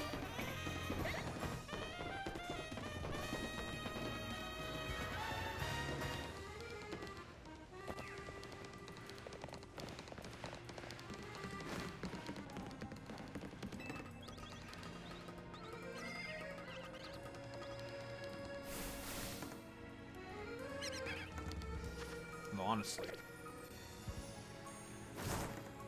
But instead of being a stupid dumbass, I just spend now. And then keep hitting the mega shards. Me and my stupid chud son. Electros. Look at this guy. Look at this idiot.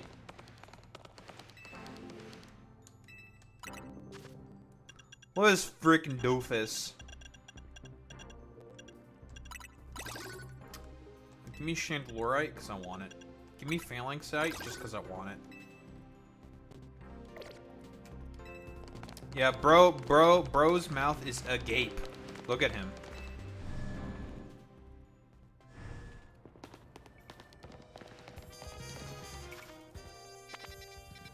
Bro's mouth is agape.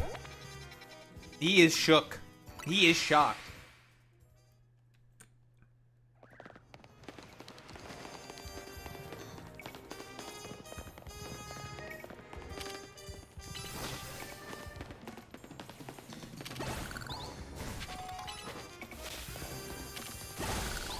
What the hell are you scared about, Durandi?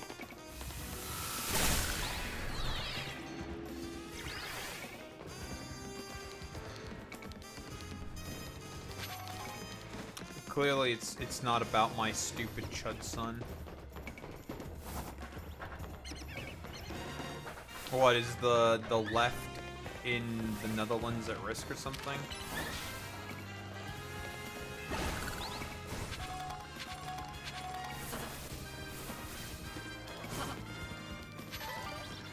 Is Gert, is his approval rating even that good? Do people even like that fucking, that chud?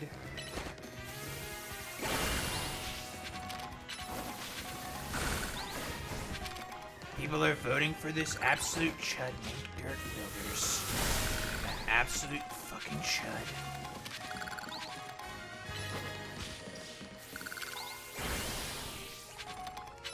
Yeah, we have been in serious problem. I'm gonna keep saying this over and over again. Dutch is not a real language. That shit's fake, bruh. Why is that words in your language?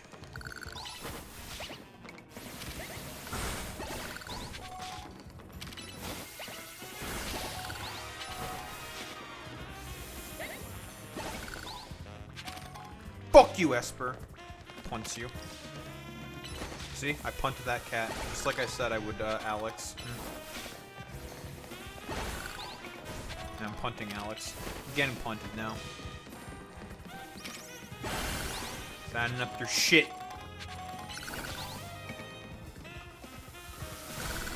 Punts Alex from us.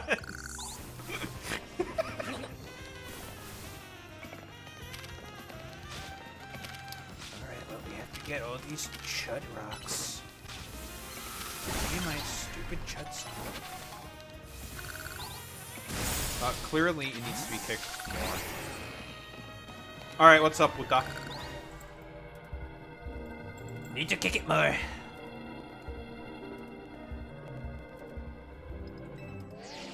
Oh, he's got a Scrafty now, eh?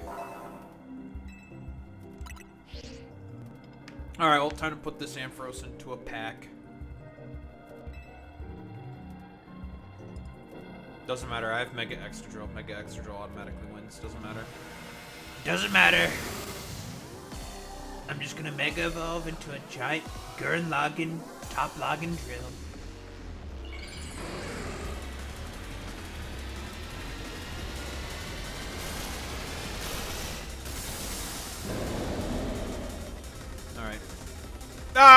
Probably not. Fabio is more bulkier than that.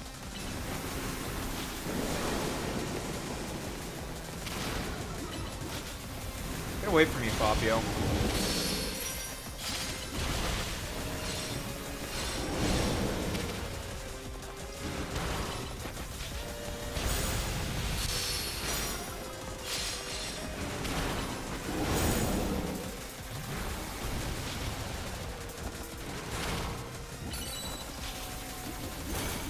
He's running up on me!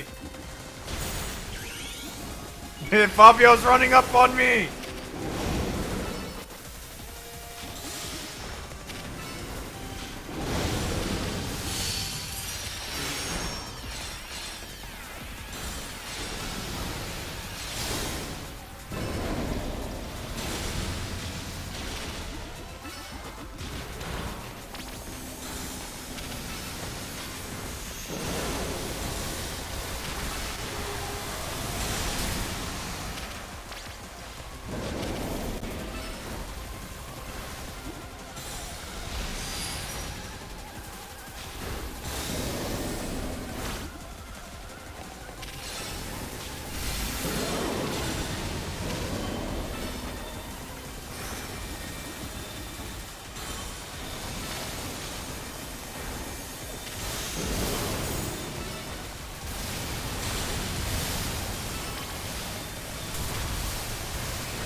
Bye-bye, Ampharos. Extra Drill's pretty good, guys.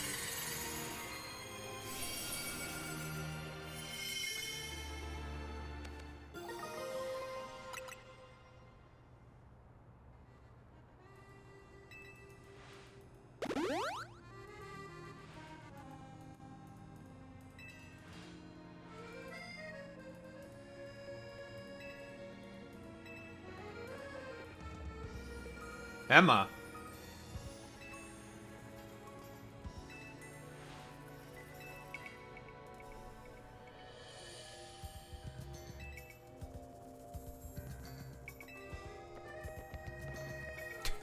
She the fact that she Naruto runs is so fucking goofy.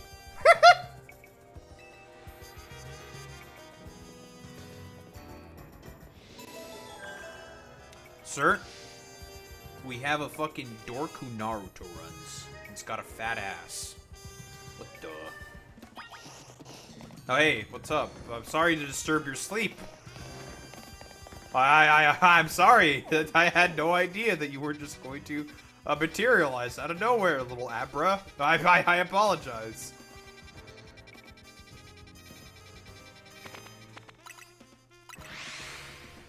I need to turn off the... I need to close the window. It's getting cold.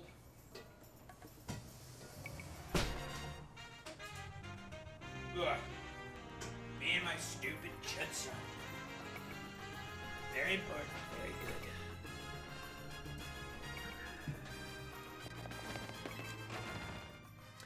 We're going in.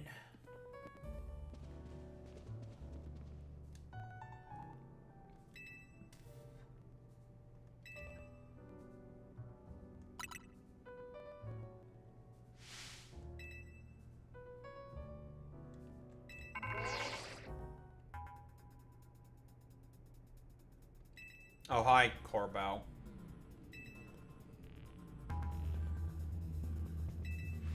Uh-huh.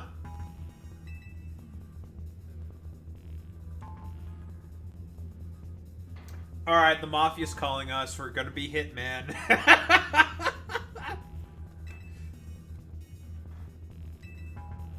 I need you to teach him a lesson.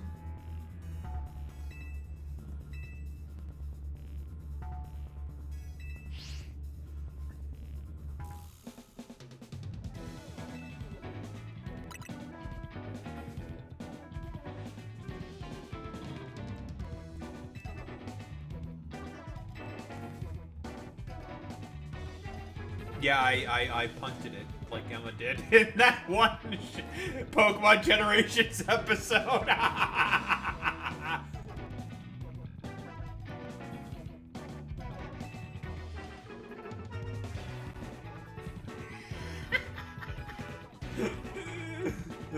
It got punted.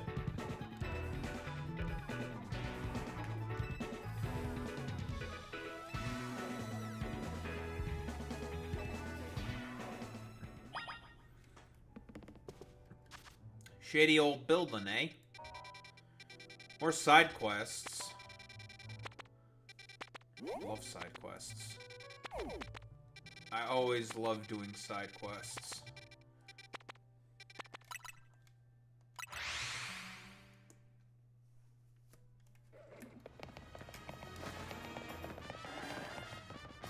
Oh, fucking shit.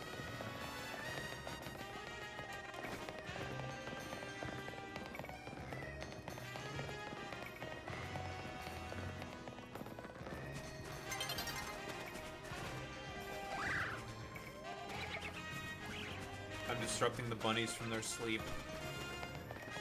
Disrupting the snow bunnies. I can't believe that Daho would disrupt the snow bunnies.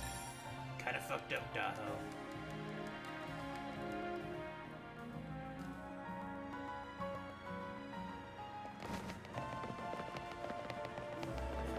Kind of weird champ. Weird champion. Alright, what do you want, puto? Police officers?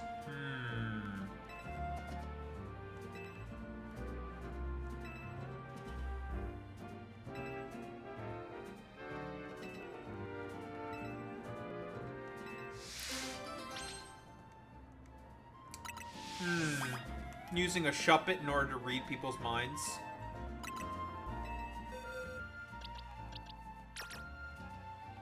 He's fucking puto.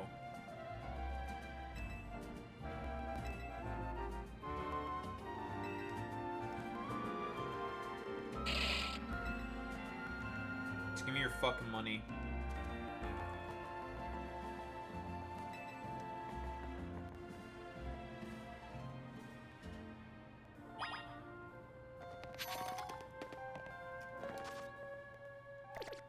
Listen, there's no way this could possibly go wrong, right?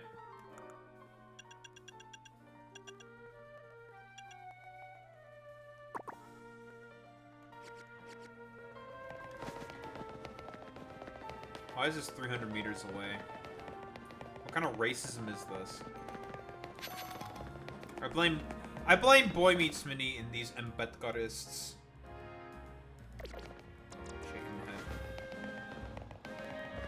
You know what you did, Boy Meets Mini? You dang racist.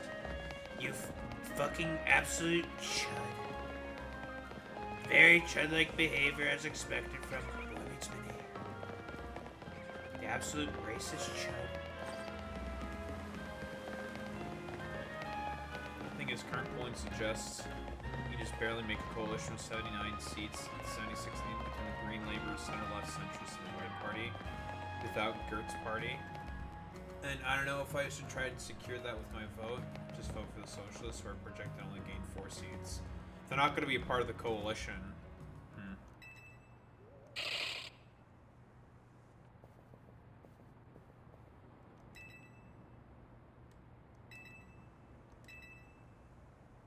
Is his fucking wife. He's detecting negative emotion from his wife. Maybe this is a commentary specifically.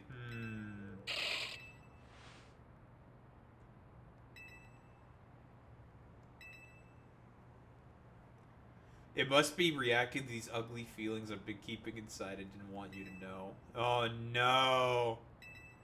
Could it be?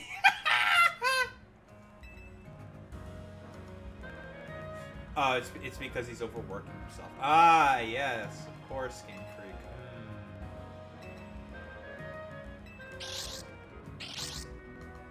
That's funny.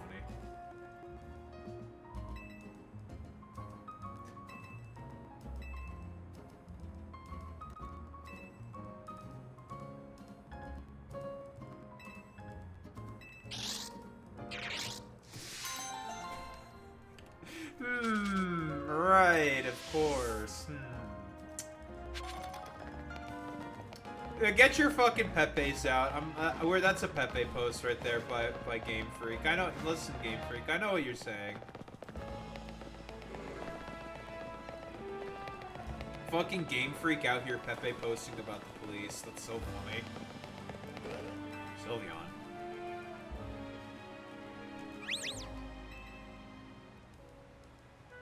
The trans.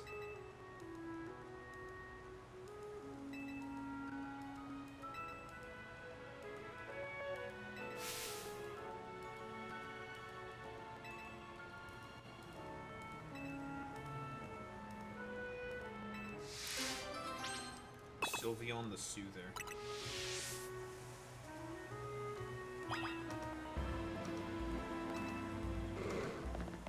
Where the fuck are they? So then I could put them all in a pack.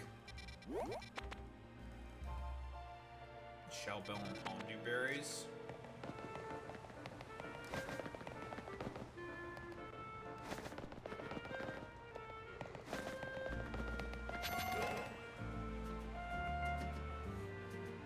Oh shit, it's Dynamo. It's Simps! Simps are gonna beat the shit out of each other!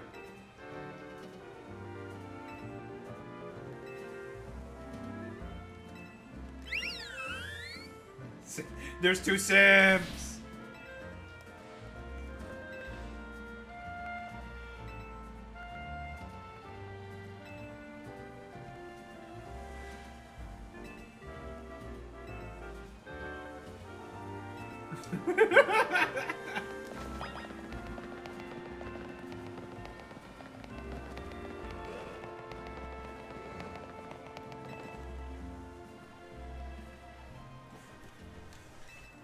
Jesus Christ.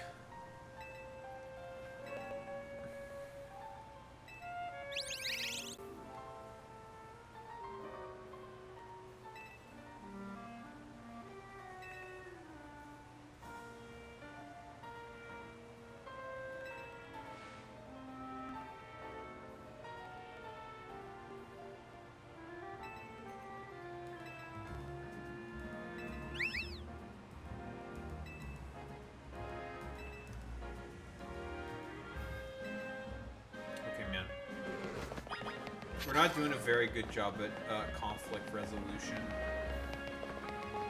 Listen, I prefer not to resolve conflicts. I prefer to agitate. Nuh-uh. Nuh-uh. Nuh-uh.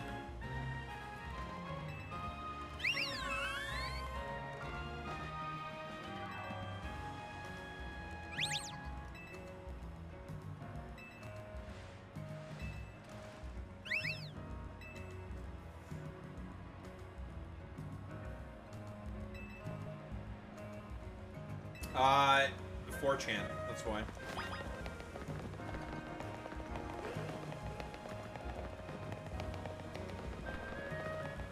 Imagine falling for 4chan. Could be me. I would never.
Nuh-uh.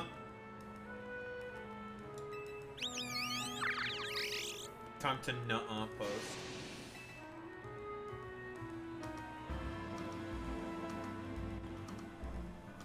Alright. Relax, poo-poo.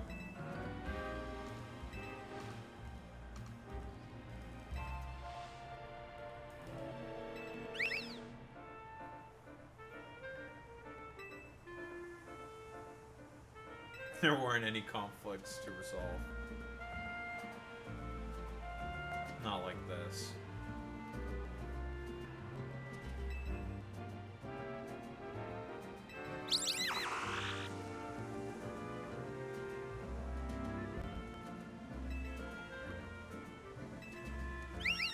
Now they're fighting one another.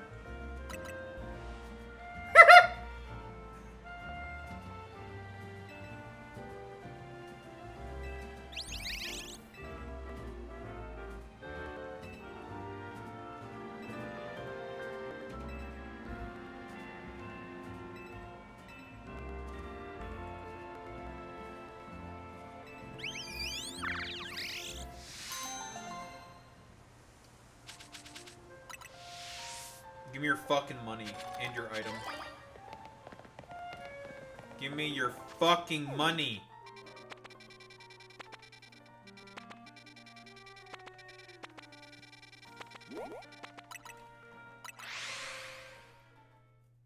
Just give me your money. That's all I care about.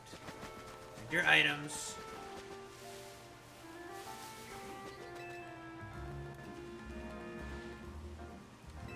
Leftovers.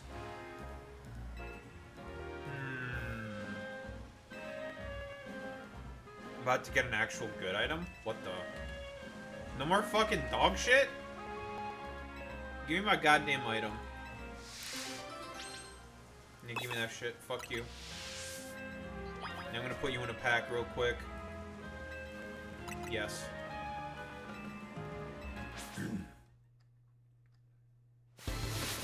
We're getting an actual item? No more dog shit? Here's me though? Oh, my stupid chud son.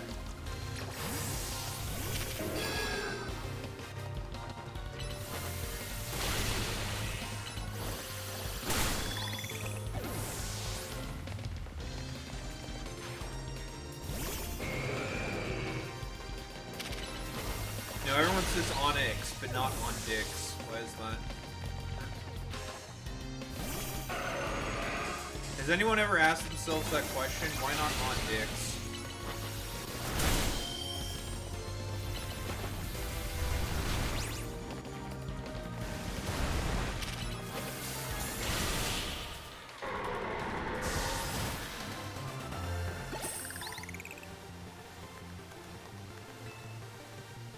It's cooked.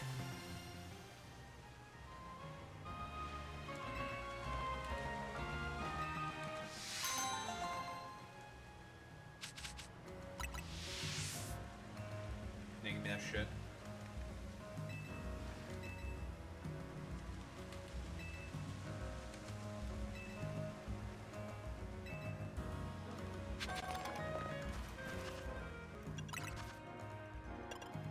Many people ask the question, How are leftovers able to last for so long? How does it work, folks? I have no idea, you know?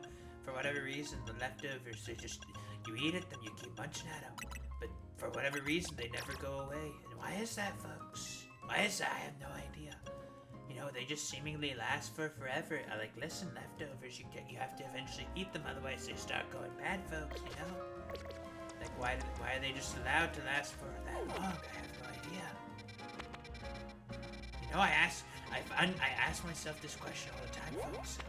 Very important questions that I have to ask. Why are the leftovers able to last for so long? I have no idea.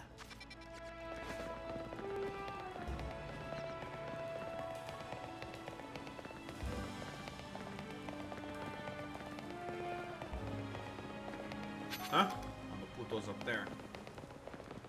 Puto. You know, many people have me asking the exact same questions consistently. How are the leftovers able to last for forever? I have no idea.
Boy Meets Mini, what do you have to say for yourself?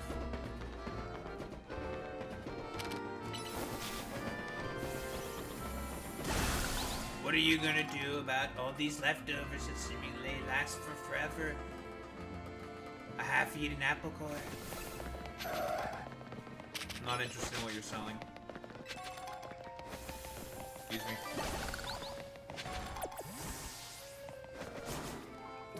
I need you to leave me and my stupid chud son alone.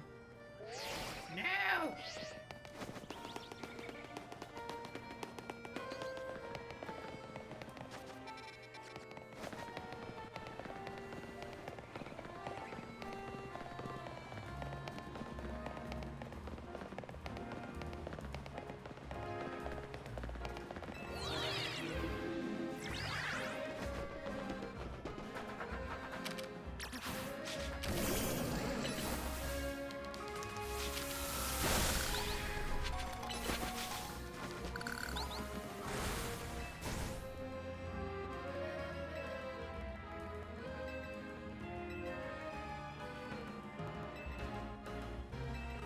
Oh no, not the sky battle. Not sky battles.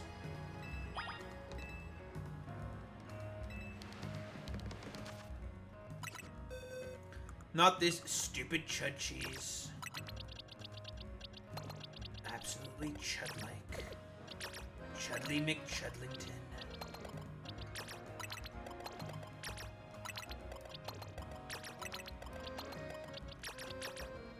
I'm gonna bring my team members, but I can only bring the flying types.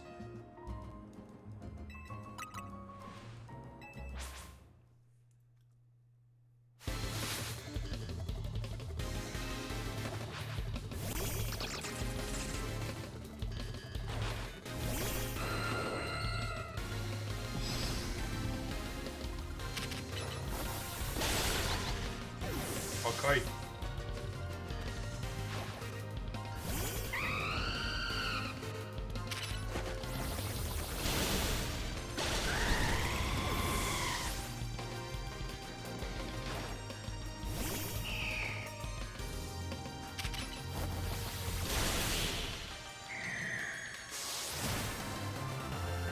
Death.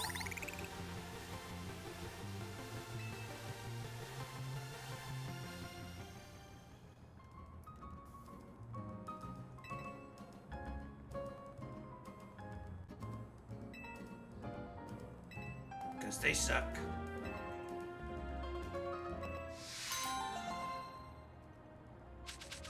That sharp beam. Ooh, power anklet. Oh, that's actually a pretty good item. I believe that's for special attack EV training, I think. Or power anklet. I think.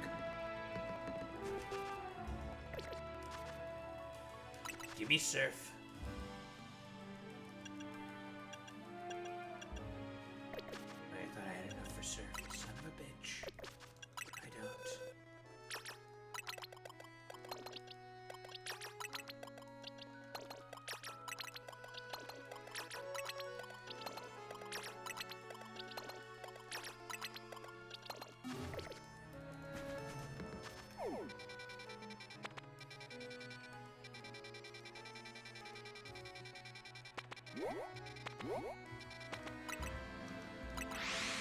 God damn it.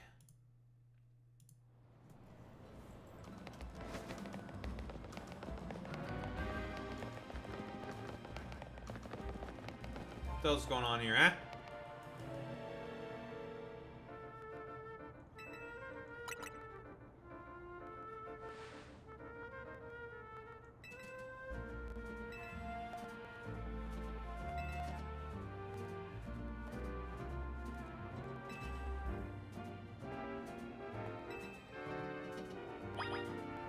Shit, we're helping a landlord.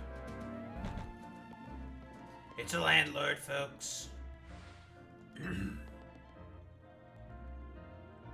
Never mind, it's a bunch of ghost types.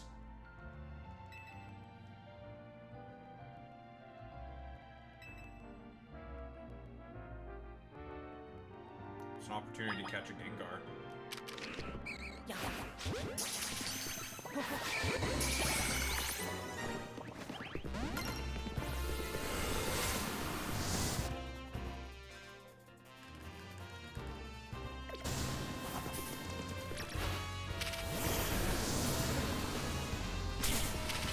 Puto.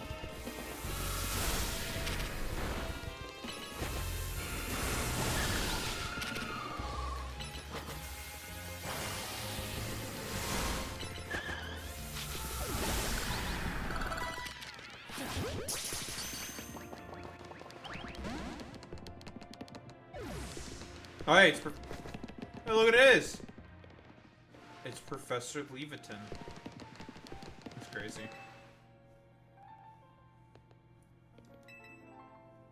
Well, I caught the Gengar, so nice.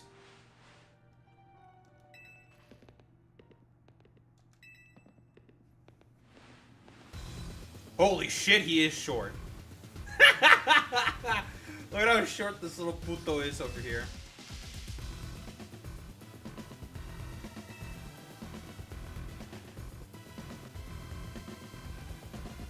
Short.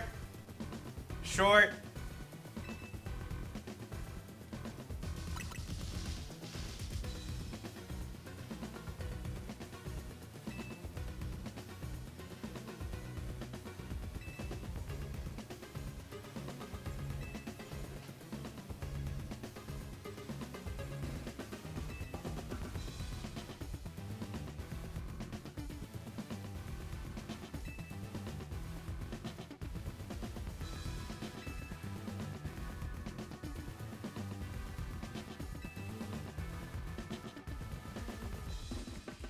There's another Gengar. He's like, what? What? Hey, what's up?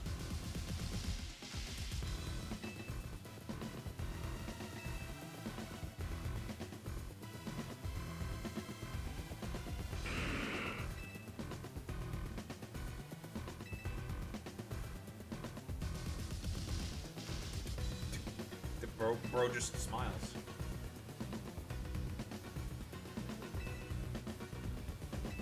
Undesirable elements. What do you mean by that? This guy's just chilling now with his pal. Sure, man.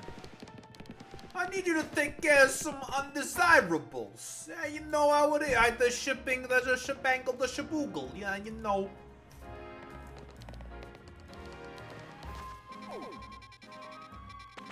We gotta take care of some of the problems here, eh? They're calling him Larpy Curtis Sliwa. Larpy Siwa.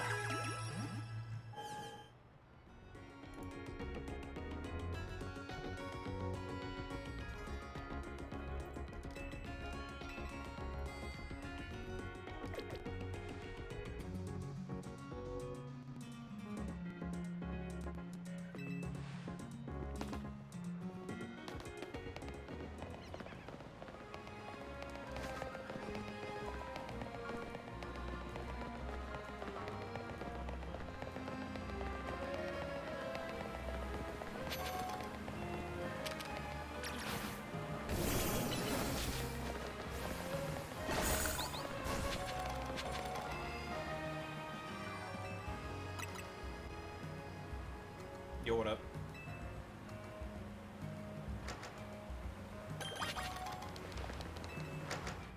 The sewers.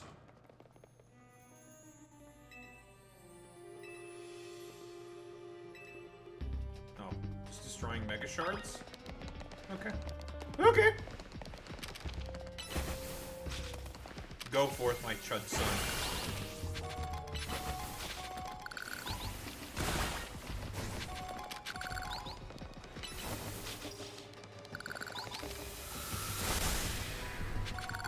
Get out of the way, Skrelp. You're gonna get hit by an electric move. You're gonna die.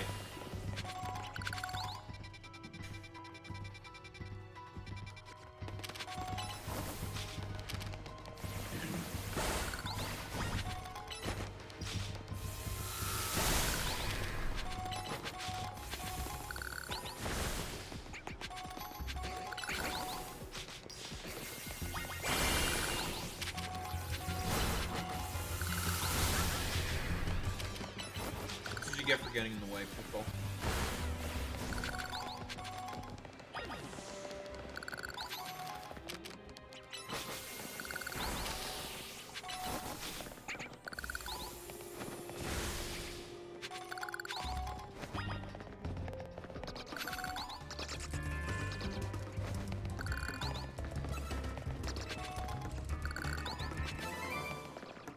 Taunt?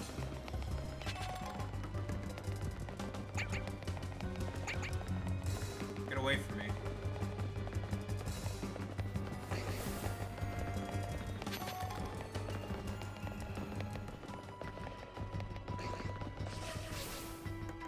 Ariados?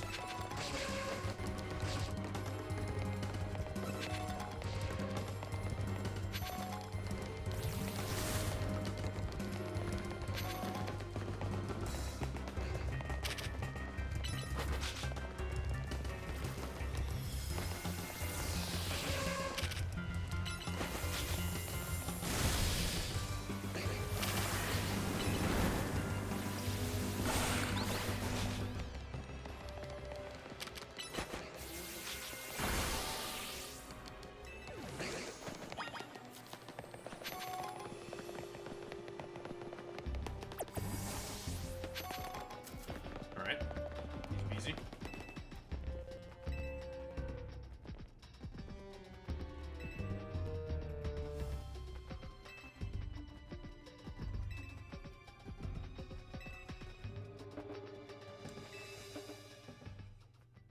I'm getting a feeling that these guys are not actually that bad. Hey, what's up? We do a little bit of, a little bit of cleaning up.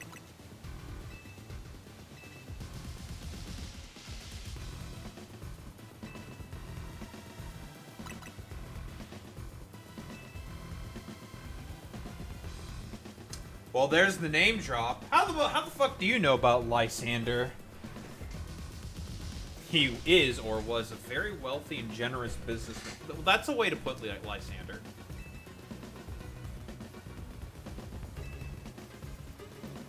That's a way to put him.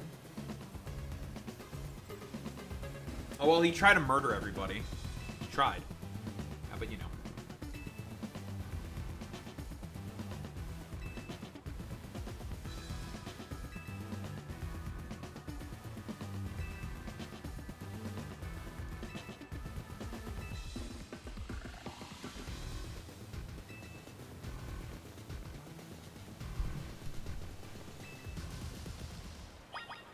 What if I don't? Huh? What kind of fucking puto shit are you saying right now, Alex Roivas? Hmm? Are you being... are you on the side of Team fucking Papacha? I will kick more... You know what? Fuck you. Kicks more espers. Hmm? How about them apples? What are you gonna do about it? Hmm? Huh? Hmm? Puto? You and your chud son.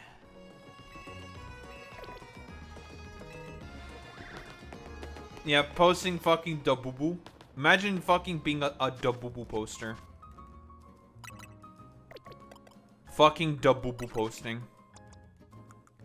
Actually, more cringe than Boy Meets Mini ever could possibly come up with. Fucking dabubu posting. You were right there, then you decided to post the dabubu.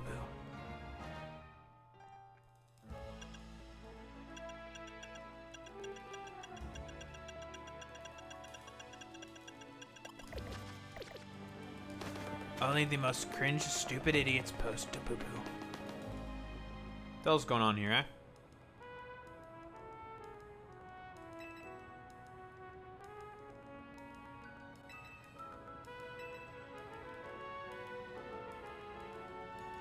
Why are you... What the fuck? We're teaching the kids about juicing with vitamins? When they have no money to do that? What the fuck?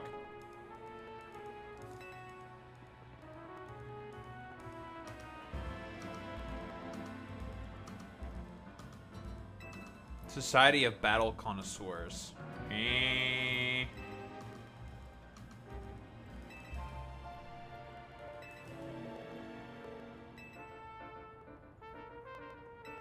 I don't like these fart sniffers. I'm gonna put them in their place. Fart sniffers, get put in their place.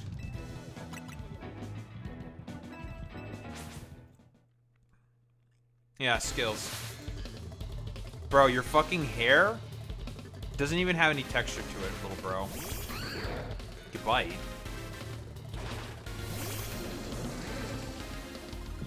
My chud son can't do anything to that thing. What the heck?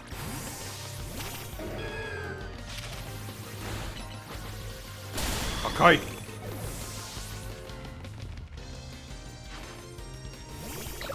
Go, Sligo.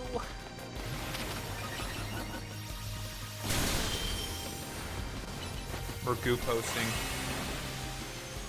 Goo posting. No more Goo. There will be no more Goo posting. Goo. Goo. Goo.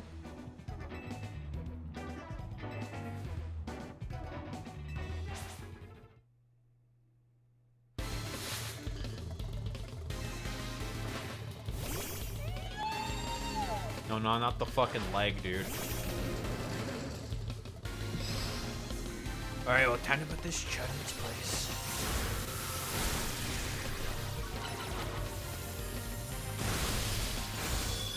Why are you not dead? Stupid fucking chud. You're back.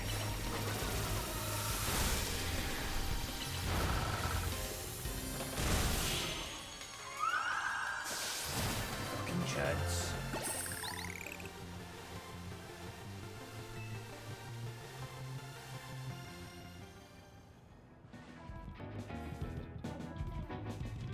Jacinthe, huh? Dragons and fairies.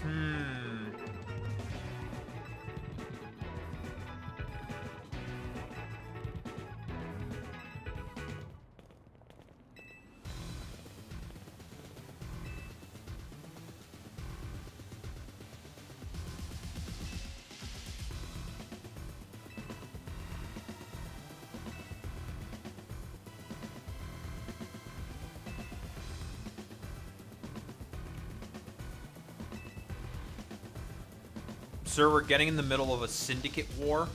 There's a gang war that's going on right now.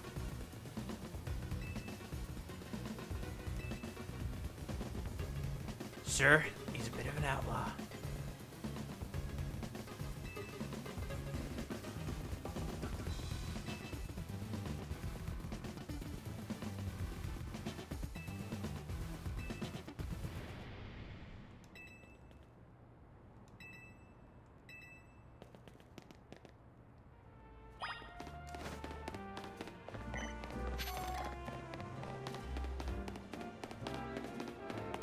What the heck?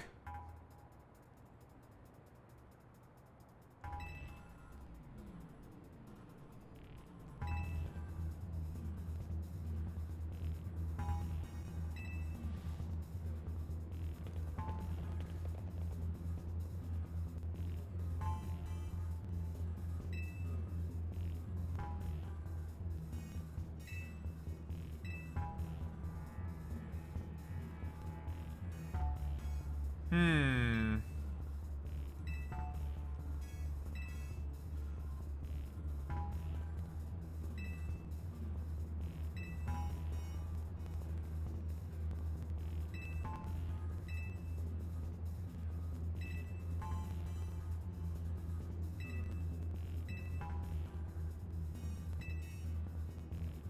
Hmm.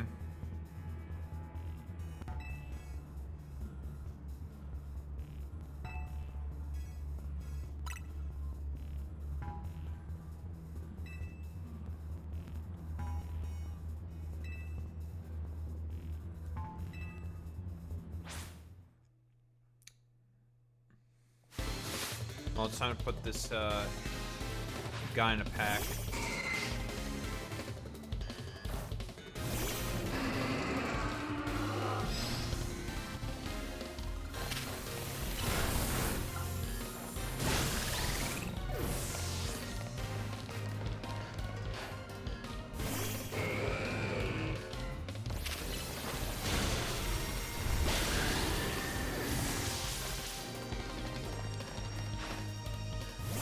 Be in my chud, son.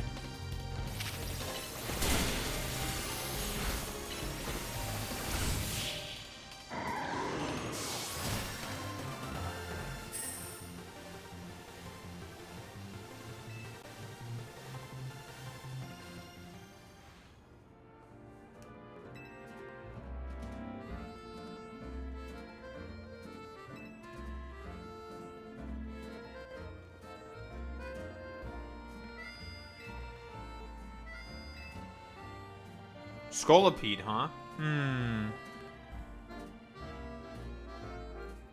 No, he doesn't mean anything from that at all whatsoever, Pepe. No. He's not Pepe posting. He's not Pepe posting. Don't Pepe post.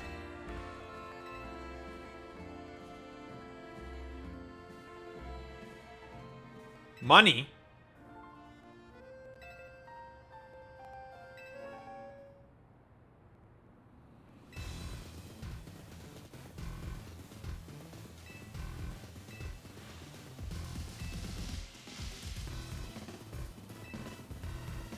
Yes, corporate statement.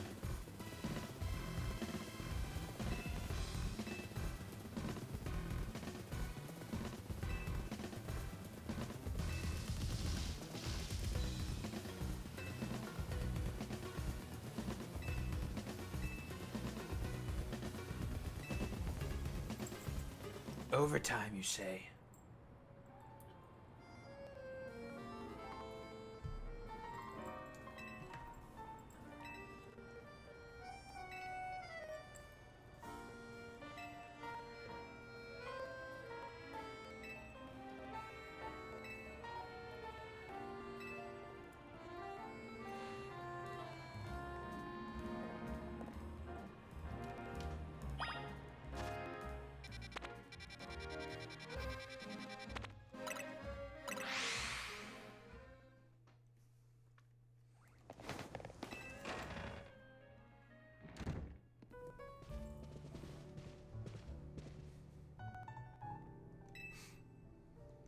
Meh.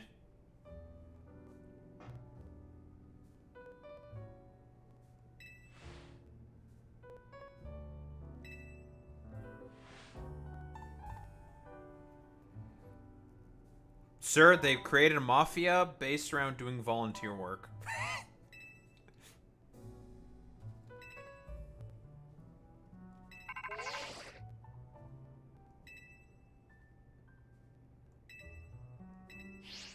What the heck?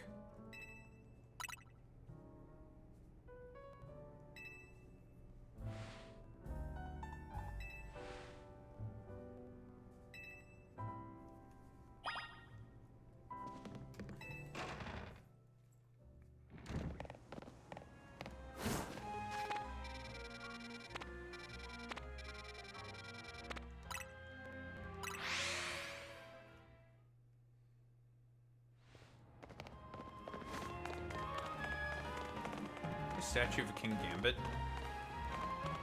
Interesting.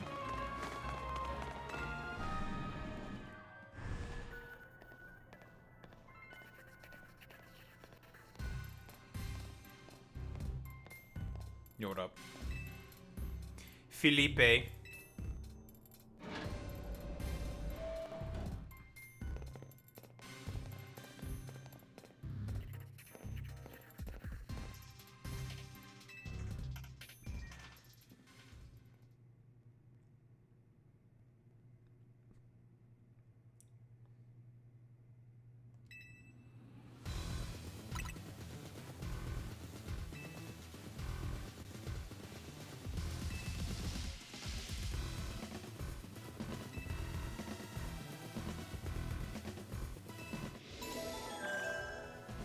Alright.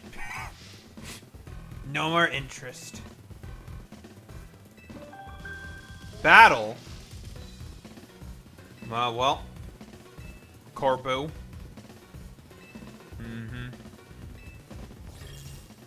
Well, that means I have to go get a ticket now, don't I? That's a picture.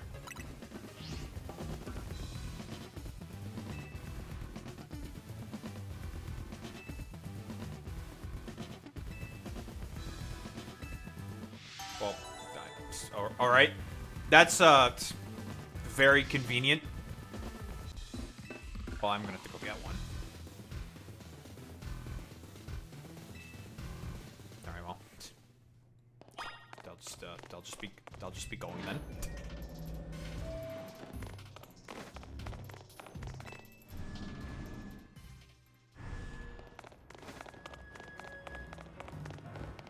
Alright.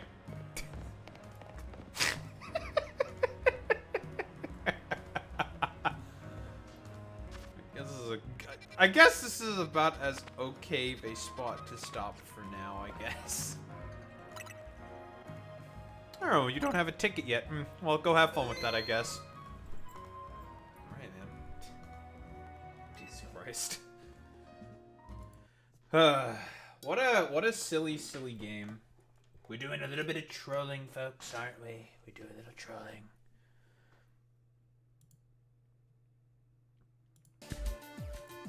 Well, luckily, we don't have a ton of shit to talk about.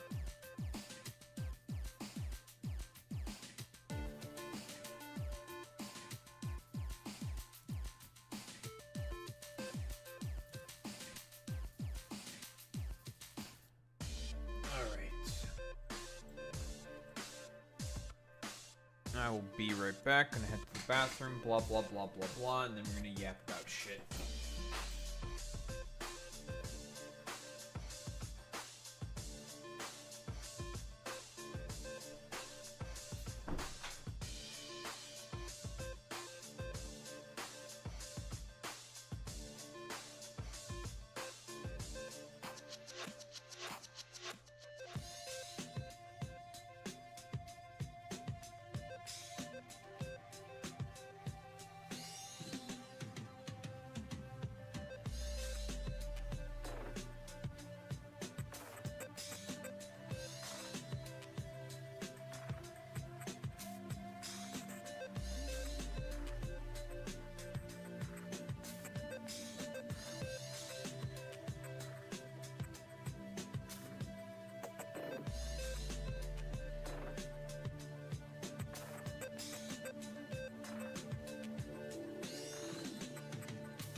Alright.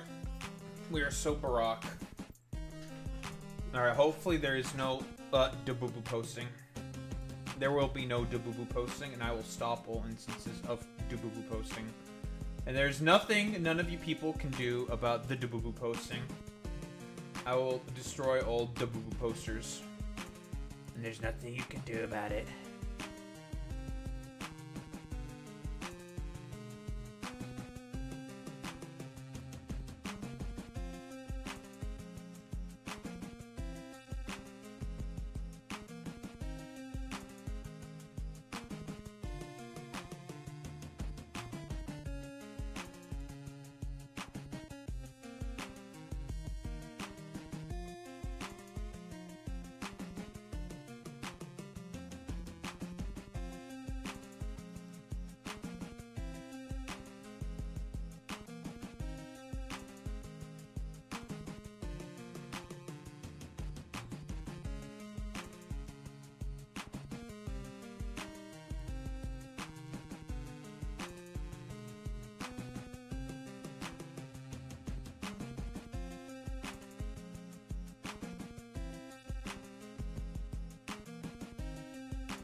Oh, yeah, dude.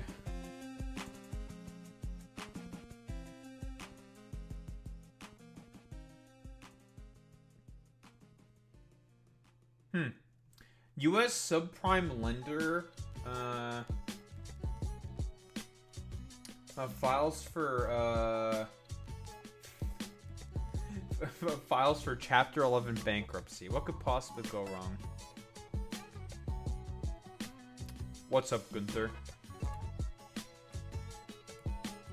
Man, we're totally not cooked, aren't we?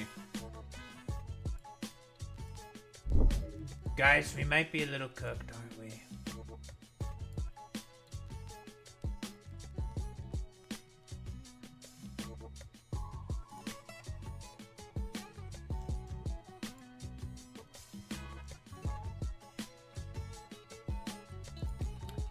Many people are saying, fuck the conservatives. Yeah, they suck. I hate conservatives. This is true. And real. I can't believe you hate conservatives in this channel, which is Clearly run by a bunch of chuds. Bunch of chudly bunlingtons. Like Boy Meets Minnie, who's a chud. We all know this. The biggest chud on the planet. And Alex Royvoss, who's an Esper lover. We all know about people who love Esper, don't we, folks? The biggest chuds on the planet. They're very big chuds, just like me. Many such cases, folks. Many such cases.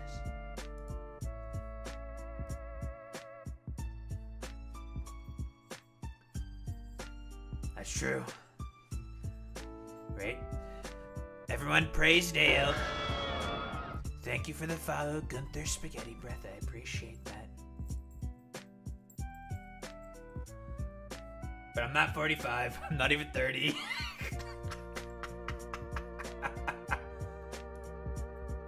Isn't even 30.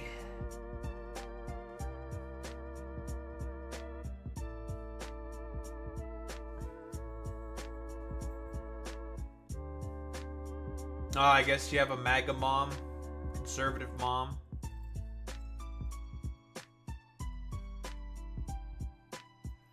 Listen, something, we are incredibly ageist in this chat. If you want to just say slurs about old people, go ahead. I'm not going to stop you.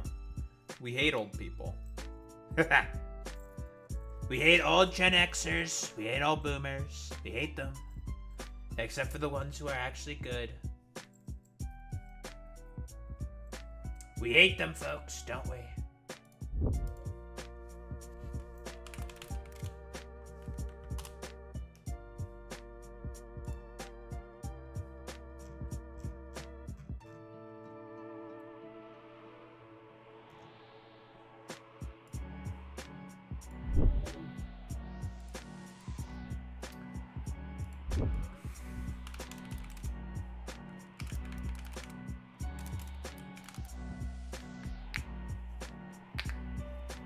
No, you're not that wacky.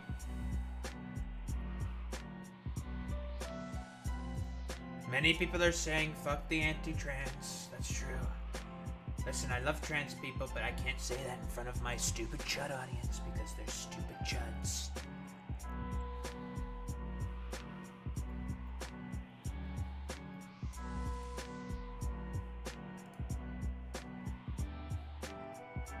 What did Automat catch? I don't understand what? I don't get it. I'm a little confused. I'm a little lost.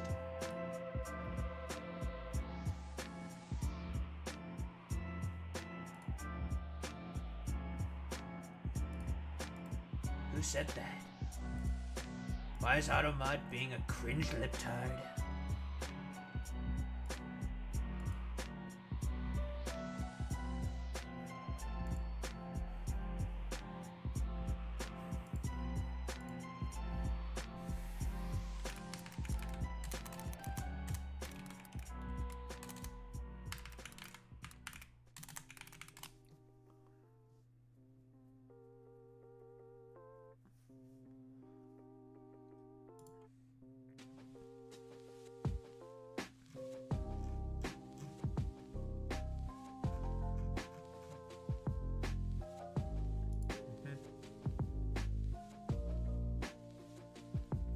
Oh, he says he's like 9-0 right now and stopping a bunch of wars. Yeah, more like 0 for 9, which is so fucking funny, dude. Listen, I've solved so many conflicts, so many things. I'm so good at everything. Like 0 for 9 on his like stupid bullshit. It's so fucking funny, dude.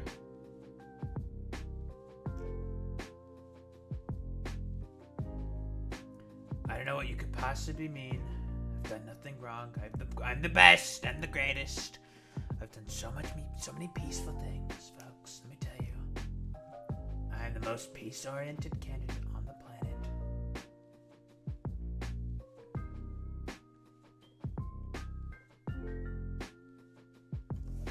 I don't want to make orange jokes, but seriously, that rotund geriatric poop ass has ruined the world as we know it. I mean, this was kind of inevitable. Let's be honest here.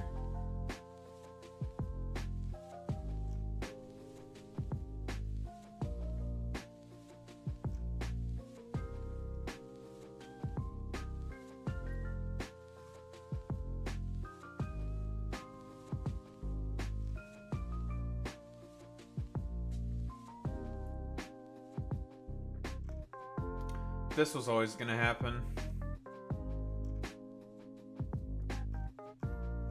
Saying stupid chud shit for the chuds.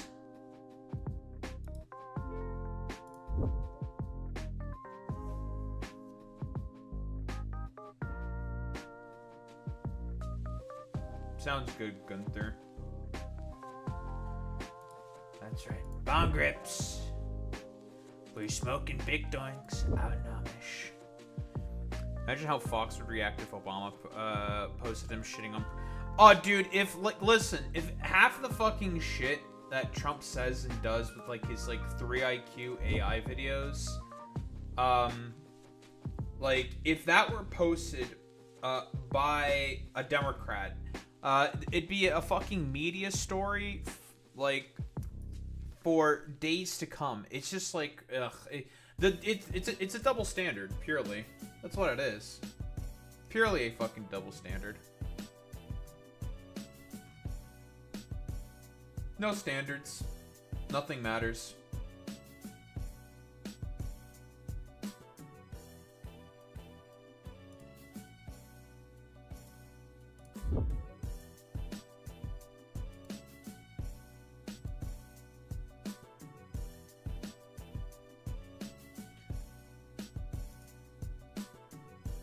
Yeah, meanwhile, we have, like, all these, like, 3 IQ troglodytes constantly talking about,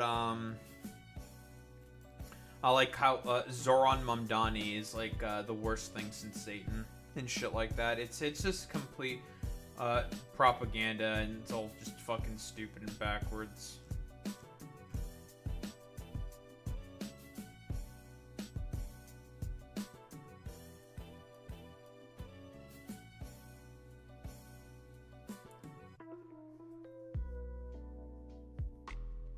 Heard a quote from a YouTuber who was like, conservatives would look at someone going into the room with an axe and hear tons of screaming and walk out covered in blood.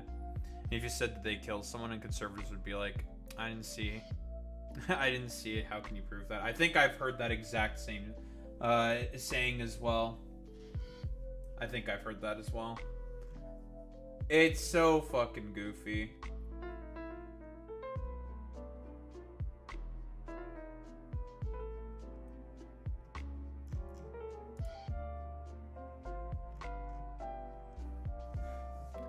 Why is Asmongold commenting on something that's happening in Ireland? What's going on in Ireland? I'm a little curious now. What is this all about in Ireland? Sliwa? What the? Motherfucking Aussie. We have a couple of those. Now I have to be racist against Australians. That's over. My Anglophobia is now being triggered. I'm gonna be Anglophobic! Your boyfriend and you hate it there? Be like that. Yeah, where is Jaffa Waffle? We need all the Aussies. Also, yeah, Boy Meets Minnie, do you know what the fuck is going on with, in, Ireland? What's happening there? I'm curious now.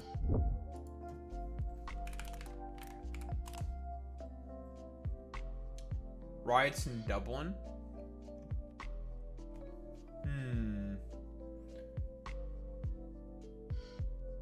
Third night of unrest. Target Asylum Hotel.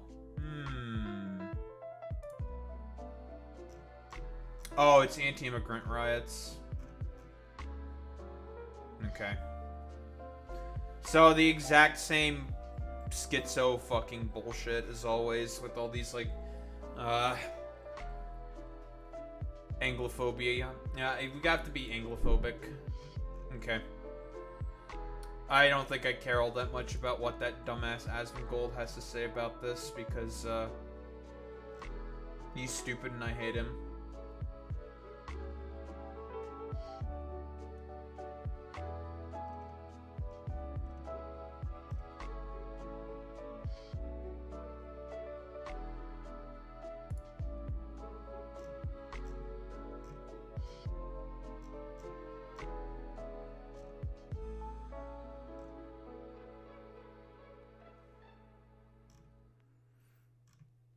Well, no, it's because in Asmongold's mind, he just, I don't know, wants brown people to be raped, pillaged, and murdered. Because, you know, the whites are stronger than the browns in his mind, so it's okay for them to all get fucking murdered or something.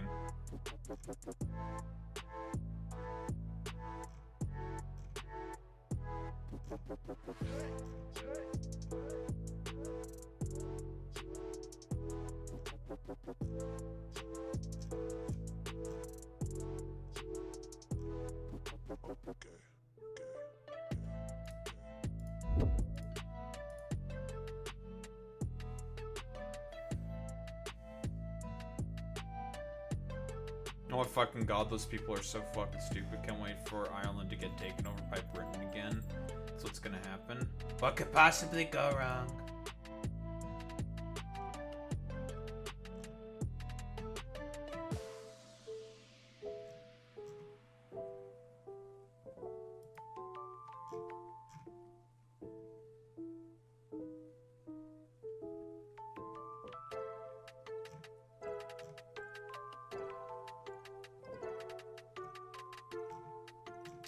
What could possibly go wrong?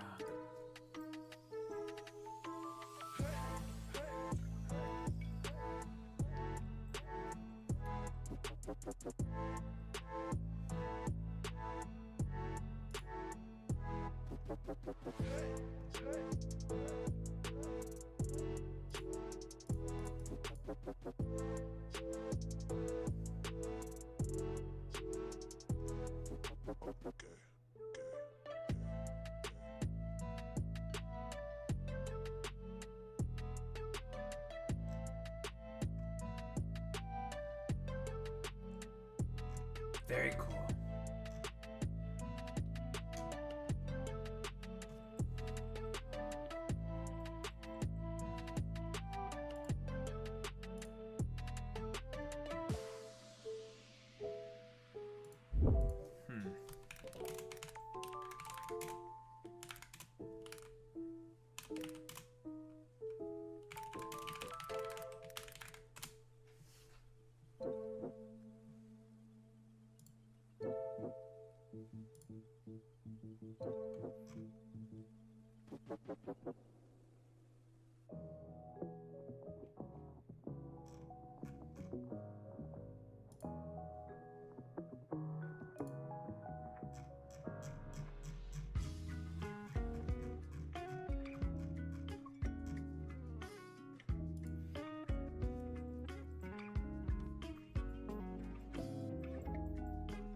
Yeah, Dublin is burning, clueless. Frogs dancing in Portland. True, true, true.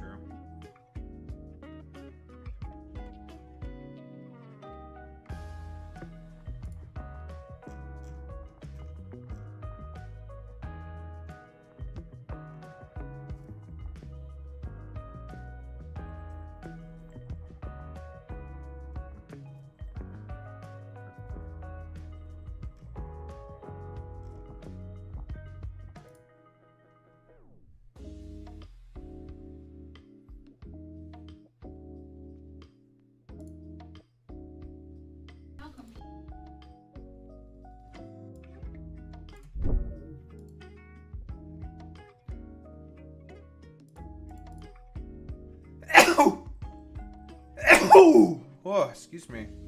I'm getting attacked.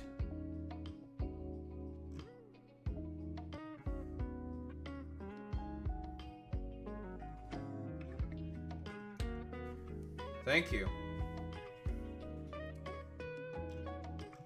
Zohran Mamdani gone on Andrew Schultz's podcast. Interesting.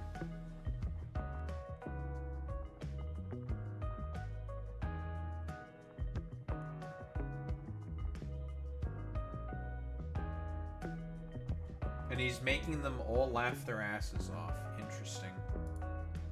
Interesting, interesting. Well, that's a later problem. Who the hell cares about any of that bullshit? We're gonna talk about this instead. Shut the fuck up. None of you.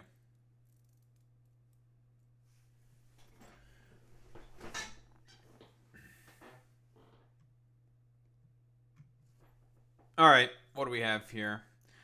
Guys, they're saying that Trump is extremely corrupt. I know, it's very shocking, it's crazy, it's radical, it's ridiculous. I can't believe that Daho would be saying that the obviously corrupt mafioso dipshit's an obviously corrupt mafioso dipshit. I know, I'm shocked about as much as you. But apparently there's about $230 million that Trump is asking the DOJ to compensate him. So for those who may not know, the DOJ under Merrick Garland, that fucking coward, was doing investigations, via the special prosecutor with Jack Smith into Trump's actions that led to January 6th. Now, a lot of that got fucking inherently handicapped by not only the Biden administration itself, but obviously by the fact that Trump constantly was just appealing, and it was going to more favorable fucking Trump courts as well. So that's a part of the reason for as to why Jack Smith's investigation ended up not really going anywhere. Now, all the dumbass Trump supporters will cope and seethe and fart and shit their pants and mauled about the fact that no, it's because Trump clearly did nothing wrong during January 6th. And it's just yeah, dude, the dude who was talking about all his ginning up conspiracy theories about how the election's going to be rigged against him, probably constantly priming his fucking audience throughout campaign rallies and during the 2020 fucking election to believe that the election's going to be inherently rigged against him. Oh yeah, sure. I'm totally going to believe this stupid fucking conspiratorial liar when he says that, oh yeah, dude, no, everyone's just lying about me and they're just saying these things in particular in order to rig the election against me. And then, again, the only reason why this next instance of fucking corruption is even happening right now is just simply due to the fact that Merrick Garland did not do his job in prosecuting Trump because he was obviously fucking guilty for orchestrating a fucking seditious conspiracy against the United States of America and not letting the special prosecution of Jack Smith go ahead with the fucking investigation, the full scope of the investigation that was necessary. Unironically, they just handicapped him for no reason. I don't even know what express purpose Merrick Garland was thinking that it was going to be efficacious to do that. I don't know, for like trying to help cultivate some kind of like unity with like the Republican Party or something. Yeah, the exact same party that will do literally anything possible to actively stab you in the back and fucking snub you at every fucking turn possible. So it's just like, okay, great. Thank you, Merrick Garland, Biden and the DOJ, for allowing an obviously guilty fucking dipshit like Donald Trump off the fucking hook when he should have been thrown in jail. Fantastic. Really, really great. Anywho, what is this? Look into the federal investigations into you and look for compensation, and how much are you asking for? Who's asking for what? Are you asking the Justice Department to pay you compensation for compensation? Your federal investigations into you? Are you asking them to pay compensation, and how much? Into me? I don't get any compensation. I do it for nothing. I gave up my salary. Into me? No, it's going to be the Justice Department. Are you asking them to pay you compensation for the federal investigations that happened to you? And how much are you asking for? Well, I guess they probably owe me a lot of money for that. Don't laugh at that. Like, he's gonna ask his fucking DOJ, who's currently being headed up by a bunch of his fucking stooges. Yeah, I don't think he initially understood the question from the beginning. Yeah, like, the question is simply asking, like, are you going to ask the DOJ to compensate for... Because we all know that the current federal investigations into Trump right now, this motherfucker basically closed all of them. Because of course he is, because he's a fucking corrupt stooge. And he has a bunch of stooges in power all across the fucking DOJ, who should be continuing to investigate him for his actions during January 6th and a bunch of his other fucking business dealings. But, you know, whatever. Gotta protect the fucking boss under every circumstance. Gotta get rid of all these investigations and get rid of evidence of any of this. Or what evidence? They just burn away all the fucking mountains of fucking and piles of evidence that says that Trump was definitely guilty for fucking inciting January fucking 6th. It's just like, okay, bro, that's great. Fantastic. Excellent. It's really, really cool that these corrupt stooges currently in power are just going to allow this obviously guilty motherfucker get away with this bullshit. That's great. Fantastic. And there's only one person that you blame for all this, and that's Merrick fucking Garland, for not allowing Jack Smith to do the necessary work in order to prosecute this motherfucker. That's true. That's very interesting. No, I get no salary. I gave up my salary. It's a good salary. Not as much as these guys make, but that's okay. It's a lot of money. And I don't, as you know, I didn't take it in the first 4 years. I'm not taking it in these 4 years either. But as far as all of the... I don't know why he's talking about his fucking salary. That doesn't really matter. Again, this motherfucker is allowing his family to, even in the second term of his administration, he's still allowing his kids and his family to be the main people who run his fucking businesses, still refusing to put any of them in a blind trust. That's another thing that you can fucking investigate him on that as well. Keep in mind, this is also the exact same motherfucker who literally before he got into power did a crypto fucking rug pull and scammed a bunch of his supporters out of billions of fucking dollars, making billions of dollars and adding that to his own fucking net worth. Yeah, it's fucking genuinely insane. The litigation and everything that's been about, yeah, they probably owe me a lot of money. But if I get money from our country, I'll do something nice. That's true, yeah, Melania also had one. Give it to charity or give it to the White House where we restore the White House. And we're doing a great job in the White House. As you know, the ballroom is... Oh, yeah, he's also having his Marie Antoinette moment. The government is currently fucking shut down, and he's allocating a bunch of money to build his, like, dumb fuck ballroom, which is meant to just be a fucking playground for the billionaires and the rich. Like... Genuinely, they are saying that this is the most stoogery, oligarchic, corrupt administration of all fucking time. Like, it's genuinely fucking insane. Like, well, you know, people are not able to afford food and they can't have to go on Snap in order to get food. But, you know, whatever. Yeah, but the Democrats are the ones who shut this all down. It's all the Democrats' fault, folks. Let me tell you, you know. the Democrats, they're the main ones that shut everything down and are making it such that, well, that I can't, that I have to take money away from SNAP and healthcare for the American people. You know, it's all the Democrats' fault. Yeah, sure. Totally, dude. Under construction is going to be, they've been trying to get it for 150 years, and it's really, I think it's going to be fantastic. Yeah, at this point, we're not even talking about the fact that he more than likely has some corrupt dealing with his stooges in power to compensate for the fact that he had to fight a bunch of cases from the fucking DOJ, and he's going to just, I don't know, send all that money to the fucking dumbass ballroom that he's building. It's so stupid. But we'll see what happens. I mean, we have numerous cases having to do with the fraud of the election, the 2020 election, and because... Not fraudulent, again. It is a fact that January 6th was essentially an attempt to shut down the dutiful cementing, I guess. Basically, to stop the vote of the electors from to stop the duty of the vice president in that particular instance, in order to submit Donald Trump's fake slate of electors that Mike Pence was supposed to put in instead to make sure that this motherfucker stays in power.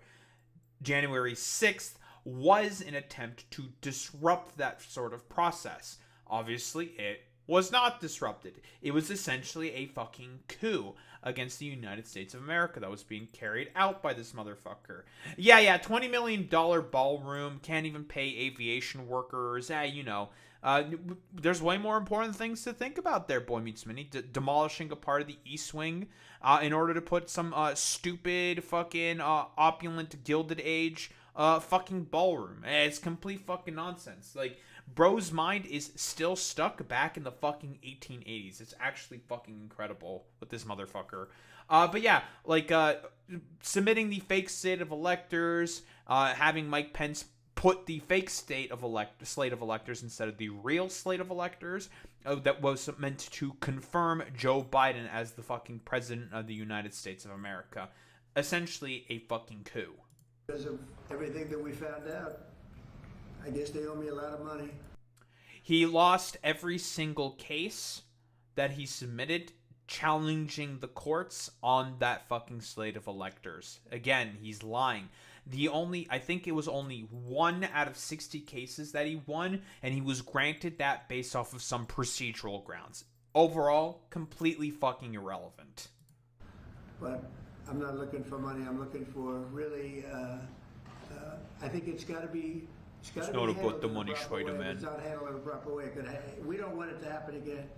We can never let what happened in the 2020 election happen again. We just can't let that happen. And so the way we go, I know Cash. Yeah, because this motherfucker is coping and seething still about the fact that his dumbass fucking lost the 2020 election. It was like not even fucking close at all because he just can't accept the fact that Americans fucking hate his guts. Is working on it. Everybody's working on it, and certainly Tulsi's working on it. We can't let that happen again to our country. Look at what's happened where you have millions of... By the way, this is also the exact same motherfucker who's trying to do a mid-decade redistricting effort in order to cheat his way into the Republican Party, maintaining power within the House of Representatives. Trying to do a mid-decade redistricting effort. Literally just trying to cheat. So, that's cool. That's fucking great. Is he going to talk about millions of immigrants cheating or some shit or voting for Democrats, which is not true? Where you have millions of people being allowed to come into our country, all because of a crooked election, where... Millions of people... Again, what the fuck are you talking about? Yeah, we're throw in some like schizophrenic nonsense also there about fucking immigration as well. I'm gonna another quick reminder, okay? There was about 1.2 million people that was let in into temporary protected status during the Biden administration, right? And you may be wondering why about 700,000 of those are fucking Venezuelans. Funny little thing called... Oh, the fucking 2019 Venezuelan coup attempt that this motherfucker tried with Juan Guaido in a fucking trench coat that got spotted out by some Venezuelan fucking fishermen. This is like the 50th time that I've said this exact same fucking talking point, but no one's ever fucking refuted it, so I'm just going to keep repeating it over and over and over again, because it's a fact. He got salty about the fact that his coup attempt was a miserable fucking failure, decided to slap harsh sanctions on the Venezuelan economy, specifically on oil exports, and basically caused that economy to go into hyperinflation. And as a result, shocker, a bunch of people started leaving the country to find work at a better, at somewhere else instead, because the country's economy was falling apart because of sanctions that you put on. Whoa! It's a complete shock. No way. I can't believe that people would emigrate from their country when the economy is shitting the bed because of actions that you did, motherfucker. So it's just like, spare me it, dude. Like, you had a part to play in all this, but now he's gonna, like, come up with, like, a schizophrenic conspiracy theory saying that, well, yeah, clearly it's because the Democrats imported in all these Venezuelans to fucking vote for them. They're already not able to fucking vote because they're not American citizens. So, cope and fucking seethe, Jack. So it's just like complete utter fucking nonsense. No, this dude just wants to use his corrupt stooges currently in power to shut down all the investigations that are in him, going on into him, and let's be quite honest here, Merrick Garland, being the fucking pussy that he is, allowing this motherfucker to get away with this bullshit because he was wholeheartedly unwilling to go ahead and fucking punish this motherfucker and throw his dumbass in jail. And of course, we have Mike Johnson here also defending the president. Why don't we take a listen? Are you with the president apparently seeking $230 million from the Department of Justice? I don't know the details about that. I've just I'm sure. read it. I didn't talk with him about that.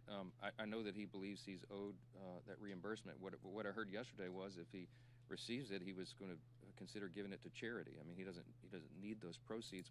Oh yeah, sure, dude. He totally didn't talk to you about that whatsoever at all, and he's totally not fucking not going to use those proceeds for some other random fucking bullshit. Again, the basis of the fact that he's asking for this money is simply because of the fact that Merrick Garland's pathetic-looking head ass decided to not throw that motherfucker in jail for what he clearly did, and that was a seditious conspiracy against the United States of America, because these people are all charlatans and liars. But we're for the rule of law. We're for what is just and right. Then you'd throw your fucking president in jail, because what he did was obviously incentivize a coup attempt on January fucking 6th. But again, these people would have been okay with January 6th because they don't actually care about the rule of law or the Constitution. And it's just absurd that, I mean, as has been noted here several times this morning, they attack him for everything he does. It doesn't matter what it is. How come? Because everything he does is fucking illegal. Most of his actions are illegal. So again, cope and fucking seethe, Jack. Man, the corrupted DOJ under fucking Donald Trump, these complete fucking stooges and morons are just going to now close any and all investigations on him and reimburse him for what he thinks he's owed for being fucking wronged for the fact that he helped incentivize a fucking coup attempt against the United States of America. Thank you, Merrick Garland, for allowing this shit to fucking happen, you stupid pussy-ass bitch, and not throwing this dumbass in fucking jail. Don't think there's much else to say besides, fuck you, Merrick Garland.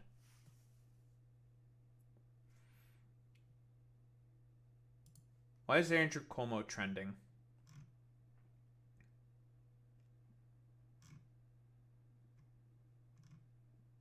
I think it's mostly people making fun of Andrew Cuomo, okay. Wait, Emily Austin, who launched the Hot Girls for Cuomo, participated in the White House Epstein binder cover-up stunt.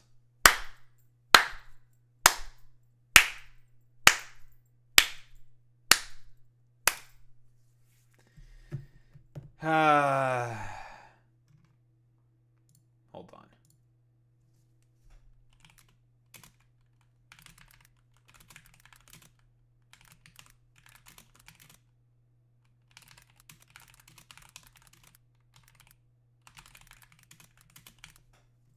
And send.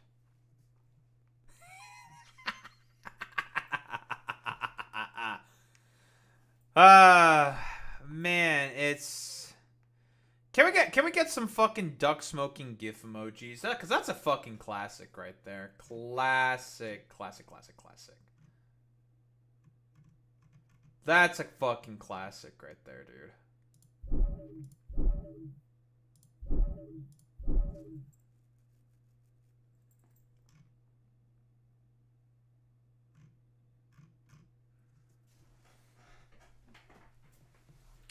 Yeah, Cumbo is MAGA. The Cummy Boy is MAGA. I can't believe that Andrew Cuomo's one of my guys, folks. I hardly could believe it myself, honestly. I had no idea that he'd be such a MAGA boy. He loves me, folks. He loves me. He loves me not. He loves me. He loves me not. He loves me. He loves me not. He loves me. He loves me. Yay!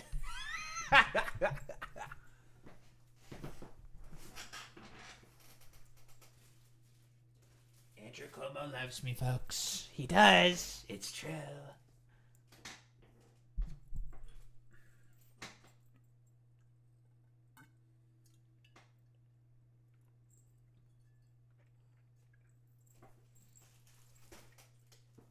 That's funny, man. Very funny. Funny.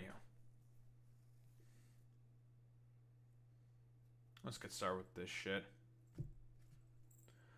So, they're saying that Trump is having more and more, I would say, of a Marie Antoinette moment. His let them eat cake kind of a meme, where basically he, by the way, government shutdown, I think it's about 3 weeks now, and the Republicans are still wholeheartedly uninterested in negotiating anything at all with the fucking Democratic Party. Again, all the Democrats want, and honestly, they probably should be asking for more and should be more aggressive, but whatever, is just for an extension of the ACA subsidies. That is literally it. That's the only thing that they're looking for, and the Republican Party is willing to just gamble away the healthcare of about 22 million Americans. I'm going to say this again. Healthcare for 22 million Americans, all because the Republicans in the House just want to do everything possible to delay the release of the fucking Epstein files. Yeah, everyone thought that they would forget about that, right? Nah. Adelita Grahava is basically the 218th necessary vote to allow Thomas Massey's discharge petition to go through in order to force a vote on the release of the Epstein files. Every single Democrat, Thomas Massey, I think Nancy Mace, Marjorie Taylor Greene, and Lauren Boebert are going along to vote for this discharge petition to force a vote on the House, and it is assumed that those exact same people are probably going to vote for the release of the Epstein files. Why do you think that they're trying so hard in order to fucking block that? Because, or specifically with Mike Johnson, not allowing the swearing in of Adelita Grahava. It's because he wants to do everything possible to not allow the release for the Epstein files, because Trump is in the Epstein files, he's in the files, he's in the motherfucking goddamn files. We all know that his dumbass is in that shit, so they're willing to let American military families go hungry, allow a bunch of federal workers to lose their fucking goddamn jobs, and to risk the healthcare of millions upon millions of people, all because fucking Mike Johnson doesn't want to allow the fucking release of the Epstein files.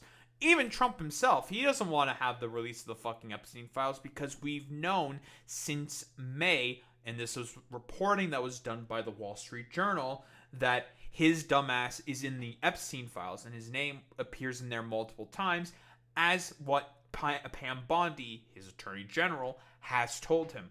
We know he is in the files. He is as guilty as it gets. So it's one of those situations where it's like, spare me it, bro. Like, these guys, they're literally trying to do everything, and I mean everything possible to stop the release of those files. It is genuinely insane. But you know what's the things that are still allowed to go through is Trump's fucking dumbass fucking $200 million ballroom. Or apparently it's actually a $300 million U.S. renovation. That's great. That's fantastic. This is all while the fucking government is shut down and he's still going ahead with building a fucking ballroom. Some real fucking Marie Antoinette type vibes are just like, well, you know, currently the American people are about to lose a bunch of their health care, perhaps a bunch of their SNAP benefits and everything. You know, whatever, who cares? I want my ballroom for all of my rich donors and billionaire friends to hang out in, and also have a bunch of glitzy dinners as well for wealthy donors. While everyone is fucking currently struggling in order to put food on the fucking table as a result of the fucking government shutdown that's happening. Like, people are not able to afford, like, even ramen with their fucking SNAP benefits because of the current shutdown that's going on. He's risking millions of people going hungry and losing their fucking health care because of, some dumbass ballroom and wanting to do everything possible to stop the release of the fucking Epstein files. Like, on Wednesday, he welcomed 130 deep-pocketed donors, allies, and representatives of major companies for a dinner at the White House to reward them for their pledged contributions to a massive new ballroom. Actually fucking insane. Might as well have, I think it was like a $1 million sort of dinner where that's like the entry fee is to donate a fucking $1 million specifically to the fucking White House in order to, build this stupid, dumb fucking ballroom. It's actually fucking insane. But we have this Bell the Fifth Column video, I believe, talking about this. So why don't we take a look? Oh yeah, 1000%, yeah. From draining the swamp to building a ballroom for them. Actually, genuinely fucking incredible. Anyone who likes to claim that Trump is not the swampiest of fucking swamp creatures can, like, get the fuck out of here. Well, howdy there, Internet people. It's Belle again. So today, we're going to talk about Trump, SNAP, and health insurance. If Trump and his Republican allies continue on his crusade against Americans having health insurance, it's incredibly likely that tens of millions will be unable to afford the food they need in less than 10 days. States are sending out warnings that they won't be able to continue to provide SNAP in November if the government continues its shutdown. By the way, again, I think even some Republicans, like Republican governors, are starting to come out against a lot of this bullshit, saying like, dog, what the fuck are we doing here? Like, reopen the fucking government, you stupid motherfuckers that are currently in power. Because again, the main people you blame here is the fucking Republican Party because of their stupid, idiotic, like, unwillingness to fucking negotiate. Again, the orders came from on high specifically. Like, let's be honest here. The orders from Donald Trump saying that, well, we have enough votes to pass the continuing resolution, so we don't need to talk with the Democrats whatsoever, so who cares? We don't have to negotiate with them whatsoever. And it's just like, what the fuck are you talking about? Yeah, you have to. And the only reason why they have that talking point specifically is because of Chuck Schumer's pathetic-looking head ass going along with culture back in March, when the continuing resolution was already slated to have go up for a vote in order to keep funding the government. What you do in that instance is shut down the fucking goddamn government again, because at the very least you're going to stop any, or have some kind of a stop to any potential momentum that the Trump administration can have from carrying out its dogshit fucking agenda without the help of fucking Congress. Certainly would have thrown a wrench into the one big beautiful bill, but Schumer decided not to do that, whipped up 7 votes against everyone in the party. Every Democrat said, don't do this. In the House, the DNC former Democrats saying like, Chuck, don't do this. This is a really bad idea. It was a widely fucking unpopular move, and he decided to be like, well, you know, the Baileys are telling me that we can't shut down the government right now. We need to keep the government open so then the Republicans can keep doing a bunch of terrible bullshit. That's what the Baileys are telling me. I have to keep the government open because we're going to get blamed for it for some reason. Luckily, this time, that stupid-looking head-ass fucking Chuck Schumer has decided to learn his lesson. It turns out having a potentially single-digit approval rating can teach you that fucking lesson. Huh, Chuck? You stupid motherfucker, Chuck. That maybe we should not be giving everything that the Republican Party should want. It's genuinely fucking insane that Chuck decided to go along with that stuff.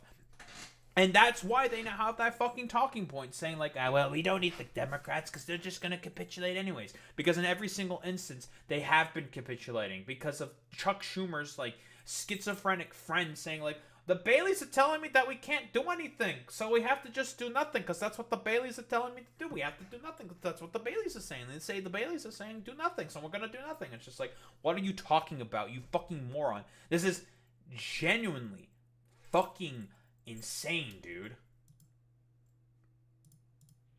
More than 40 million Americans utilize the program. The shutdown is occurring because Republicans refuse to extend the expiring ACA credits that allow working class Americans to afford health insurance. After saying he didn't need Democrats to pass his budget and then being proven wrong, oh, we are definitely Trump the right has stomped ones, his Gunther. feet and said he won't talk to Democrats unless they do what he wants. Yep. While Americans He's being such a fucking petulant child about all this. He's like, no, why aren't the Democrats capitulating this time? They capitulated last time. Yeah, they have to capitulate again to me. Yeah. And it's just like, bro, thankfully that dumbass Chuck Schumer decided to learn his lesson this time and is actually trying to play softball? Medium ball? I don't even fucking know, honestly. Like, it's not hardball. I guess it's hardball for Chuck Schumer. I don't know. At least he's willing to put up some tiny bit of a fight this time, which is like, I mean, honestly, the bar is like in the fucking abyss for the Democratic Party. Like, I'm not expecting like much of anything at all from these motherfuckers, but at the very least, they're doing something, I guess. are at risk of losing health insurance and basic food assistance. Trump has played golf, attended a $1 million a plate dinner, announced $40 billion. Oh, yeah, I forgot. Yeah, he has been playing golf a bunch during this whole time. They are saying that he is the current Marie Antoinette of our time. Genuinely insane. Plans to bail out the economy of another country at the expense of the U.S. Yep, it's now up to $40 billion that he is bailing out Argentina with. And you want to know another thing that he's also been doing? He's importing in a bunch of Argentinian beef as well. Fucking over American fucking ranchers. Farmers and ranchers getting yet another Fell For It Again award because of the fact that they voted for this complete stupid motherfucker who is basically, I don't know, co-signing a sort of environment of like, I don't know, who cares about ostensible fucking bullshit? Just fucking do it and no one's going to do anything about it. Who gives a fuck? Actually, genuinely fucking insane that all these like dumbass farmers keep getting their Fell For It Again award. It's so fucking funny. Yep, Argentine export soybean exports to China as well. Meanwhile, Javier Milei, basically the world's worst fucking scammer, is scamming the world's most powerful economy by basically doing absolutely nothing. Like, he's not even doing anything. Like, with some of the money that he got from the United States, he's hosting fucking rock concerts, for fuck's sake. Like, just directly laughing in their face. Genuinely a complete fucking embarrassment. Said he could be demanding hundreds of millions of dollars from DOJ go into his own pocket. And ripped off the side of the White House to start construction on a $250 million ballroom for rich people to have more fancy dinners, while tens of millions of Americans worry they won't be able to afford ramen next month. They're gonna start It's a legitimate starving. worry. This is now the second longest failure to keep the government open, meaning Trump has both the first and second longest running failures of governance in American history. Keep in mind, Trump is also the exact same guy who said several years ago that, listen, if there's a government shutdown, that's a failure of leadership. That's you failing as a leader. You know, you got to keep the government open. So far, this is the third shutdown that he has had, and we're not even a year into his fucking second term.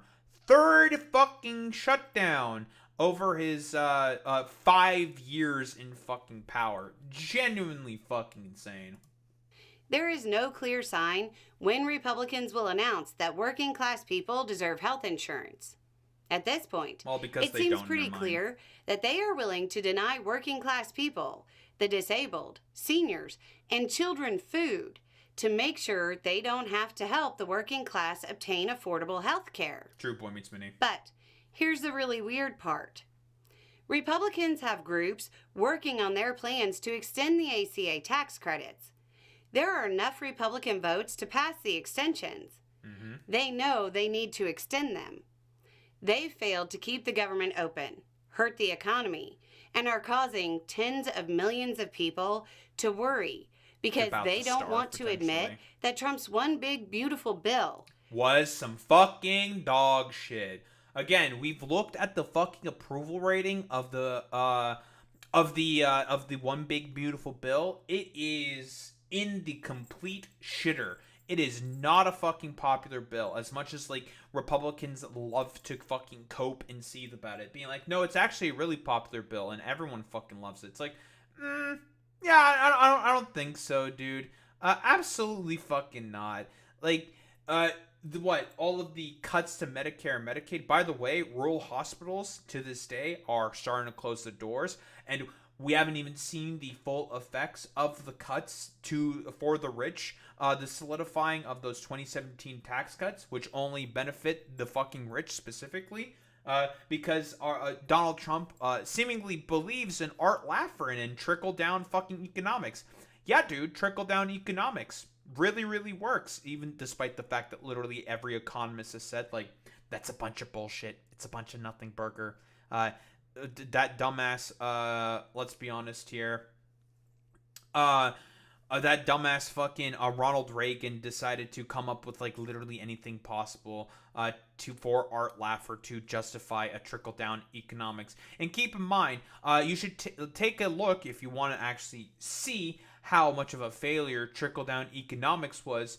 Google the 2012 Kansas experiment, where unironically, they had a test to go ahead with Art Laffer's policies. They cut a bunch of taxes for the rich within Kansas, including Kansas's sort of education system, which was highly rated, very, very good for the state. Yeah, Sam Brownback. Thank you very much, Boy Meets Finny. You should take a look at Sam fucking Brownback. And he decided to put in Art Laffer's policies. I think he even brought on Art Laffer himself. They cut a bunch of taxes, and you know what they did? It was such a fucking failure and did not materialize in terms of trickling down the wealth. It didn't. They just, all the rich people and corporations that operate in fucking Kansas just stuck that shit into offshore accounts. They implemented tax raises under a Republican supermajority state legislator. The Republicans voted to raise taxes in order to be able to pay for their fucking social safety nets. And that shit didn't even fucking last for about 2 years. It was such a absolute colossal failure. But you know, the Kansas experiment, why don't we just do it on the rest of the United States of America? This could it should clearly work. Maybe it just wasn't because it was not fucking big enough in terms of scale. Actually, genuinely fucking insane. Also think that was the point. Rich people started buying up farmland by the dozen.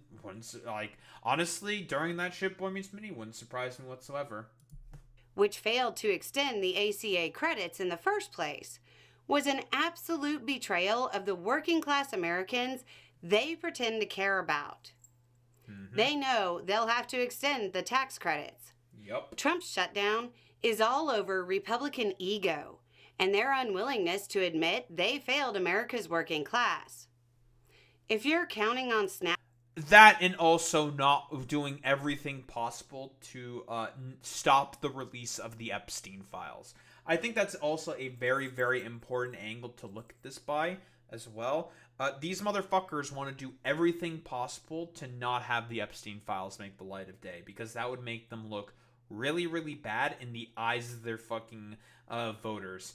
Which for them it's like one of their magnum opus is the release of the fucking Epstein files. And guess what? The cover-up that's going on right now, well, they are saying that this is one of the worst fucking cover-ups ever done on the fucking planet, with Donald Trump and the Republican Party trying to cover up the fact that his dumbass is definitely in the fucking Epstein files. Yeah, Arizona AG has now sued Mike Johnson.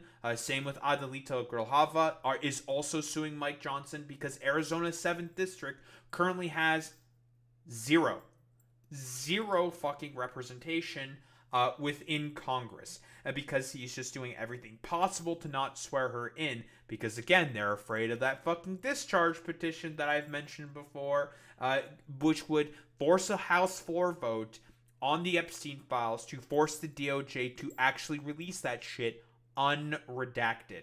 And as we all know, and we've known this ever since May, based off of that Wall Street Journal report, that Donald Trump's name appears multiple times in the fucking Epstein files. Pam Bondi herself said that to Trump. And why the fuck do you think that they're doing everything possible to not allow that thing to see the light of day? It's because his dumbass name appears in there multiple fucking times. It's genuinely fucking insane. Next month, it's time to be extra careful. It certainly seems like they'd rather deny you food than admit Trump was wrong. Anyway. Just thought you have a good day. Very, very cool.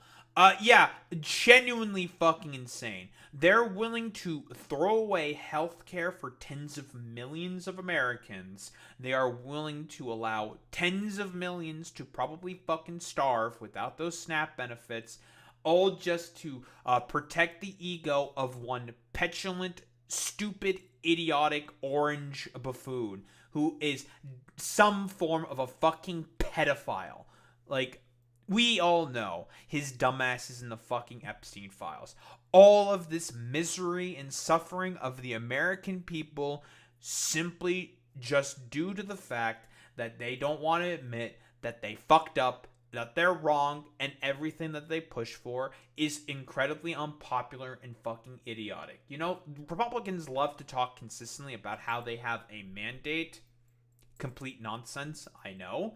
Because Trump didn't even win 50% of the vote. Not even this time. Genuinely fucking insane.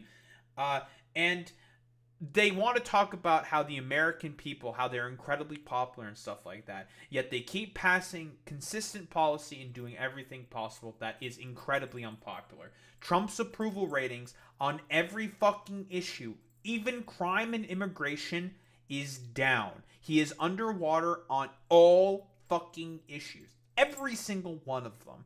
And you want me to believe that these people are fucking popular? No, they're just a bunch of egotistical, narcissistic fucking sociopaths that are willing to do everything possible in order to completely fuck over the people of America. That's what it's all about. And they are willing to protect all of their little pedophile currently in power. They don't want it. Their egos are at risk, and also information about what he did to probably diddle some fucking kids is also at risk. So spare me it, Republicans. You motherfuckers are the current dipshits that are causing way more death and suffering, not only around the world, but also in the United States of America, because of your unwillingness to, basically give much of a fuck at all about the American people, because you only represent one set of people and one set of people only, and that is the rich, the corporations, and the fucking billionaires. It's as George Carlin himself said, it's a big club, and you ain't in it. And that is exactly the system of hierarchy and control that the Republican Party is seeking to represent. I don't think there's really much else to say besides release the fucking Epstein files, you pedophile protectors.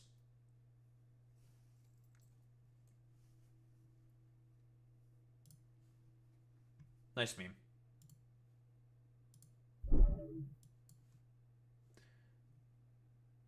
Guys, I'm so popular. What do you mean?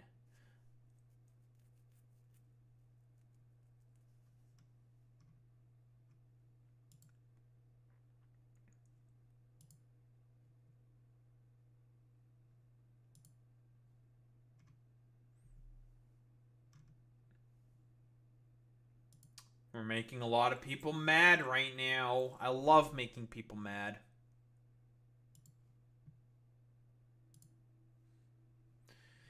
Who the fuck are we rating out to today?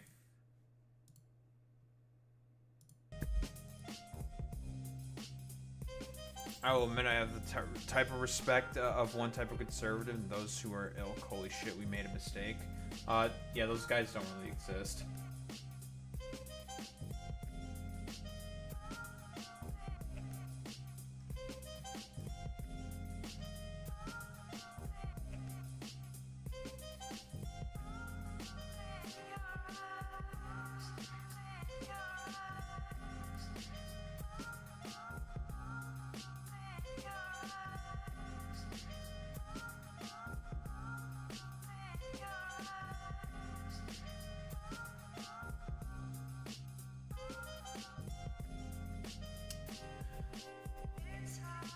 Went to a restaurant today, and I ate some very good food. It was very good and delicious. Enough food.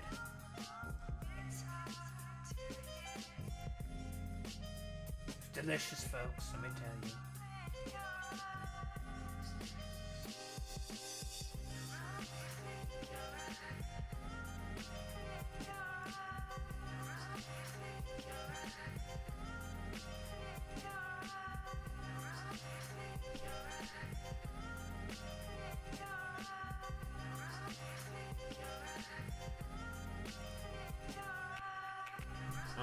Why don't we raid out to a complainy leanie?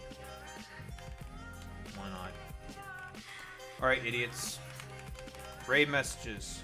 You know what to do, you know what to say. Transstride with the Daho raid, but if you're a sub, if you're not, so we do the WoW with the Daho raid, so we show appreciation to those who are into case gamers. I will be back tomorrow. We'll be continuing our misadventures and whatnot. Very cool, very good. We love misadventures, don't we? It's our favorite thing. We love that shit. We're continuing all that bullshit in PLZA and whatnot. In any case, gamers, I will be back tomorrow. Same time, same place, same face. Peace out, gamers.